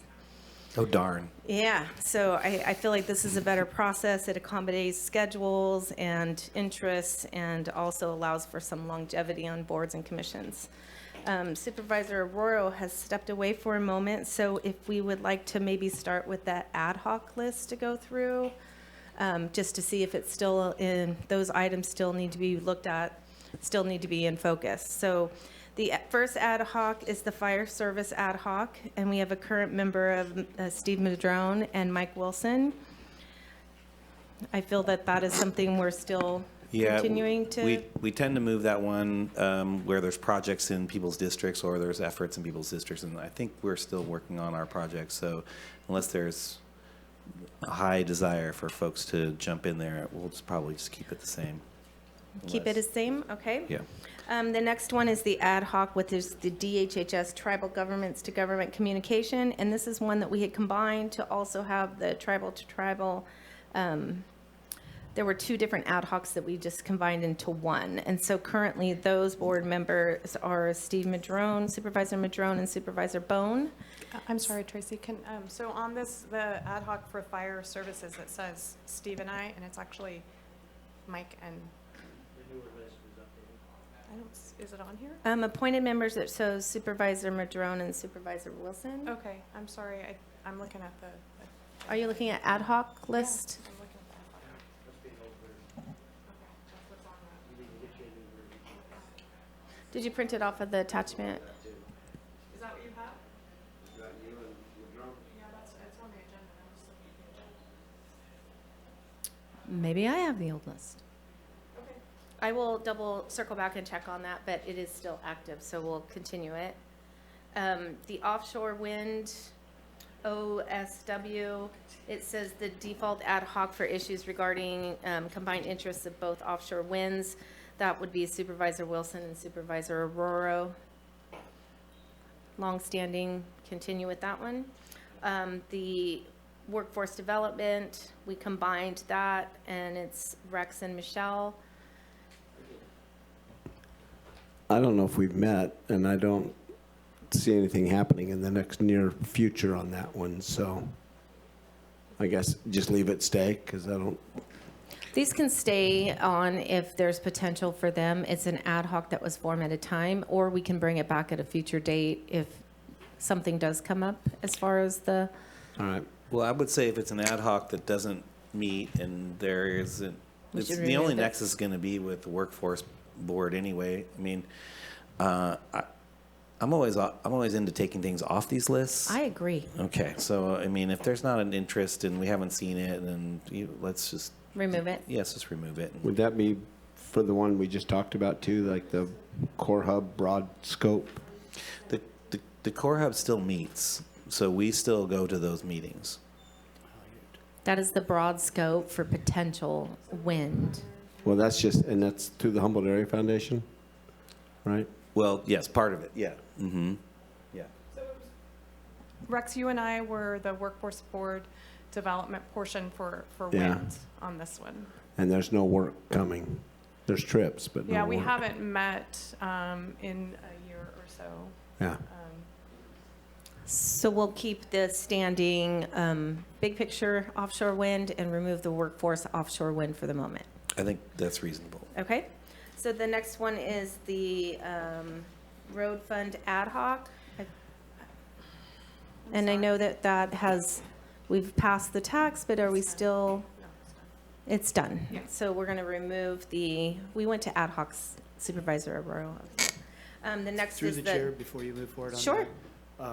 I've had some conversations with Tom Mattson, and then there's a concept being put together about roadside vegetation maintenance, and that might fit into an ad hoc, but let's wait till that happens, and then we can reinvigorate it if we need to. Yeah, I think this ad hoc was formed Around around Measure O. the Measure O, which we're We're complete. done.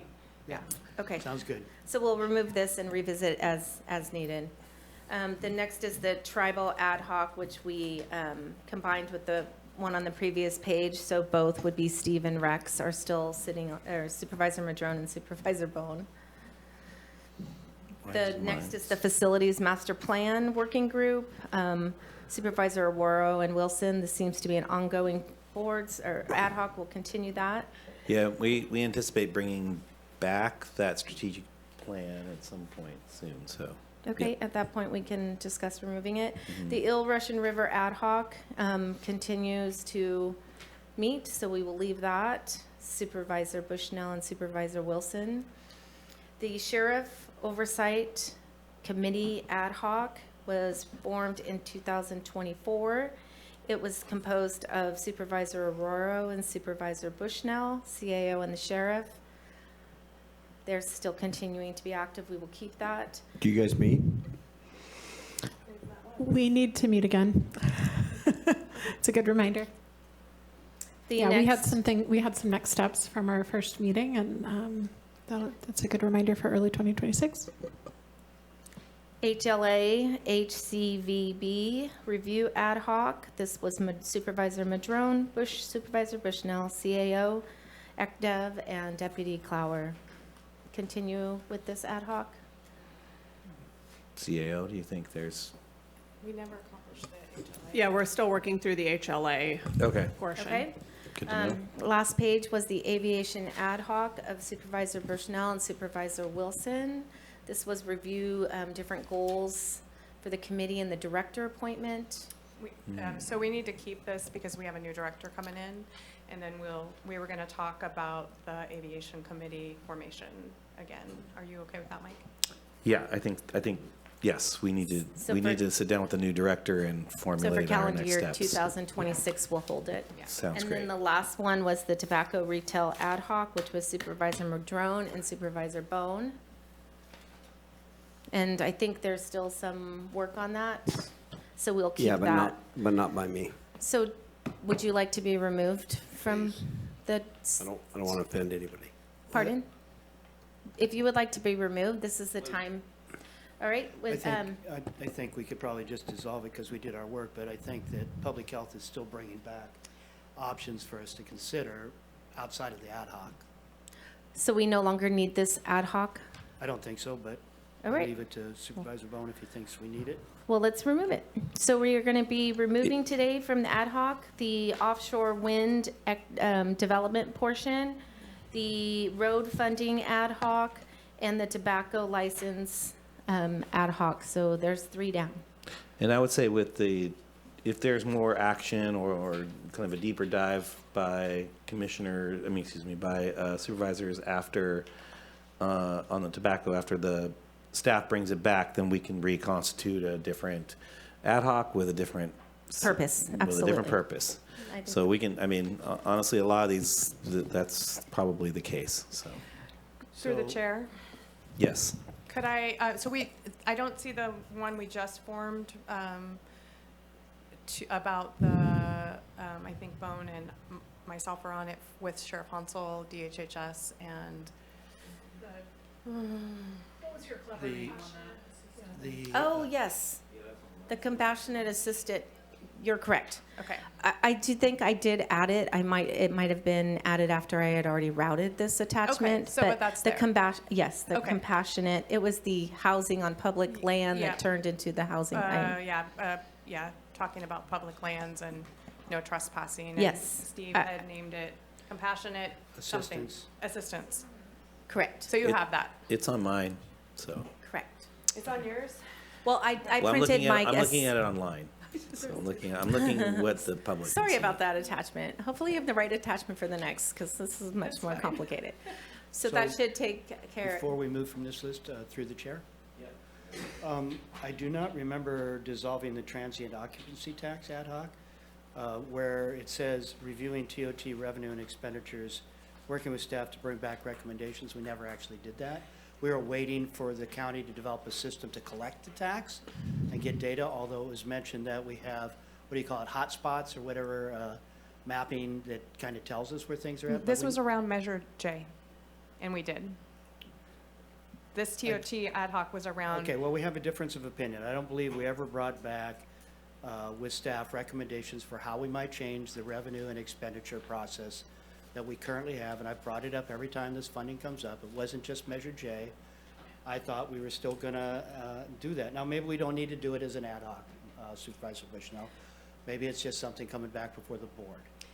So this ad hoc, and I understand what you're saying, and I believe that item is still coming, but this specific ad hoc was around the new Measure J that passed and how those allocations were gonna go out, and Fair that's enough. why this was dissolved. Fair enough. So if we need a new ad hoc, I think that would be this time, right? To do that? Actually, no, you would Do need, that on someone the would need an agenda item to come Okay. forward and then a recommendation to form that. Today, we are not forming any new boards Okay. and commissions or ad hocs. So Supervisor Madrone, I believe that this was ended because we met with a larger group than just Mike and I for the allocations, just for Measure J.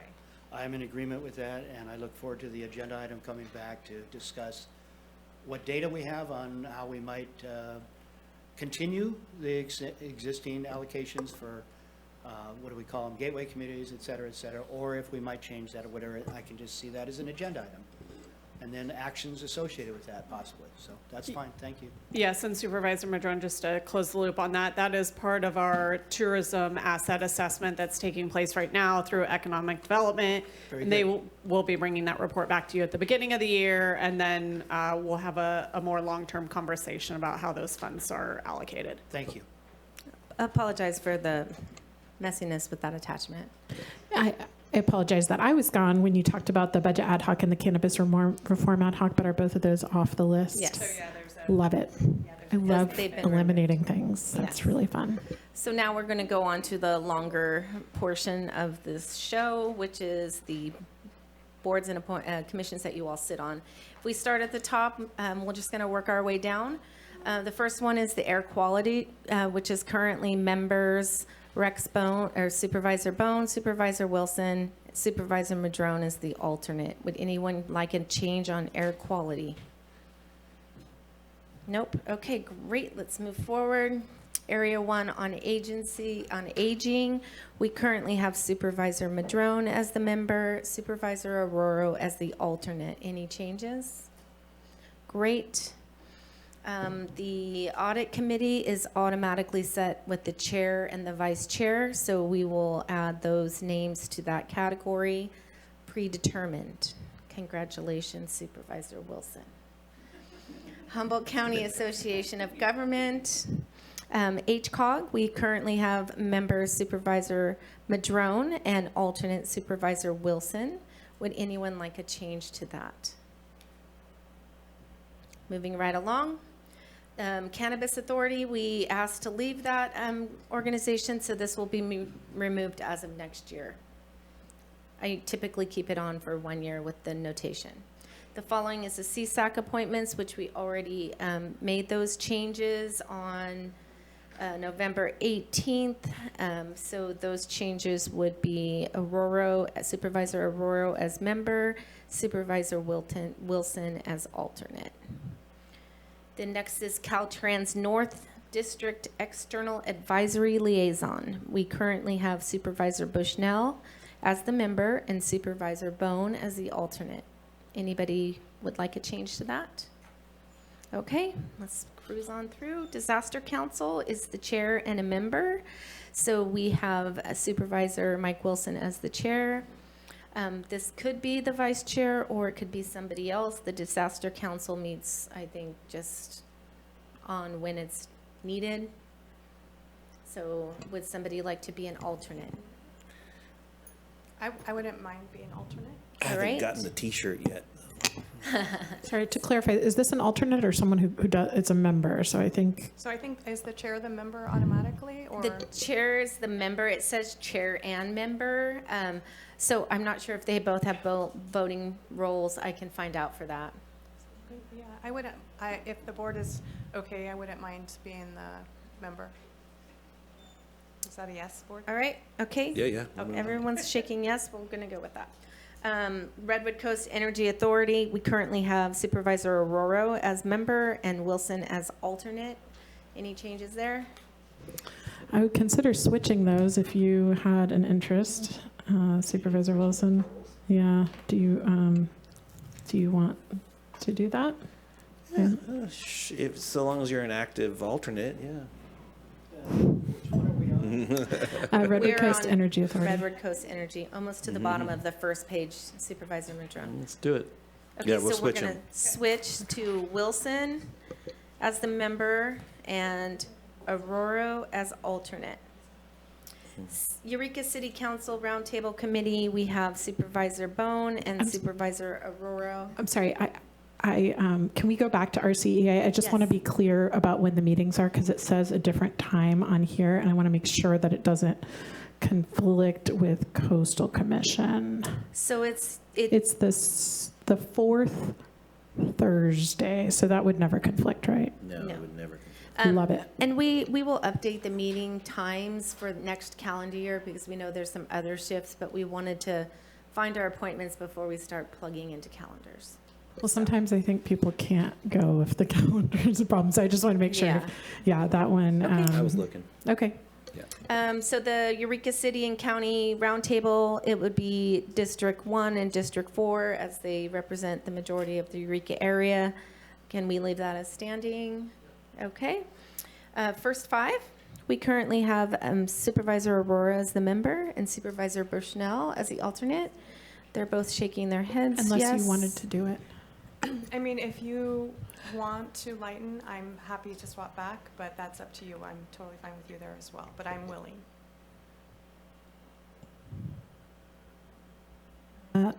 Can I see how the rest of this goes, and sure. then we can come back to We'll that one? circle back. Okay, thank you. Hazard Material Response Authority, the current member is Supervisor Bone, and the alternator is alternate. Alternate is Supervisor Aurora. I need coffee. Okay, everyone's happy. Let's move on. Page 2, Headwaters Fund Subcommittee. Currently is Supervisor Wilson and Supervisor Bone. They do meet occasionally throughout the year. Everyone okay with that? It functions. Okay, we're gonna go with that. Juvenile Justice Coordination Council. Supervisor Wilson is the current member. Supervisor Bone is the alternate. Juvenile Justice Delinquency Prevention Commission? The MAJIC, the MAJJC. It's the one above it. There's 2 different ones. And the reason I couldn't go to that one, even though I'm on the Juvenile Justice Delinquency Prevention Commission, is because it conflicted with RCEA, but now it doesn't. There is some benefit of that being the same person. So I'm willing to take that one, or Supervisor Bone, if you wanted to do it, you could, but it won't work for Mike now if he's on RCEA. You would be perfect for it. Okay, so we're going to remove Supervisor Bone from the MAJIC as the alternate and add in Supervisor Aurora. Oh, I think Mike has to be taken off. I think I could be the member and Rex can be the alternate. Oh, okay. Because it conflicts with RCEA. Okay, so Sounds good. Aurora is the member and Bone is staying the alternate. Okay, so the next one then works with Supervisor Aurora as member, Supervisor Wilson as alternate. Okay, ESA Consultation Management Team. This is currently Supervisor Madrone as the member and Supervisor Wilson as the alternate. This was renamed in 2024. What was it? It was either the Klamath Basin. They changed the name of it. They only meet as needed, but they do need a representation from here, so. Yep, sounds good to me. Okay. Steve, you're going to take the lead We're on going to keep that. Perfect. The next one is LAFCO, Local Agency Formation Commission. Current members, there are 2, is Supervisor Madrone and Supervisor Bushnell, with Supervisor Wilson as the alternate. I'm happy to pop up on that one if it's okay with anybody, but yeah, just I have some stuff happening. I'm interested in staying as well, and I feel like, and I feel like I've put a lot of time and energy into this one and gone to the LAFCO, what is that, Steve, what we went to? Cal LAFCO conference, and really have invested, and really have invested a lot of time. I would like to stay. That's fine. I just, yeah. I mean, I'm just really, I'm getting kind of, have some concerns around some of the preservation in relation to the green spaces around especially Arcade and some other zones. But I think just as long as you hear that there's concerns around that, then I think we can kind of move forward with how it is. So keep it as is, or Yeah. circle back? Keep it as is, great. Behavioral Health Board, we currently have Supervisor Aurora as the member and Supervisor Madrone as the alternate. I'm happy to stay on that one. Does that work? Okay. NACO, National Association of Counties, we currently have Supervisor Bone as the member and Supervisor Bushnell as the alternate. To NACO? Yep. Okay. This was the old one. I apologize for that. North Coast EMS. We currently have Supervisor Bone as the member, and then the public health officer is always the alternate. You move forward with that, Rex? I mean, Supervisor Bone? Yeah, I've been chair for the last 3 or 4 years, so that's fine. Anybody have, okay. Great Redwood Trails. So this one is 2 members. Steve is the current member, and Michelle is the alternate. It's a 2-year appointment ending this year.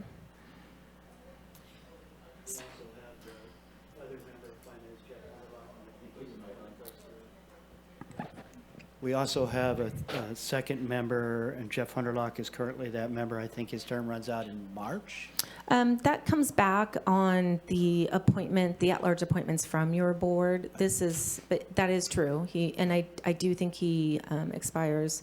So we'll notice the vacancy and take applications for that large. This is for the seated member from the board for the next 2 years. Well, I'd like to continue, although in a year I'm going to term out, and then I'll be off of all of my appointments. So you're not interested in flip-flopping? No, I'd like to continue as the member.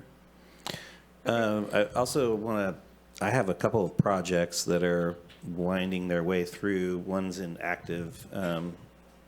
actively happening right now, and then the other is the Arcata to Manila section, which have been pinged a lot these days because of where it's at in the design process. So I don't know if there's any kind of opening. I'm ready to jump into this organization, having worked a lot on this construct for many years. I do know that our next appointment decision making happens in May. I think is when Jeff's seat comes up. So we'll have to figure that out then. And I don't know if that seat has an alternate as well. That's a public member seat. And it's an at-large. I'll have to look at the guidelines and the bylaws to see if that could also be another appointed supervisor. But there are other counties that do have 2 supervisors in that seat. So Can it be a non-resident of Humboldt County? Because hasn't Jeff left the county? Mm-hmm. I mean, I don't know that he's left the county. He's retired from, was it local? Is it local 3? He's retired from OE3. OE3. OE3. OE3, yeah. And I don't think he lives at the trailer park what we're anymore. talking about today, so I don't want to get into it too much. Well, if you would like me to bring that back as a separate, if you would like to bring this one back as a separate item to look at all the logistics, we can, or we can make the appointment of the board member today and then look at that other vacancy and what that entails and if a board member can sit on it. I think that is true. So it's up to the board. Mike, I was just saying, I fully agree, but if he no longer lives in the county now, is he qualified to still be a sitting member? That's all I was asking. Are we talking about this appointment or Jeff's appointment? Jeff's. I'm just Okay. we're talking about appointments. I'm just saying, if we're looking for seats, Mike said there could be 2 supervisors, did a lot of things. I'm just saying, is this a county specific, or could we have anybody from the state do the position? That's why I was saying if you would like to bring this one particular one back separate, I can bring that back the first meeting in January, if that would be a preference of the board. I don't have the specifics in front of me. Well, then, through the chair, that would give you a chance to check in with Jeff's residency. Well, again, I don't know what the requirements are, as Supervisor Bone is mentioning, but if the requirements don't have a residency, and again, I don't know what his residency is, so then I would push that to whenever the seat comes up. I don't know, the vacancy. unless there's a reason why we would pull it, and I don't think that there probably is. So from that perspective, I think unless there's a reason to talk about that one again, unless we're going to talk about them both at the same time and just kind of like throw it all open, which is something we could do. Yeah, I don't know. That's again, I have stuff happening in the district, and I would like to be able to attend those meetings without them being and weigh in on these issues because we're having these things happen now, and so that's my concern. That's my request. and especially when we're talking about the connection around the North Bay, which is really the next kind of one of the next bigger steps in our county. And I'd like to throw in the part, most of the connections about in the North Bay, even our Arcata to Eureka, Annie Mary and everything else, have been long on the table since before the Great Redwood Trail. Now, the new portions of the trail travel approximately 30 miles in my district and approximately 30 miles in Michelle's district, and that's where we're going to run into property owners and everything else on this new trail. Now, they've had to deal with, been observant of the Annie Mary. The other ones have been around a long time. I know Great Redwood Trail's when they're accomplished, they're taking quite a bit of credit, which is great, as long as we move forward on it. But when these things live and breathe mainly in 2 other districts, I'm just wondering where we go on that. Supervisor Arroyo. Thank you. I hear interest from 3 people in serving. Given that this is a 2-year appointment, I do think it might make sense we have a couple issues. We have a 2-year appointment for someone who has 1 year left on their term, but has also contributed greatly to the organization. And then we have Jeff's seat. I think I'm hearing that there's 3 interested supervisors, but having 2 supervisors might be the way that we want to go with this. I think it'd be great to have some geographic diversity from our board represented and also to pay attention to this concern around those legs of the trail that are in the Manila area and beyond. I'd be interested in. I want to acknowledge the work that Steve's done, but also, maybe make a 2-year appointment to other folks.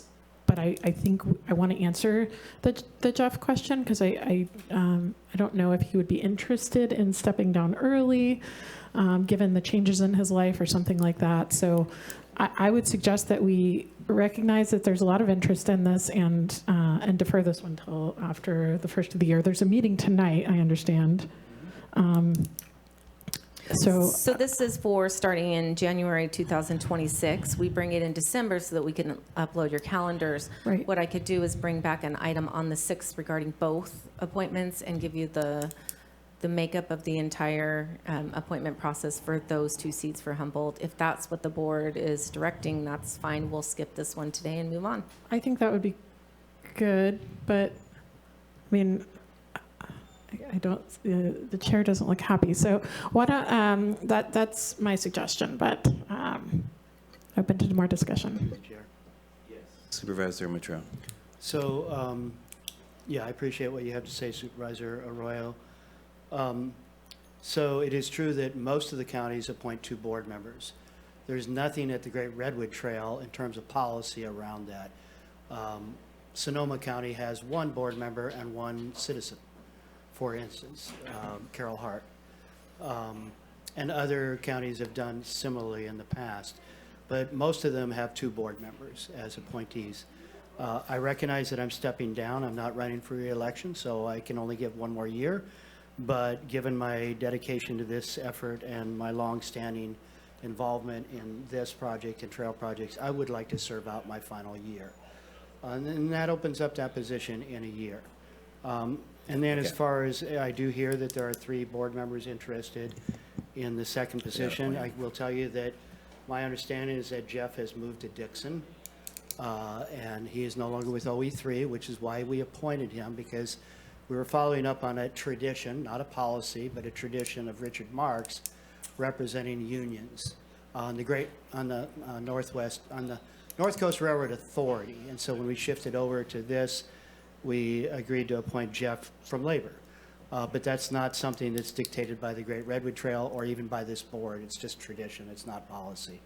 So we could absolutely have a second board member, and I would make a motion to appoint Chair Wilson to the second position and to reinstate myself for the final year, which would then open up my position in a year. I'm going to push back on that just a little bit because I am also interested in that position. I don't know that we need to make a motion, but I'm just going to weigh in that I would also be interested, but it is the will of the board. But there is a lot of activity going in the Ill River Canyon on the Great Redwood Trail. And I have been very engaged and am very interested in that. And I do agree with what Go ahead, finish. I do agree with what trying to get my Supervisor attention. Bone said, that in the area of Arcata and those areas, that's been development that's been going on for a long time. And this is new Redwood Trail development in the Ill River Canyon. So I am very interested as well. Per the chair, I would just like to point out that this is the appointment for the board member today, just one board member. Jeff's position is still filled. We have to do some research about that. So Supervisor Madrone, your motion would be just to reappoint yourself to that. Well, if I need to make the motion, I would, but I Yeah. hope that I don't. I just want to clarify so we don't get I in the weeds appreciate about that. Thank you, Clerk of the Board. Okay, so I think the way we should move forward with this is to remain Steve as the board member in this seat and Supervisor Bushnell as the alternate for that seat. And then we will discuss the other seat at another time. And it doesn't have to be at the next meeting because I don't really know when we're going to be moving on to the other stuff. So I just want to get that real clear.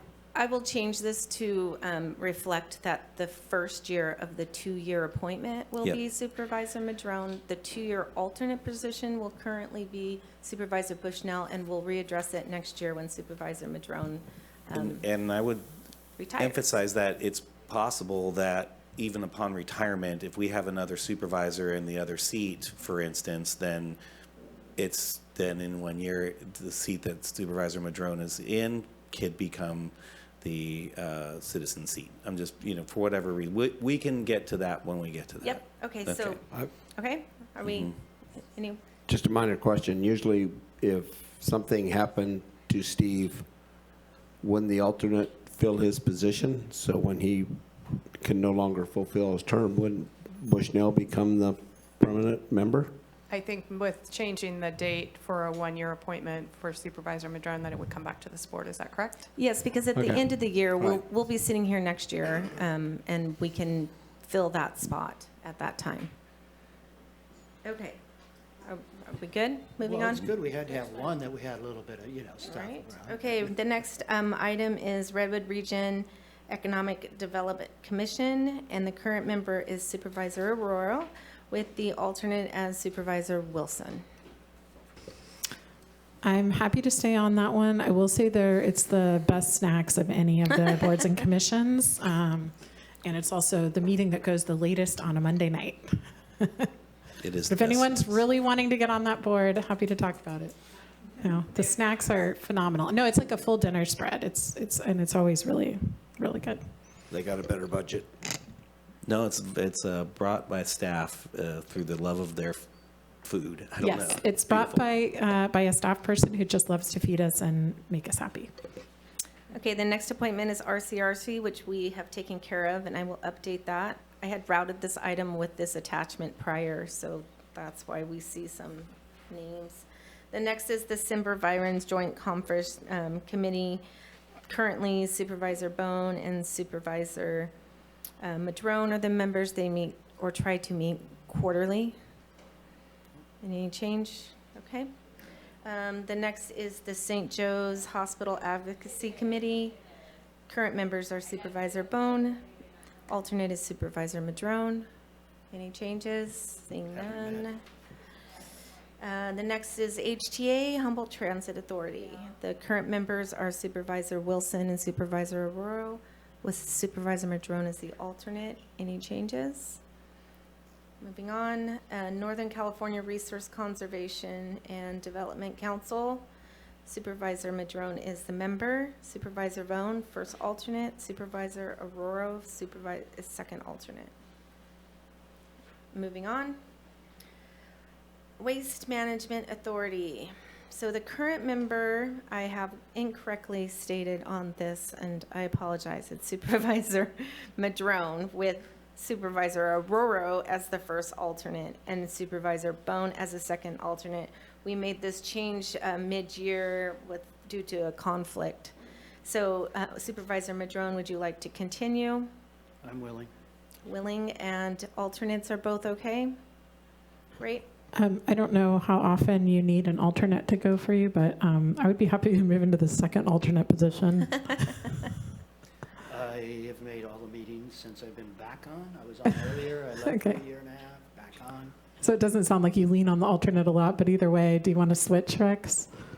To the Yeah, first alternate? yeah, I don't care. Okay. I served on it for 10 years, and Okay. you guys booted me, so. Okay, so we will, we'll move Supervisor Bone to the first alternate and Supervisor Aurora to the second alternate. The next is North Coast Resource Partnership. Current members are Supervisor Bone and Supervisor Madrone, with Supervisor Aurora as an alternate. They do meet quarterly. Any changes? Great. Workforce Development Board. So we have Supervisor Bushnell as the member, and we have Supervisor Bone as the alternate. They meet every third Friday. Any changes on workforce? If you still want to serve, that's great. If you didn't, I'd be willing to step up, but your call. I mean, if you are like really wanting it, but I do enjoy it, and I'm very interactive there, but you know, I'm willing to share. I've been there for 5 years, so if you want to, are you I wanting? would like to step up. I've been getting re-engaged in workforce development. We just had a really neat conference just a week ago at the Humboldt-based Social Club in regards to that, and it's going to be tying in with our economic development strategies and things as well. Okay. So I'd be happy to step up and thank you for that. Yeah. So Supervisor Madrone will be the member. Supervisor Bone, would you still like to be the alternate? I defer to Supervisor Bushnell to be the Wanna be alternate. Okay, Bushnell's. That looks great. Okay, almost there. Humboldt County Redevelopment Oversight Board, they just meet as needed, and Supervisor Bone is the member. This was brought to you in September, doing some cleanup. Humboldt County Redevelopment Oversight Board, is it missing from your list? I don't have it either.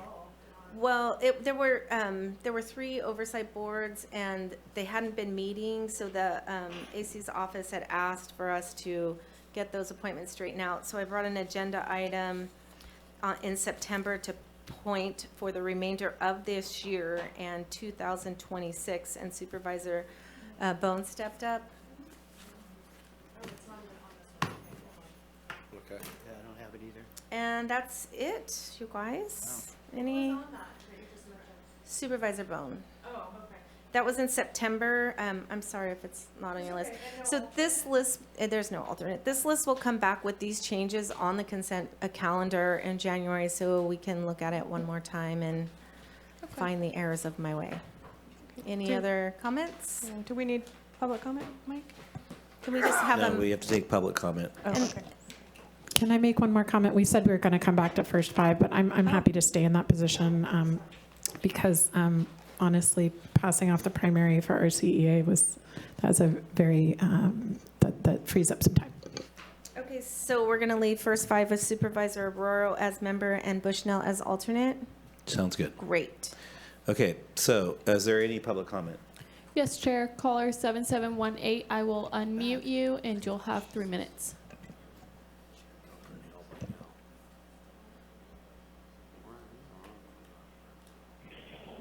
Hello, Kent Sawatsky. And I don't know if there was an ad hoc committee formed or not, but I remember, if I recall, Chair Wilson and Arroyo were going to work together to craft a letter to go to the grand jury regarding your disciplinary process or some of your rules that you have there. And I did a PRA request, and that said there was nothing had been sent apparently. So I guess I'll refresh that one. So I don't know if that was formed or not, or required.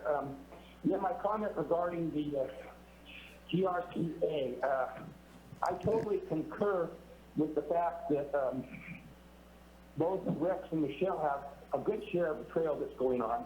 The Annie and Mary Trail probably will never be completed because it's basically terminated now at the pump station and hasn't made it anywhere near Blue Lake. Wouldn't probably happen until Caltrans did a major road change. I think the concentration's all down south.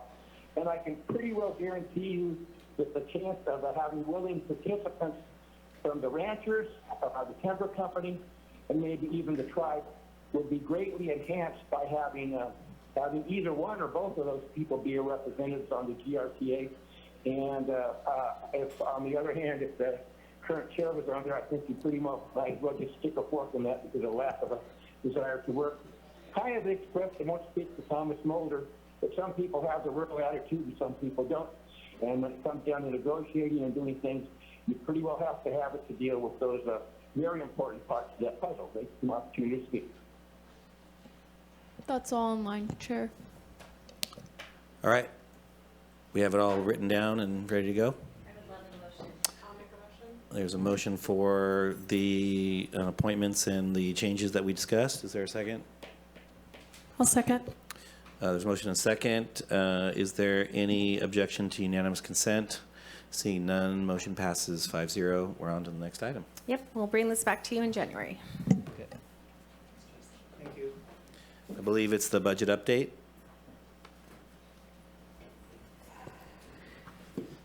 Yes, thank you, Chair Wilson. Today before you is Jessica Maciel, Deputy County Administrative Officer, here to present the first quarter budget update to your board. Kaylee, can you bring up my presentation? Working on it. Awesome, thank you.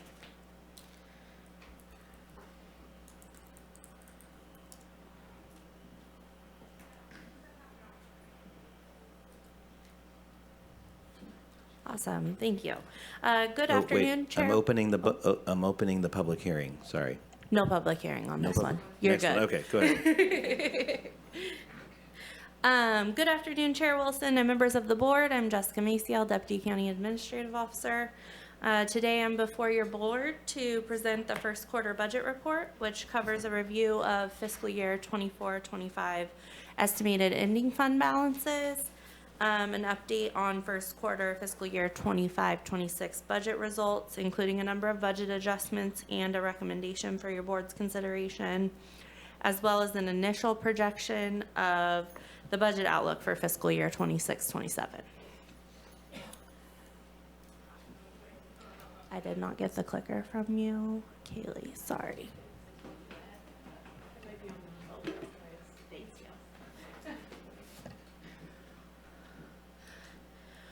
With that, fiscal year 24-25 is still being finalized, so there could be some changes in fund balance or the totals that are presented here.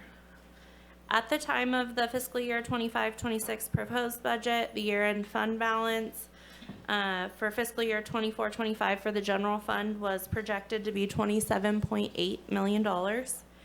It is estimated that the general fund will actually land at $35.4 million, less just under $200,000 in carry forward requests, which is $7.6 million more in fund balance than anticipated at the time of the proposed budget. This improvement is primarily attributed to unbudgeted one-time revenue in the cannabis excise taxes and one-time expenditure savings in Measure Z and contingencies. In addition, the Planning and Building Department had a cumulative $2.7 million in additional revenue and expenditure savings, and other department expenditure savings totaled just under $1.1 million. Ongoing sources of the included in this increase include transient occupancy tax, or TOT, property tax, and a variety of franchise fees totaling at $2.2 million. The TOT has underwent a number of changes over the last few fiscal years, including the passage of Measure J, the measure that increased TOT by 2% and added RVs and campgrounds, and changes in accounting practices for accruing revenue to prior years. During these changes, staff have budgeted conservatively, resulting in larger than anticipated revenues. Per your board's direction, a separate fund was created for tracking Measure Z. In prior years, we typically include a carve out for what is the Measure Z fund balance in the general fund. However, fiscal year 24-25 was the final year that Measure Z operated in the general fund, and the final balance was transferred. Therefore, the available fiscal year 25-26 balance does not include any Measure Z funds.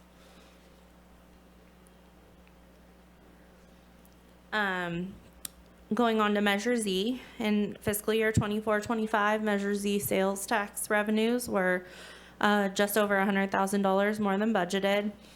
Additionally, Measure Z funds had just under $1 million in expenditure savings in the county's Measure Z allocations and $1.7 million in savings from outside agencies for a total expenditure savings of $2.6 million. $300,000 of the savings was anticipated at the proposed budget. So during fiscal year 24-25, your board elected to move Public Works allocation expenditures to the newly passed Measure O, Roads and Transit Sales Tax. In fiscal year 25-26, your board allocated those funds to Fire, City of Trinidad, and to county departments that had set allocations in the 3-year spending plan. For the upcoming fiscal year 26-27 cycle, your board directed that those funds be included in the Measure Z application process. Based on the savings and carry forward, it is anticipated that there will be approximately $1.5 million available to fund new applications. And then Measure O, staff anticipated approximately $6 million to be received in fiscal year 24-25 from Measure O. Just over $6 million was received. In April, your board elected to allocate $3 million to the roads negative fund balance and $3 million in the fiscal year 25-26 roads budget. The small remaining overage will be included in the true-up process during the next budget cycle. The overage is less than $100,000. And per your board's direction, half will go to negative fund balance and half will go toward establishing contingencies.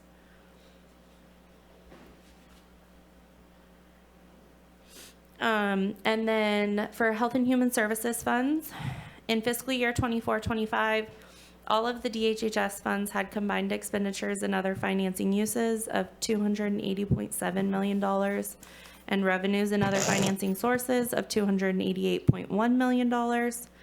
This resulted in an overall ending departmental fund balance deficit of negative $7.1 million. An improvement in negative fund balance by $7.4 million from the previous fiscal year. As DHHS funds are general funds, this overall negative fund balance results in negative interest apportionment, in turn reducing the positive interest to the county general fund. In fiscal year 24-25, the county general fund lost just under $700,000 in interest due to DHHS's negative fund balances. This is more than was lost in fiscal year 23-24. And again, as with last year, this places pressure on the general fund's ability to finance future fiscal years.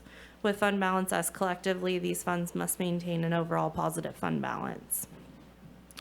DHHS reports $28.6 million in long-term receivables, which would correct the overall negative fund balance, but would not fully correct the Fund 1160 fund balance. I will say the Auditor Controller's Office is not done reviewing long-term receivables, so there very likely will be some changes in that number. Fund 1160, responsible for social services programs, is of primary concern. Despite implementation of a number of cost-saving measures in fiscal year 24-25, the fund saw an increase in the negative fund balance of $11.7 million. For this reason, staff are recommending a number of fiscal reporting measures for DHHS, in addition to the implementation of a hiring freeze in Fund 1160 for the remainder of the year. And then just to review some of our other fund balances, the Economic Development Fund is estimated to end with a balance of just over $460,000. This is a decrease of just under $700,000 over the prior year. This decrease is due to fulfilling the obligations of the Project Trellis funds existing in fund balance. And despite anticipation that the fund would go negative after implementing cost-cutting measures and holding the director position vacant, it is no longer anticipated that the Economic Development Fund will go negative. The road fund ended negative $11.9 million. This is a decrease of $1.4 million. Your board dedicated $3 million of the fiscal year 25-26 24-25 Measure O revenue, as I previously mentioned, towards negative fund balance, and Public Works reported long-term receivables estimated at 1.8 million. If both of these come to full fruition, then the estimated negative fund balance would be $7.1 million. The North Coast Resource Partnership Fund ended negative $1.5 million, a decrease of $901,402 over the prior year. Most of this is accounted for in long-term receivables reported by the department. The library fund ended with just over $110,000. This is a decrease of nearly $860,000 from the prior year.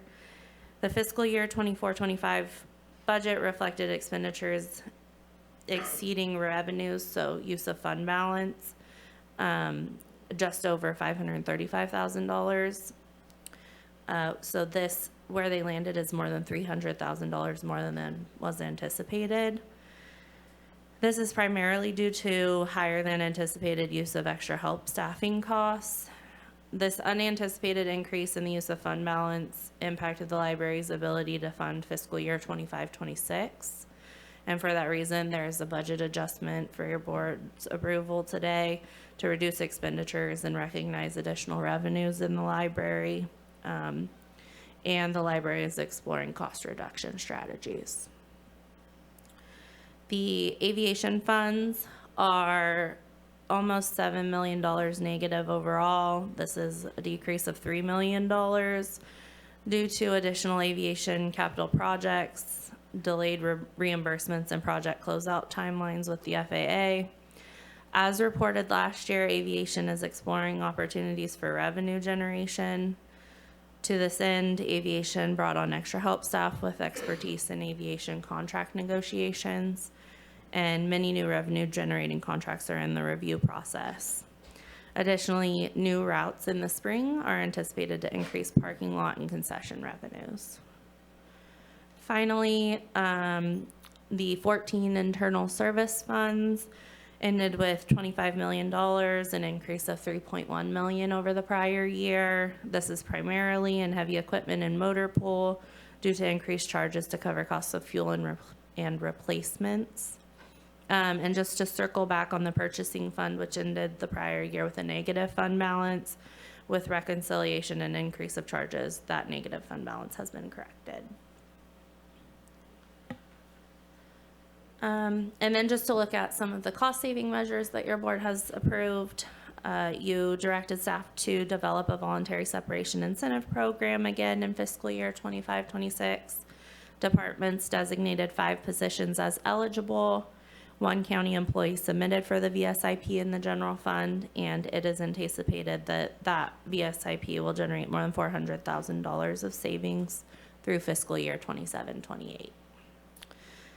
And your board continued to authorize departments to offer voluntary furlough. And during fiscal year 24-25, a total of 46 county employees participated for an estimated savings of just under $220,000. It's estimated that fiscal year 25-26 participation will be similar. The recommendations for your board include recommendations with regard to DHHS. As previously discussed, DHHS has significant negative fund balances, of which Fund 1160, the Social Services Fund, continues to fall deeper into the negative. Staff recommend your board take the following action to mitigate the ongoing deficit: approving a hiring freeze in Fund 1160 and authorizing the CAO to grant exceptions, directing DHHS to submit quarterly financial reports to the CAO and the auditor controller, directing DHHS to submit a report by the end of the fiscal year that details mandated programs and services and the associated costs. And finally, directing DHHS to bring back program prioritization and reduction recommendations with the fiscal year 26-27 annual budget cycle. DHHS staff have reported that they have already begun the work necessary to implement these recommendations, and your board's action will signal support for this and begin necessary steps to regain fiscal stability in DHHS funds. And finally, the last recommendation is the budget adjustments. We typically bring forward a number of budget adjustments for the current year with the first quarter. They are primarily carry forward budget adjustments.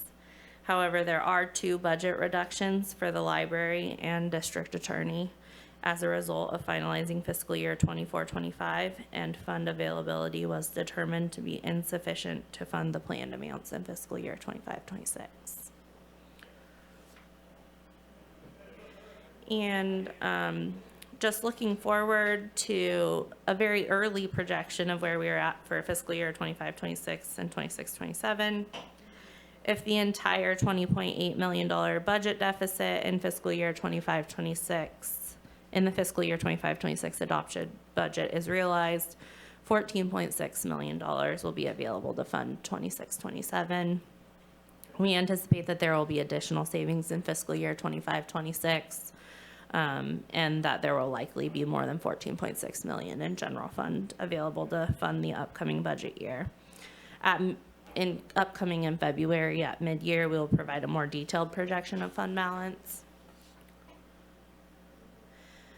And as we move forward into the mid-year process, which we kicked off last week with departments, and as I usually do, I want to remind departments again that it is very important that they are realistic when submitting their projected year-end estimates to our office.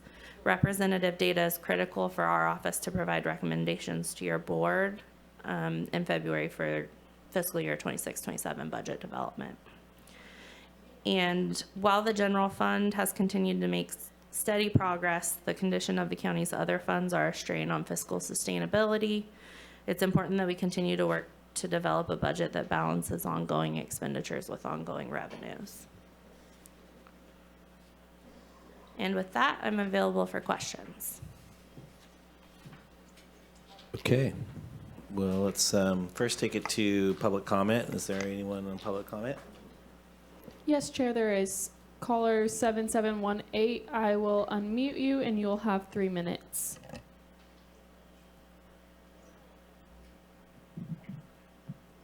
I'm walking inside. That was quicker than I expected. You had some good news. It looks like your general fund balance had a bonus. The one negative point, I think that was 7 point something, is that you had, I think, over $5 million of one-time benefits. And those, of course, you can't count on. You're going to find an ongoing money pit you have here, and it's going to be your DHHS, as portrayed in your staff report there, due to potential funding decreases coming from the federal government. And the ones going through the state, you will see that continue to go down. The department's shrinking, according to an article I think Patrick Clooney had out there in one of the things, on the 117th edition. The main thing that the public really wants to make sure that as DHHS continues to disassemble and shrink down, is that you don't end up just strictly top-heavy in your management. We need those really on-the-ground worker bees out there doing and delivering the unnecessary deliverables to the people who need it. So highly caution that somehow a study be made to show that proportionately, dollar-wise, you are going ahead and making sure that you're not just keeping the most expensive people there, because there won't be anybody to work underneath them. So good luck. Looks like you got a one-year postponement as far as a lot of your deficit items. That's a wonderful news. But on the other hand, the long-term outlook is not all that well, especially in DHHS.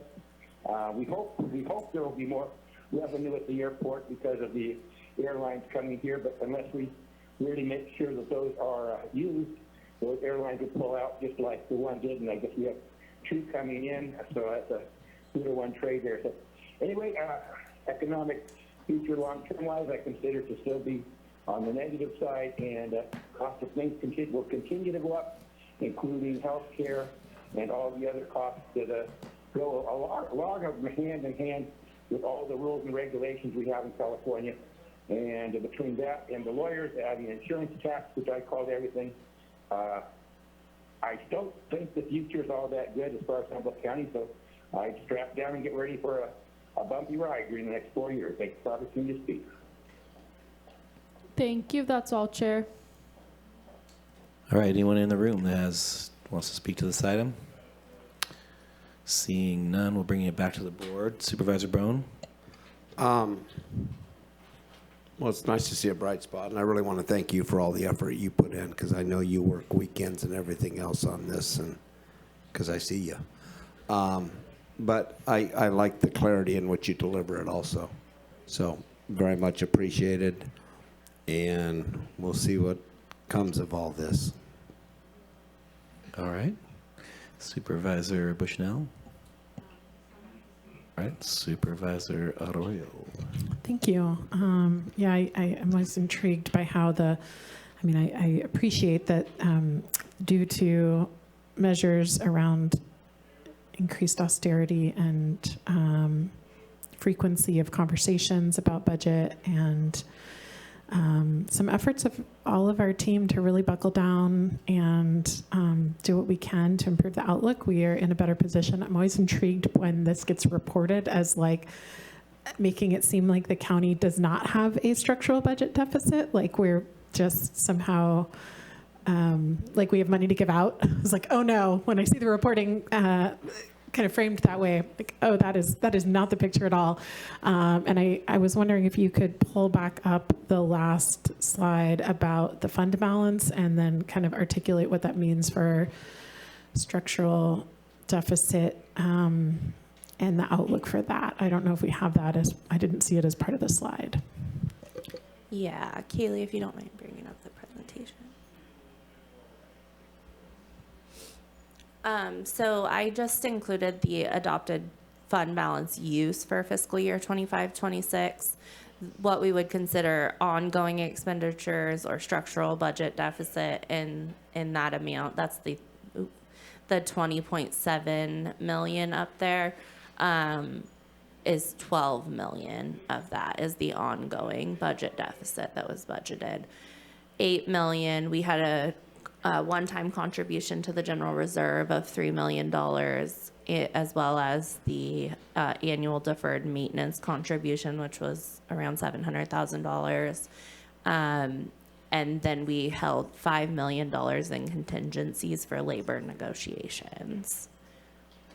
So what I'm taking from that is if we have a structural deficit around 12 million and we'll have a fund balance of a little over 14, and hopefully that will be better than that, then we can cover one more year of what our structural deficit is before we really are up a creek. Correct. That's, and this is just preliminary. At mid-year, I will give anticipated revenue adjustments and all of that, which will have a more detailed projection for you all. Yeah, thank you. I recall a conversation that we had in the past, probably more than a year ago, about how we thought we were going to run out of fund balance in the middle of 26-27. So this is, I would say, good news, but it means we still have a structural deficit that is very concerning to me. So I really appreciate everyone's efforts, and I want to lift up how much work that has been, and say we're just not able to lift our foot off the gas on this one. Supervisor. We don't want to spend more money than we have in the long term. Thanks. Back to Supervisor Bushnell. Thank you. I want to recognize all the departments and the efforts they've put in, and some expected better than we had anticipated. Also want to recognize DHHS and their efforts. It's been a lot for that department, Connie. Thank you. And also coming forward with recommendations that can get them to a healthier spot fiscally, which is a lot. And the work that the CAO's team, Jessica, have done to get us here. And I agree with my colleagues that, while it looks a little bit better, we still are in not the greatest position. And we're still at a status quo budget. We're still at 10% vacancies. We're still at a hiring freeze on some. And so while it looks better, the county and the constituents in the county are still feeling that burden at times. And I want to recognize the you know, the loss that they've had as well with county services because we are implementing all these items. So thanks again, and I'm happy to make a motion to accept the report. There's recommendations, though, yeah, for staff's recommendations. We have a motion for staff's recommendations. Is there a second? I will second. All right. All right, well, this requires a 4/5 vote, and there are 4 of us here. So unless there's an objection to unanimous consent, the motion passes 4-0 with 1 absence. Thank you. Thank you all. Just a point of clarification to note for the folks who can't see the whole dais, it's Supervisor Madrone is absent for the vote. Yep. He had a phone call that he had to take. All right. On to the next item, which is the fees. Right. Thank you, Chair Wilson. Annually, we come before your board to provide updates to the county's fee schedule. This is a critical component for the organization in generating revenue for the services that we provide to the public. And before you today is Shannon Folk-Carlson, Administrative Services Manager, to present the fee schedule to your board. Thank you. Good afternoon, Chair Wilson and members of the board. I'll give Kaylee a moment to get our presentation up for us. And just for everyone's, this is a 4/5 vote, so we'll make sure. Okay.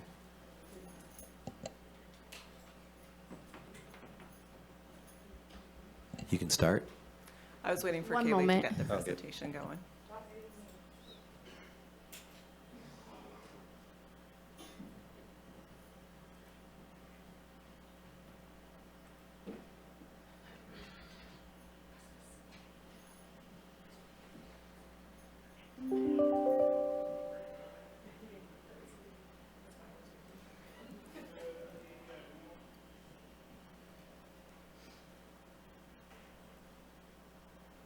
You should be good to go.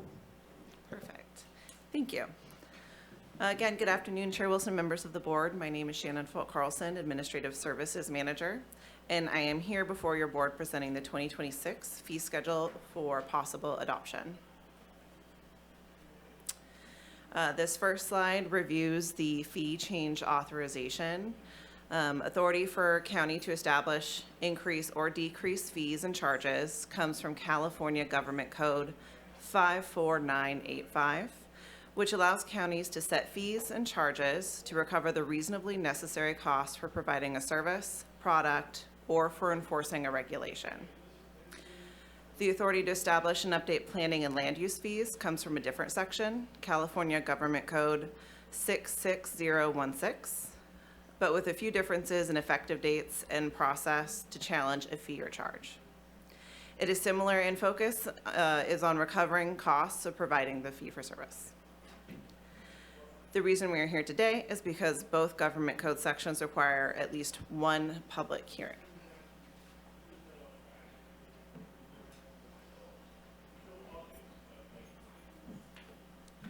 This next slide reviews the effective dates for revised fees. As I mentioned, all fees except planning and building fees are effective no sooner than 30 days after adoption. County practice is Monday following 30 days, which is Monday, January 19th. And planning and land use require a 60-day period for effectiveness, which would land on Monday, February 16th, which is a county holiday, so we're rolling that forward to Tuesday, February 17th.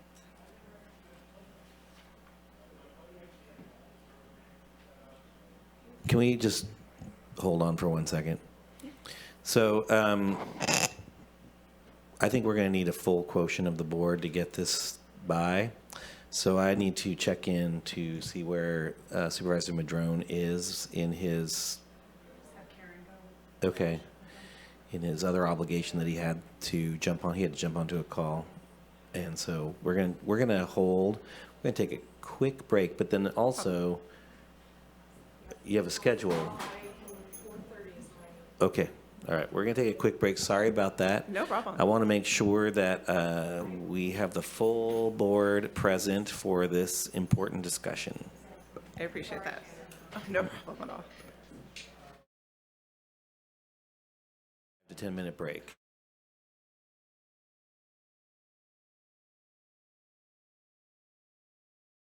Take on the Saturday, just kind of rewind this and close this public hearing and then reopen the public hearing? I believe that we should keep this public hearing open and then, Okay. For noticing purposes. For noticing purposes. All right. 5-minute break.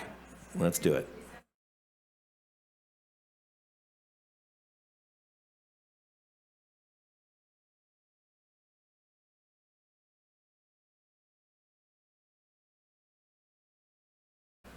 Well, as long as they're in the room, we're good to go.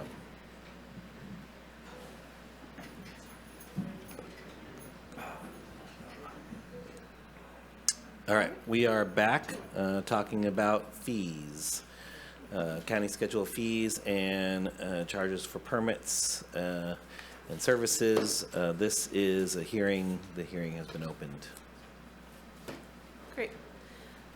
Through the chair, thank you. Where we left off was with our slide for the proposed fees for 2026. A brief overview of the changes. There was 1,310 total fees, less 16 deleted fees, which will be discussed in more detail in a couple of slides, which leaves us with a total of 1,294 revised total county fees. This reflects 20 decreasing, 370 increasing, and 42 new fees. 91% of changes have less than 10% increase or decrease, and 28% of increases are less than $5. There's been a notable increase in the overall number of fees compared to the prior year. This is largely due to the restructuring of aviation fees. Aviation has been working toward clear accounting of costs and revenues at each airport to understand the true cost of running each airport.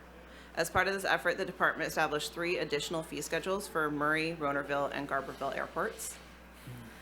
In addition to the structural changes made by aviation, the organization of this year's fees have been reformatted to be organized by both the department and functional government category. Both of these updates have been made in an effort to increase clarity for the public. This next slide is the chart for the county fee trends. The majority of fees reflect no changes, a small number of new fees, and there are very few decreases, in which most are due to staffing changes and updates to productive hourly rates. The last year's fees were similarly distributed to this year. The number of increasing fees is fairly stable. As is the annual practice, the Department of Aviation increased their fees by CPI to account for increased costs and inflation. In other departments, some notably high percentage increases are primarily due to staffing promotions, recalculation of productive hourly rates, and evaluation of staff time spent administering services for fees. These departments include the assessor and public health lab, environmental health, and the public health clinic. This next slide is a list of the departments with increases or decreases to their fees. As a reminder, we had 370 increases and 20 decreases overall. And as previously mentioned, a large portion of the changes this year are attributed to CPI increases in fees in aviation and productive hourly rate updates for staff time and fees in the assessor, the public health lab, environmental health, and the public health clinic, all of which have a large number of fees to review and update annually. Public works fees for water management and roads increased noticeably by percentage due to the approval and implementation of more up-to-date indirect cost rates. And the building inspection fees were updated to reflect the Board of Supervisors approved valuation modifier. And assessor fees were increased based on the analysis of staff time and time required to perform services. This slide is a view of our new fees this year. The district attorney added new fee for peace officer civil summons. Government code authorizes public entities to seek reimbursement of actual costs for employee attendance time pursuant to a subpoena. The public defender added one new fee for investigator fees to be charged hourly. The public health lab added a series of new fees related to specific communicable disease testing that can be completed in-house through the public health lab. Environmental health added additional rate tiers for existing fees that are more reflective of actual cost of the time and services provided for inspections with additional equipment, and more complex plan review for new construction and major remodels. The Agricultural Commissioner added additional tiers by colony for their apiary protection program registration fee. This is to authorize the county to waive the apiary registration fee for beekeepers possessing fewer than 9 colonies. Planning added one new fee for the public trust and secret review for well projects. And aviation added land use commission fees related to aviation easements to each of their schedules. Additionally, a new fee was added for in-terminal digital marketing to offer nonprofits a discounted rate for monthly advertisements.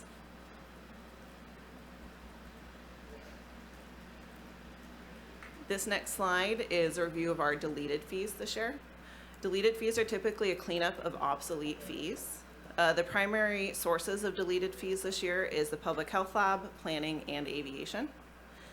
Of note for the Public Health Lab was the removal of the multiple target testing service that will be replaced by the specific testing fees that more effectively reflect the cost of the services provided. Of note for planning fee deletions, the cannabis permit transfer/change fee has been removed from the schedule. All staff time previously associated with this fee will be tracked and direct billed through projects. And Aviation removed the January promotional package from their in-terminal digital marketing fees. Rental car and ground courier permit fees were removed from the fee schedule, as terms and conditions for these rates will be negotiated by contract moving forward. And the weekly parking rate option was also removed to be in alignment with the parking lot renovation and expansion and the restructure of airport parking operation management. And with that, I am happy to answer any questions. All right. Let's bring it, let's go to public comment. Is there anything in public comment? Yes, Chair, there is. Caller 7718, I will unmute you and you'll have 3 minutes.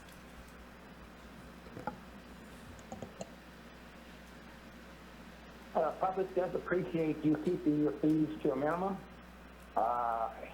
Every little bit counts these days. You find that the government's suffering and so are the people.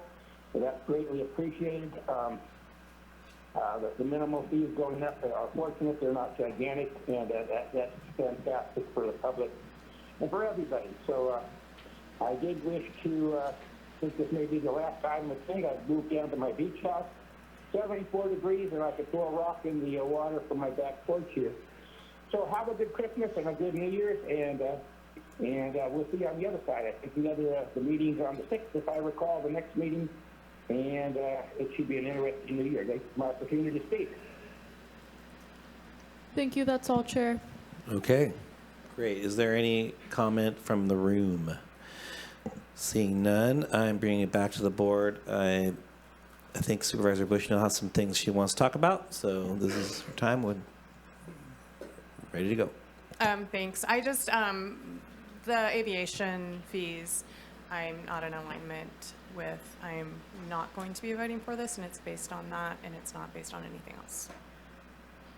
And specifically, staff, could you address aviation fees, what fees we're talking about here? Yes, through the chair, if we could provide clarification onto the specific fees for the aviation schedule that are a point of concern. And I don't have my agenda. Oh. I just shut it. Okay, we'll wait a second and we'll go to Supervisor Bone. Do you have any comments before we? No. Nope, okay. Supervisor Arroyo? I think we're talking about the landing piece here, but I'll just give it a minute. I know we've heard plenty of public feedback about that. We also talked about the Aviation Advisory Committee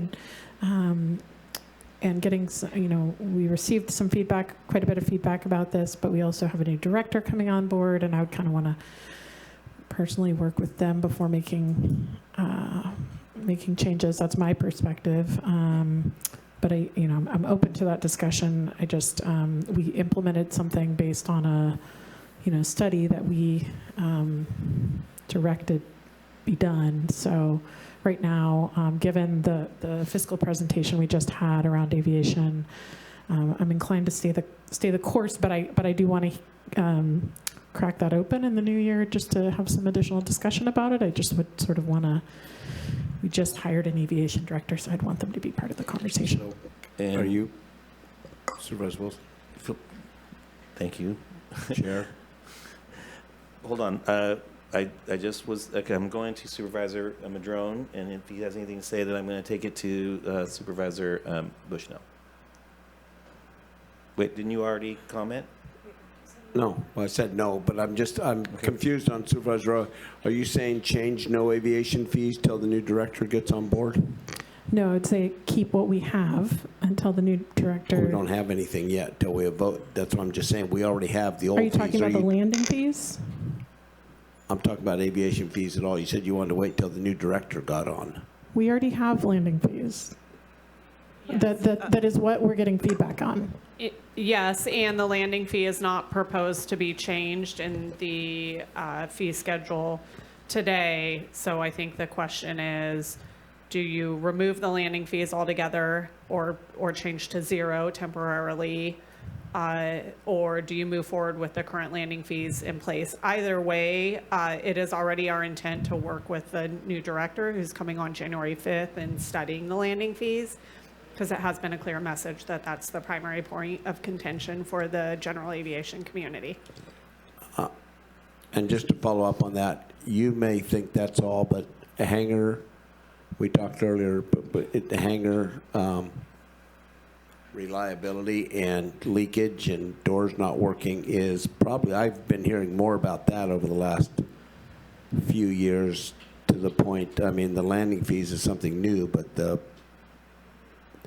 raising the rates to what somebody says we have to charge, but not providing something that's worth the rate we're going to charge is another bone of contention for the Aviation Committee. Since I was asked, can I clarify, Chair, what I meant by my comment? By all means, please clarify, and then we'll have Supervisor Bushnell. Okay. My intent was to say to keep what we currently have in place, which is not recommended to be changed in the staff recommendation until we have time to work with our new aviation director and airport stakeholders on a recommendation moving forward. So that was what I am saying. I know that's different from what Supervisor Bushnell is saying. All right, Supervisor Bushnell.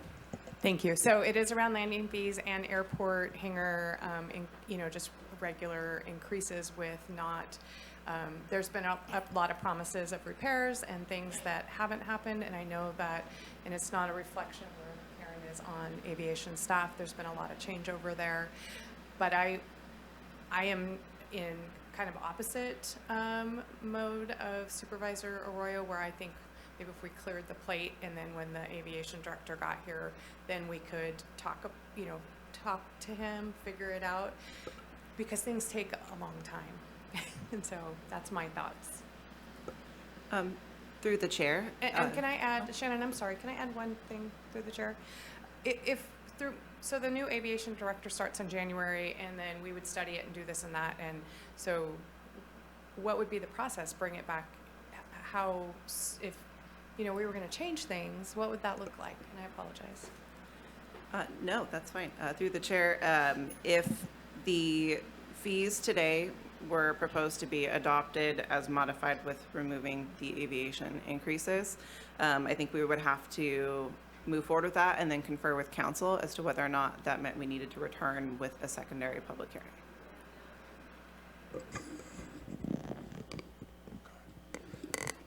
Stepping in for council here for a moment.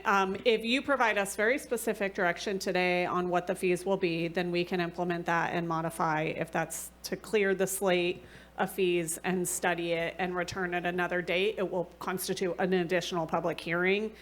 when we would amend the fee schedule to add the aviation fees in there at whatever rate was proposed following that study, which is not a challenge or an issue for us. It just delays collection of those fees, and I would be remiss if I didn't say that part of the challenge in repairing hangars and maintenance at aviation is collecting the appropriate fees for those different services. So it is a bit of a conundrum here in how we do that effectively. Okay, I appreciate that. Just one moment, if I may have the privilege here.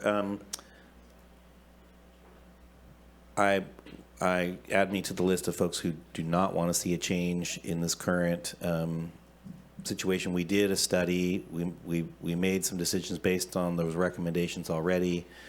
I think we just don't have the analysis really to reduce that, and it's very, very specific to just a constituency, and these fees impact. I mean, the fees structure impacts every facet and corner of our community, and I just don't feel like we're. I don't feel like we're at the place where we can really uplift this one small group of folks over everybody else in terms of fee reduction and what we see in front of us today. But I do think we're going to have those, and especially in a department and section of our budget that is already in the red as it is. So it just seems like this isn't for me the time or the place to see that type of reduction discussed. That being said, this does take a 4/5 vote, and so we'll have to see how this goes.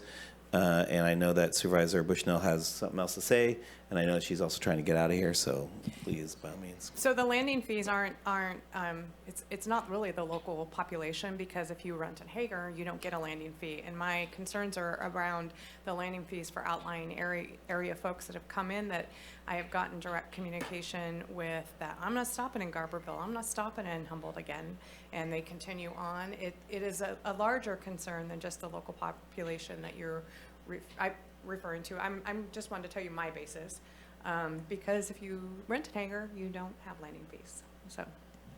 And I appreciate that. And even then, I would say my concern for external plane owners isn't as high as maybe some other people in my community.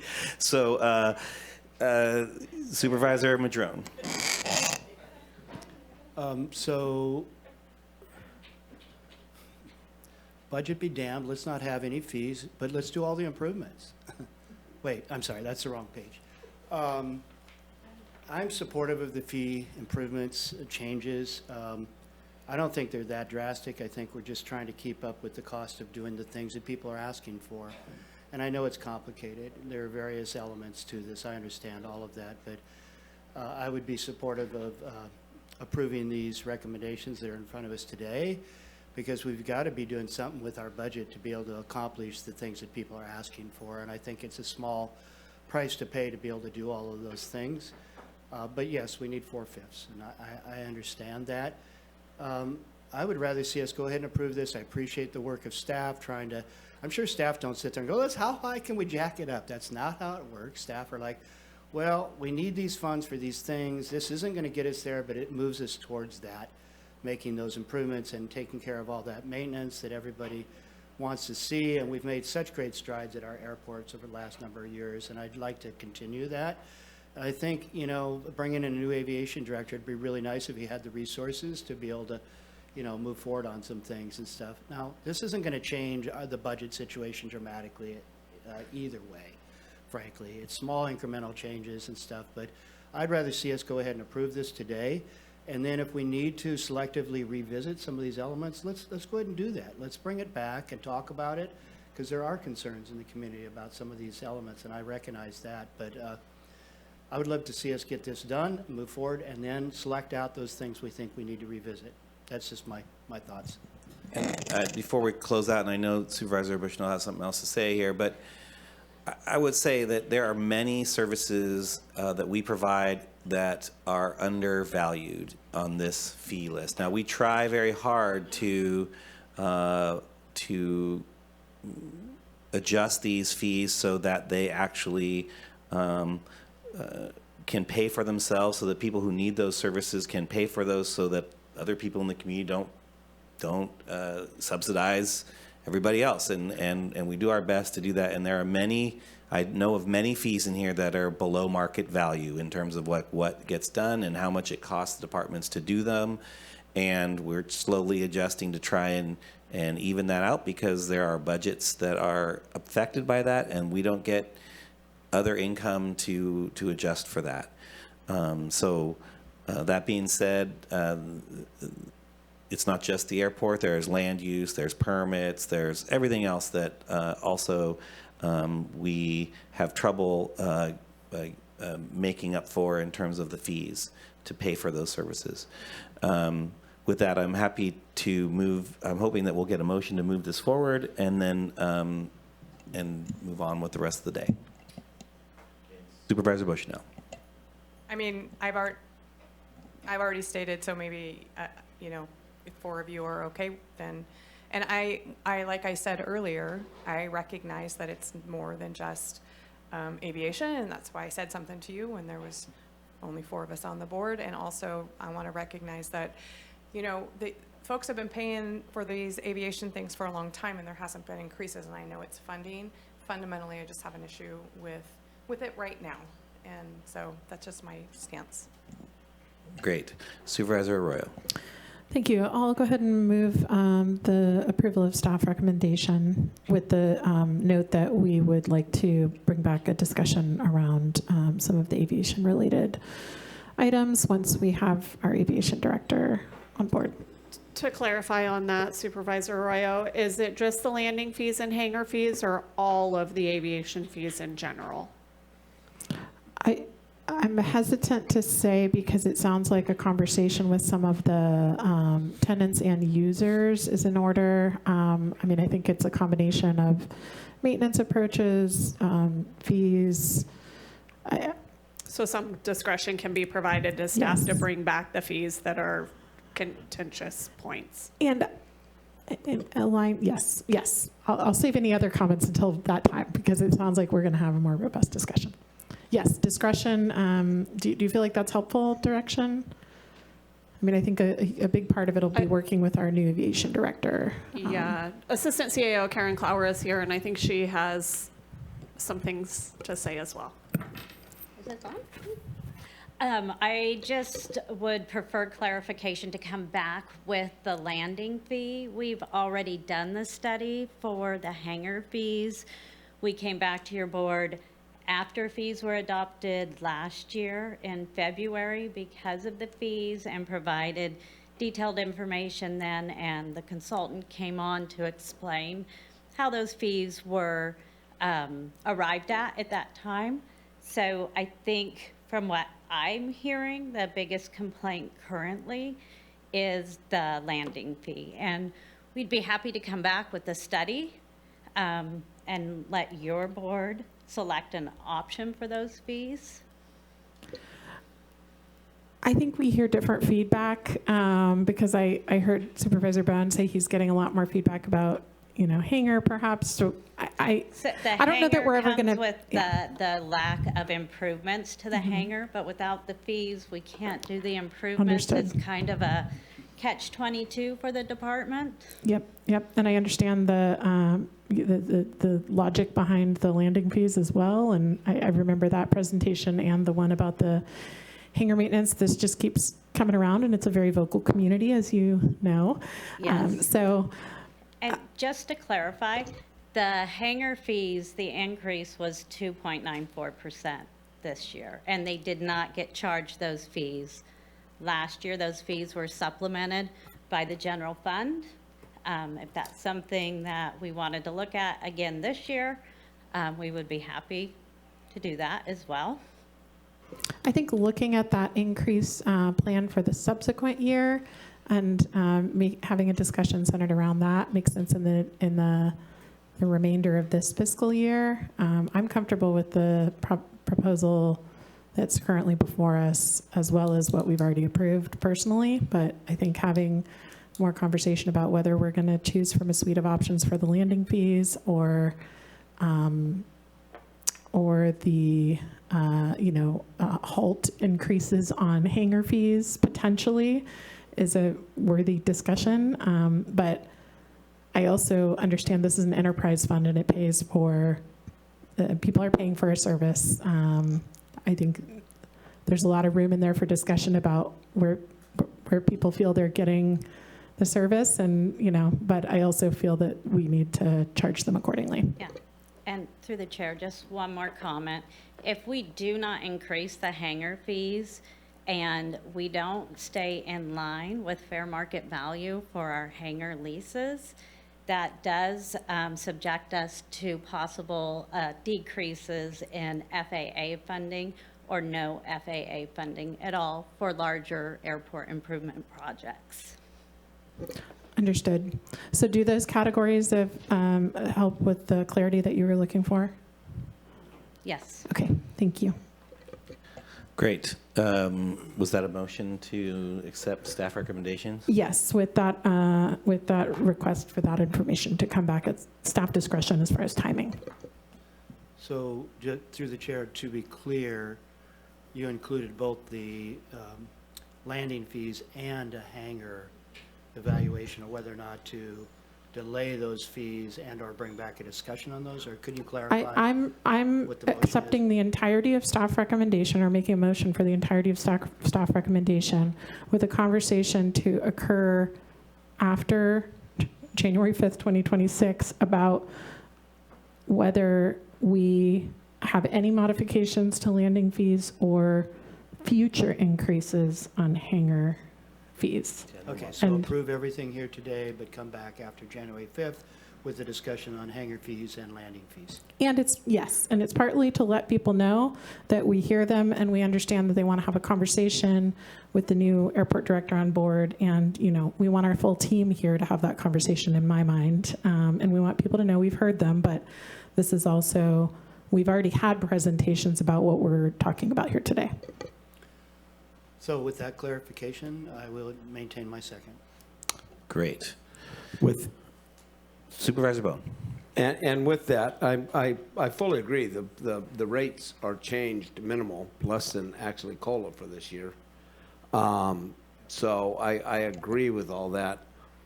But we tend to think that these people are complaining a lot.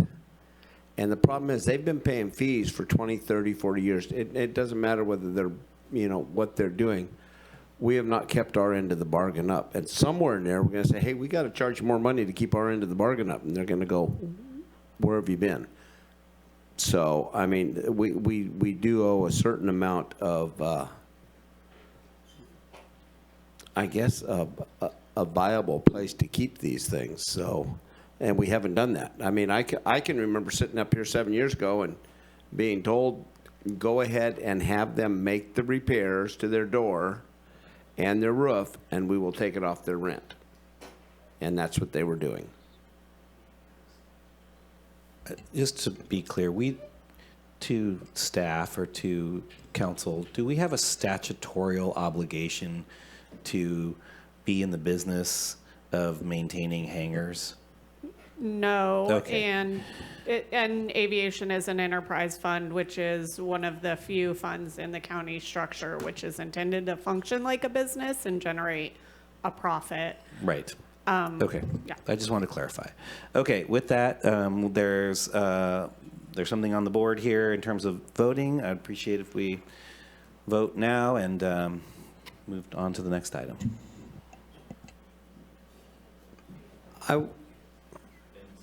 One has one last comment. Well, I was going to vote yes on this till we found out we have no obligation to these people that are paying us a monthly rent to store their.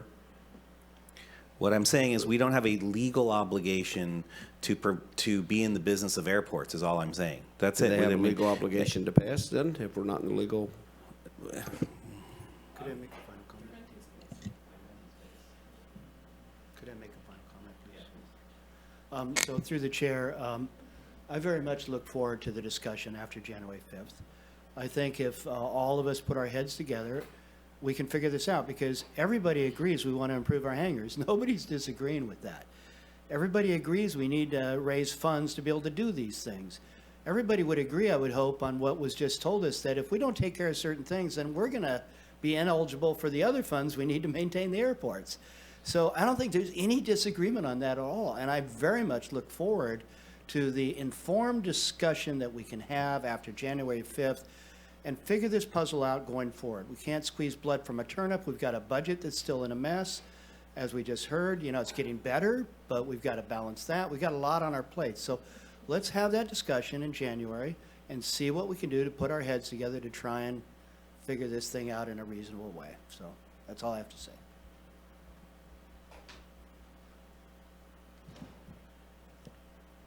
I'm still waiting on 2 supervisors. Would you like me to do a verbal or wait? Go to roll call vote. Okay, Supervisor Arroyo, Yes. Supervisor Madrone, Yes? Supervisor Bushnell, No. Supervisor Madrone? Oh, sorry.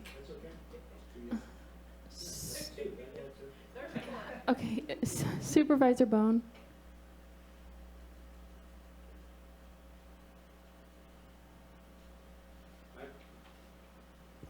And that was, I appreciate Supervisor Madrone's speech on this, but we've been through 3 or 4 airport directors and public works, and nothing's got fixed yet.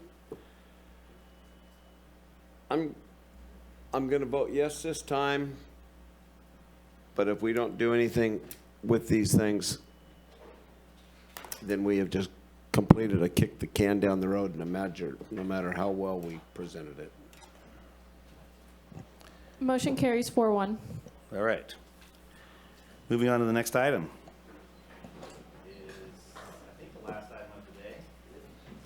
Last item of the day. And we're talking about the Satterley General Plan Amendment. Awesome.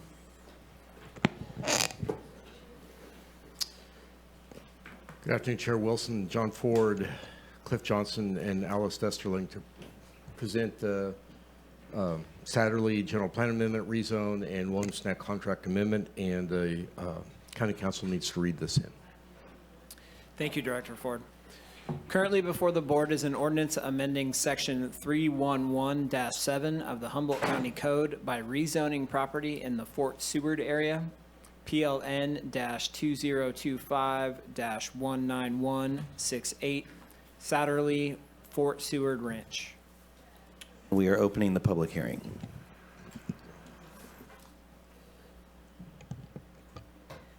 Hello, my name is Alice Fasterling, and I am the assigned planner for the Satterley Family General Plan Amendment, Zone Reclassification, and Agricultural Preserve Contract Addition project.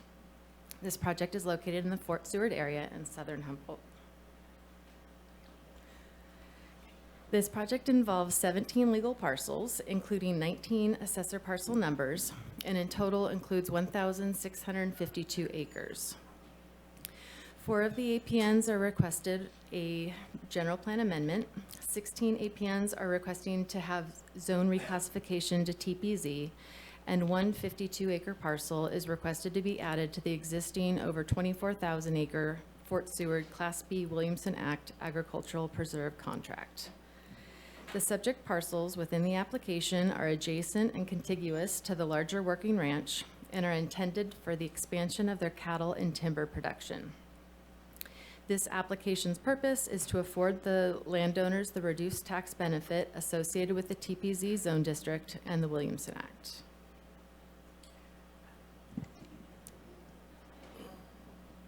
Is that the end of the presentation? Oh, sorry. I think, can we take a little Yep, we're going to take a minute.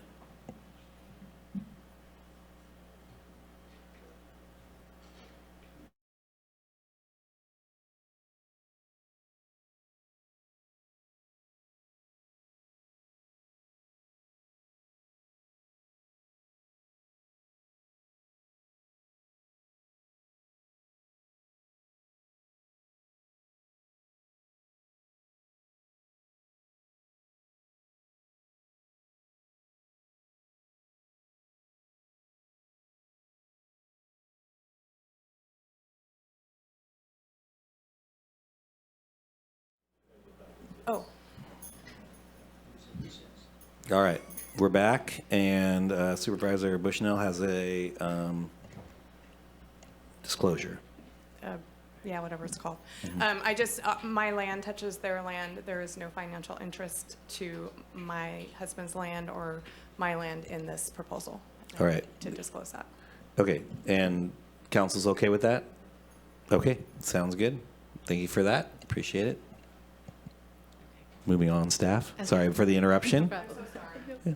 It happens. Yes. Okay, so here's a map of the area. The area shaded in blue are parcels owned by the Satterley family. The parcels circled in yellow show the 19 parcels that are involved with this application. The blue squares indicate the location of the 4 parcels that require a general plan amendment. The red triangle is the parcel requesting to be added into the existing Williamson Act contract, which was inadvertently left out of the preserve at its formation in the 70s. All the parcels circled in yellow, except the parcel going into the Williamson Act contract, have some portions that are proposed to be rezoned to TPZ. Attachment 7 of the board report has a table showing the acreage of each parcel requested to change, and attachment 2B has the maps. Total acreage to be rezoned into TPZ is approximately 1,241 acres. 2 of the parcels that are requesting a general plan amendment are also identified in the 2019 housing inventory, which within the above moderate income level, and are vacant, non-proximate to public facilities, and are appropriate for agriculture.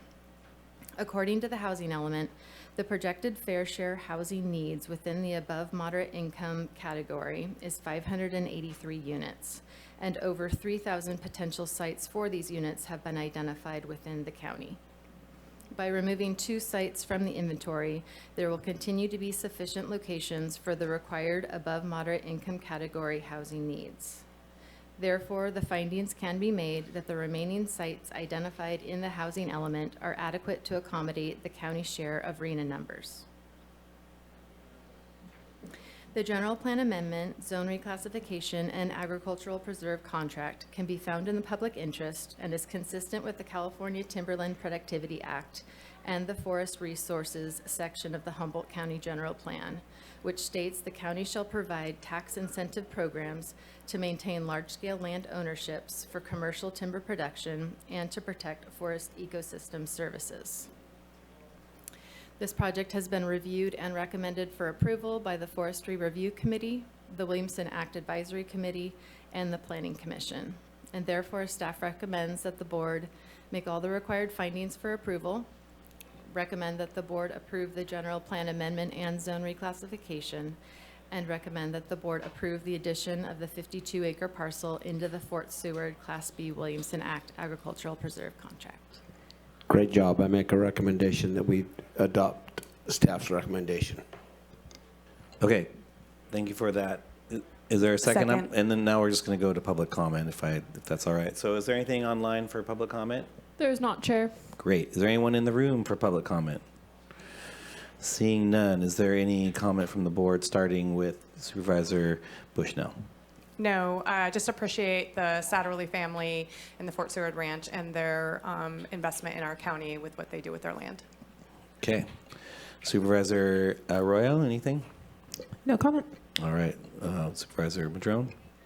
Yes, I too appreciate their family and what they do to preserve all that open space. And it's great when people are able to use these incentives that we have embedded in our zoning ordinances. TPZ, Williamson Act is not zoning, but it's a contract, and they both provide these incentives for keeping these lands in ag and timber long-term. And yes, we lose a little bit of money from property tax by having these exemptions, but we save so much more than the cost of subdividing areas like that and other things that are so far from services and all those other things that we're trying to, we spent, a couple hours today, 3 hours today talking about how to try and reduce emissions, and this is how we do that, is using these tools that we have as incentives to preserve this open space and ag land, which we all benefit from. Taking a drive out there, just the personal pleasure that I've received driving through that kind of country. It's so beautiful, and it's because it's maintained an open space. So I applaud them and I thank them for their long-term stewardship. Supervisor Bone, any last comments before we move to a vote?